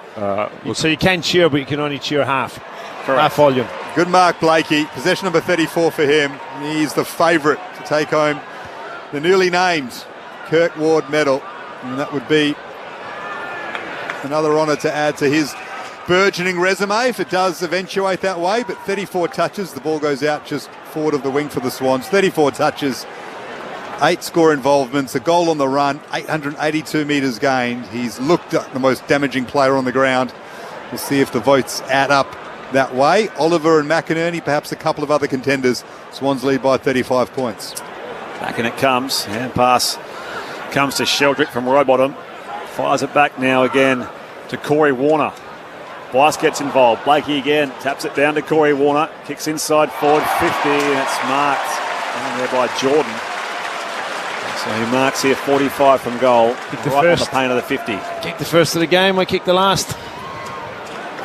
So Blakey's just trotting up forward here as well. Keep a watch on him. See if he can put the exclamation point on the Swans win. They've had 5 weeks on the road. Had the bye in there as well. Dean Cox has the Swans right where he wants them. Only 5 wins in their first 6 starts. Here's Jordan. Lines up the set shot. Connects with his right boot. No one's on the goal line. Oh, Kingers. Goalkeeper. Oh, Where's Kingers. the goalkeeper time? He is going to spew at that, the Giants coach. There was no one there. That ball went through chest height off the boot of James Jordan from 50 out. He has his second goal, and the Swans are out by 41 points. They're asking the question to Finn Callahan as the midfielders came down, and he's now looking at the defenders, seeing what's going on. But I think you should be looking at your ruckman, who was outside 50, Lekalia, who's about to come do the centre bounce, who's the one that should have been back. There's an argument that's broken out. There's a lot of finger pointing. Whitfield as well is asking what's going on. Joe Fonte's responding. It's getting a bit ugly this for the Giants. That did look ugly for the Giants. It's not going to make a difference in the game, but that's just like 101. What I want to know is you learn that in junior footy. I want to know who's had the least run meters tonight for the Giants, so they get a real spray from Adam Kingsley like Steve Cleary did last year. Least run 23 run meters in a half. It's the kind of thing that makes you look at it and go, oh, they've given up. I reckon it was Jesse Hogan. Swans by 41 points. They have blitzed the Giants late on. Here's Toby Green. Geez, that is a big tackle by Rowbottom. You let him know about it at this stage of the game. Well, he's never going to get a free kick, Toby. They literally don't pay him a free kick, which is totally unfair. Grundy wins it down here. In turn, he wraps up Oliver, who's been brave tonight for the Giants in his first Sydney derby. 37 disposals for... He's been really good. Clayton Oliver. 18 contested. Yeah, the whole game. He should win the Ward medal. Grundy, hurried kick out to Harvey Thomas, who marks in the dying seconds. He's still 65 from goal. Calls for options. Long to the hot spot. Spoil away from Tom McCartan. It's clean bowled a couple of players. The whistle on play. It will be going to Sydney Swans' way.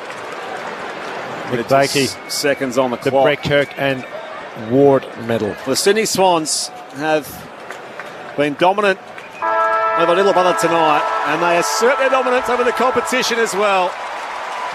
To reaffirm top spot with a big win by 41 points in Sydney Derby 32. By day and by night, lift that noble banner high, shake down the thunder from the sky, whether the odds be great or small, Swans will go in and win overall, while our loyal Swans are marching onwards to victory. They led by 8 points at quarter time, by 19 points at the half, which was 1 hour and 4 minutes long, thanks to repeat lightning strikes.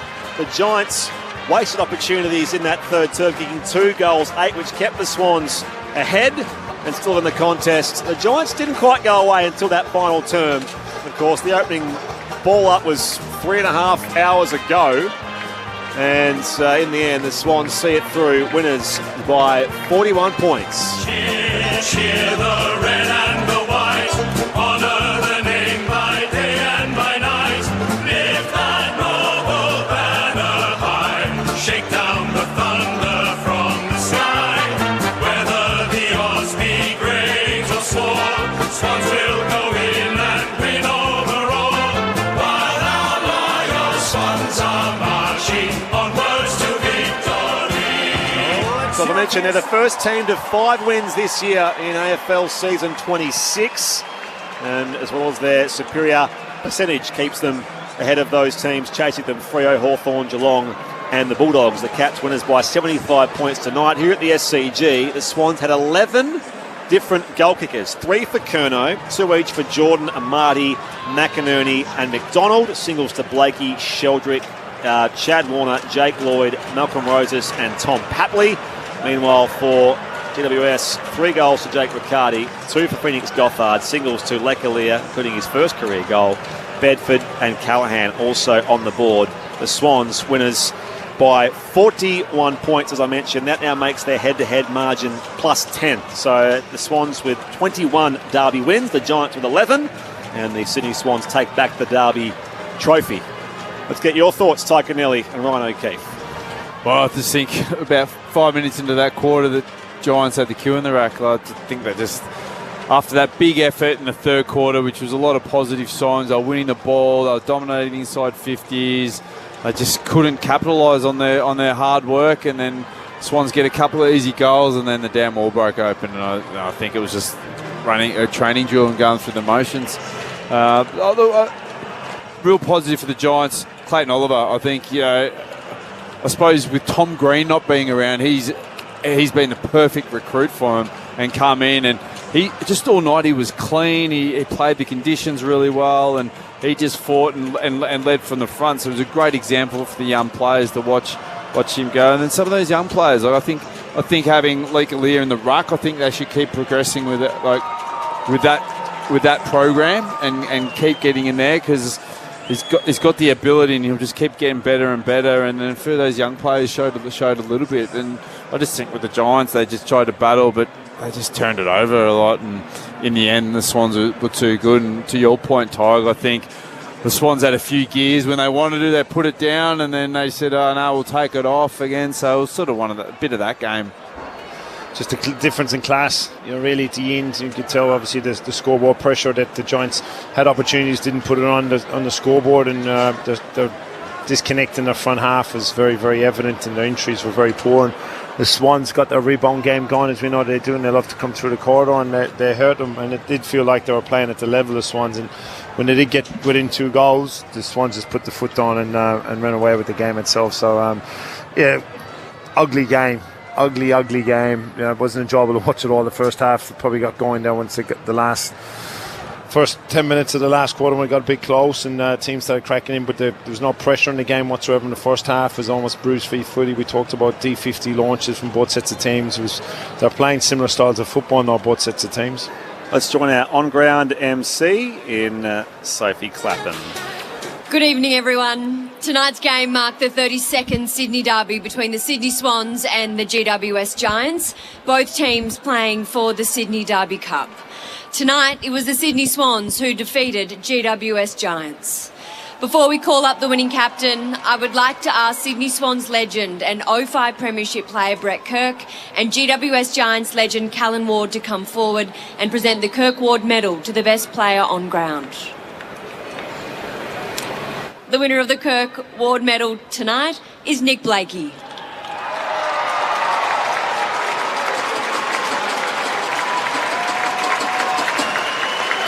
He was my 3, for what it's worth.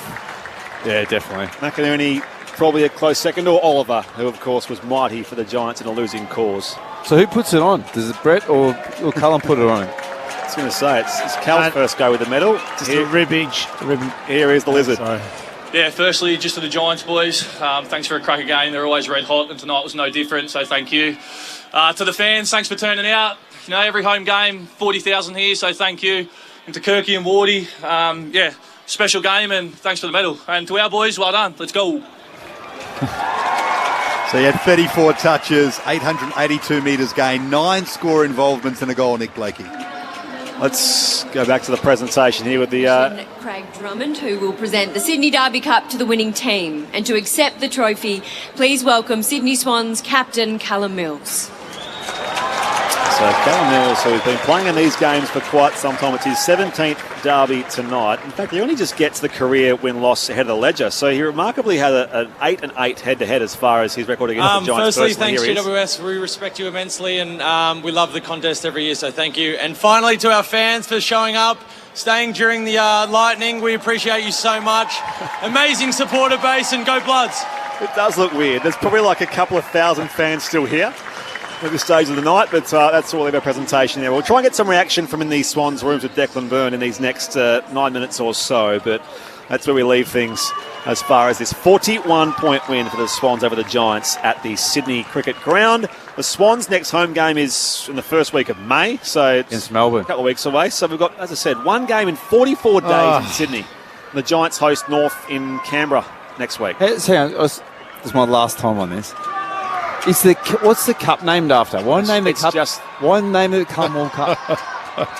You'd have Callum Ward on the cup? Why not? You wouldn't have a Swans player and a Giants player? No, we've got Kirk Medal, and you're going to honour a person. We'll name it the Ward Cup. I just can't understand why it's a problem that we have the Kirk Ward Medal. Because it's already been named. It doesn't matter. Well, let's change the Brownlow, and at the Bob Skilton now, the winner of it's the Bob Skilton Adam Goods Medal. It was called something else before. We're allowed change, and I think the process, but they're always planning. Not when you're honouring someone. They're always planning. The plan was always to put 2 names in this medal. Yeah, that was the original plan. Right. Break it down for us, Tig and Ryan. So the Swans now with 5 wins in these first 6 starts, 11 different goal scorers tonight. How did they keep the Giants away, or was it the Giants their own worst enemy in that third term? Yeah, I just think they were certain that when it was kicked 2 goals 8 in that third term, you know, and as we were talking about just before, they just played at the level of Swans, and you felt they had plenty more gears to go and they could jump more.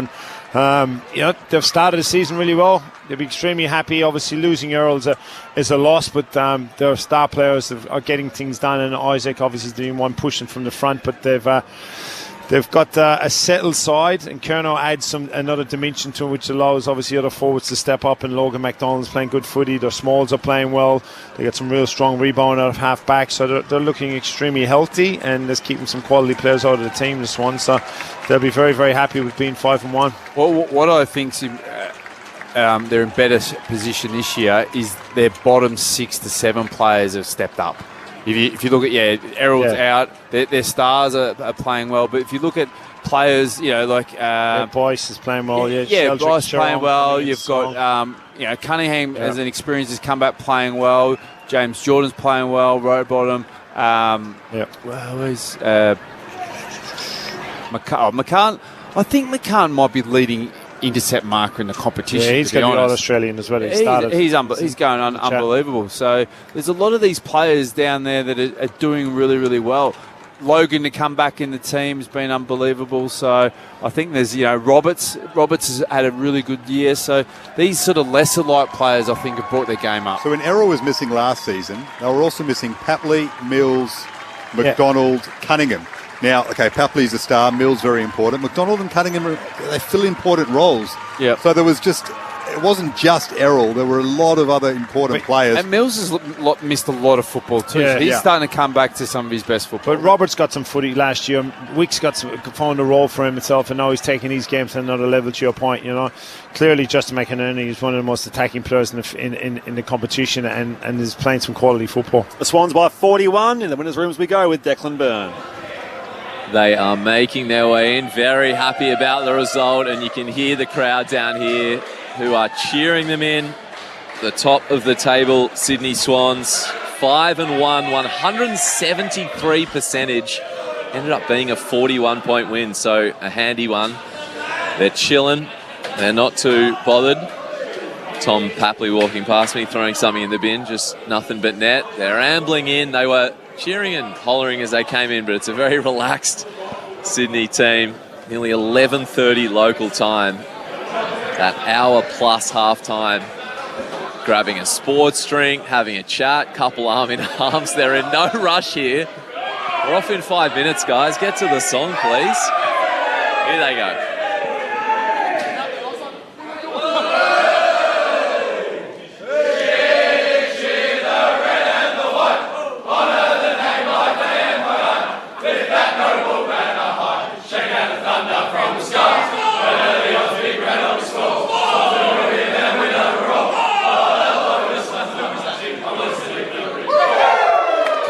Great stuff. Back to you very shortly if we can, Deck, with a quick interview from the winners' rooms. Ryan O'Keefe, who got your three best in the ABC Player of the Year, if I can trouble you for that? Yeah, I'm going to go McInerney for 1, Clayton Oliver for 2, and the Lizard for 3. Okay, Nick Blakey, the Kirk Ward medalist tonight in Sydney's 41-point victory. The crowd here, 43,986. What was your 3, Spriggy? I went 3 Blakey, 2 McInerney, and 1 Oliver in the official voting. I thought Oliver could have been 2, but it was 41 points in the end. He was the best Giant by far.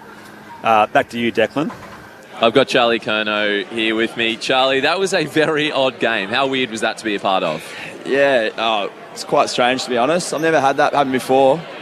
I think the JLT game, we had a bit of storm come through against the Giants last time too, wasn't it? Is that right? Anyway, so it's a bit of a wild one. What's the time, mate? 11:30. I actually thought it was later than that. That's actually not too bad. So what are you doing after? No, I'm joking. We'll meet you at the pub. What do you do at your age, an hour plus off? How is it at half time? Do you have to do anything silly to re-warm up? What does the body look like? Mate, honestly, it was a few dance moves going down and stuff like that. And the bit of carry on. And we had to chill out for a bit, then fire yourself back up. And I thought the lads, obviously did that pretty well.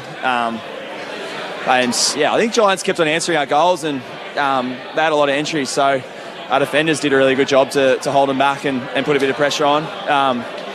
It's just a really strange win. I don't really remember the game, to be honest. You kicked a few goals. I'm sure you try and keep out as much noise as you can, but there's been so much talk about you arriving at Sydney. What have you taken in? What have you made of your first, half a dozen games here? Oh, bloody hell, the boys are fast. You just get excited watching, all those guys light up the back line. Bicey, Lizard, the skipper, Big T-Mac and the boys. Even the big boys are running off with the ball handballing. And then you got the midfield. So, I'm just getting used to watching Chad and Haynes and the boys burn out of there. And, I'm loving watching that what they're doing from the forward line. And you kind of in awe a little bit. So, it's good fun, mate. I'm really enjoying it, and yeah, it's just been a fun little start to the year, to be honest. And I've seen you doing a lot of surfing, but life in Sydney v life in Melbourne. How are you enjoying being out of the Melbourne bubble? Yeah, it's not too bad. I miss shot ramen on a cold night. Me and a partner used to always roll down there, a few little joints like that. Cozying up in a cold pub back there, but it's mate, it's completely different. I'm not going to be that guy that comes to Sydney and hates on Melbourne. So, but I'm loving, the ocean's beautiful and it's an amazing city. It's right on the coastline, big raw cliff tops, and yeah, I've just always loved the ocean. It's been a bit of a home for me. Being from Torquay, you can just reset and stuff like that. So, yeah, it's been great. Awesome. Well done tonight. Congrats on the win, the goals. I'll let you get to your meeting. Thanks, mate. Charlie Curnow there with Declan Byrne after their 41-point win. The Swans next up play the wounded Bulldogs. Of course, they lost to Geelong tonight by 75 points. So Thursday night Docklands to start round 7. It's Sydney's next assignment away after already having 5 weeks on the road. And then the Giants host North Melbourne at Manuka Oval on Sunday in the twilight slot. Tomorrow, of course, from midday Eastern, Corbin Middlemass, Luke Ball and Mick Moldhouse with AFL Saturday. Of course, Sports Talk in WA. There's SA Grandstand as well, and indeed our games back to back, starting with Gold Coast v Essendon at Carrara. So look forward to the footy continuing. Thanks, Tig. Thank you. Thanks, Pebs. See you next time. Thanks to Dennis and to Tim and to Mitch in the studio and to you for your company, of course. Sydney winners here in the Derby.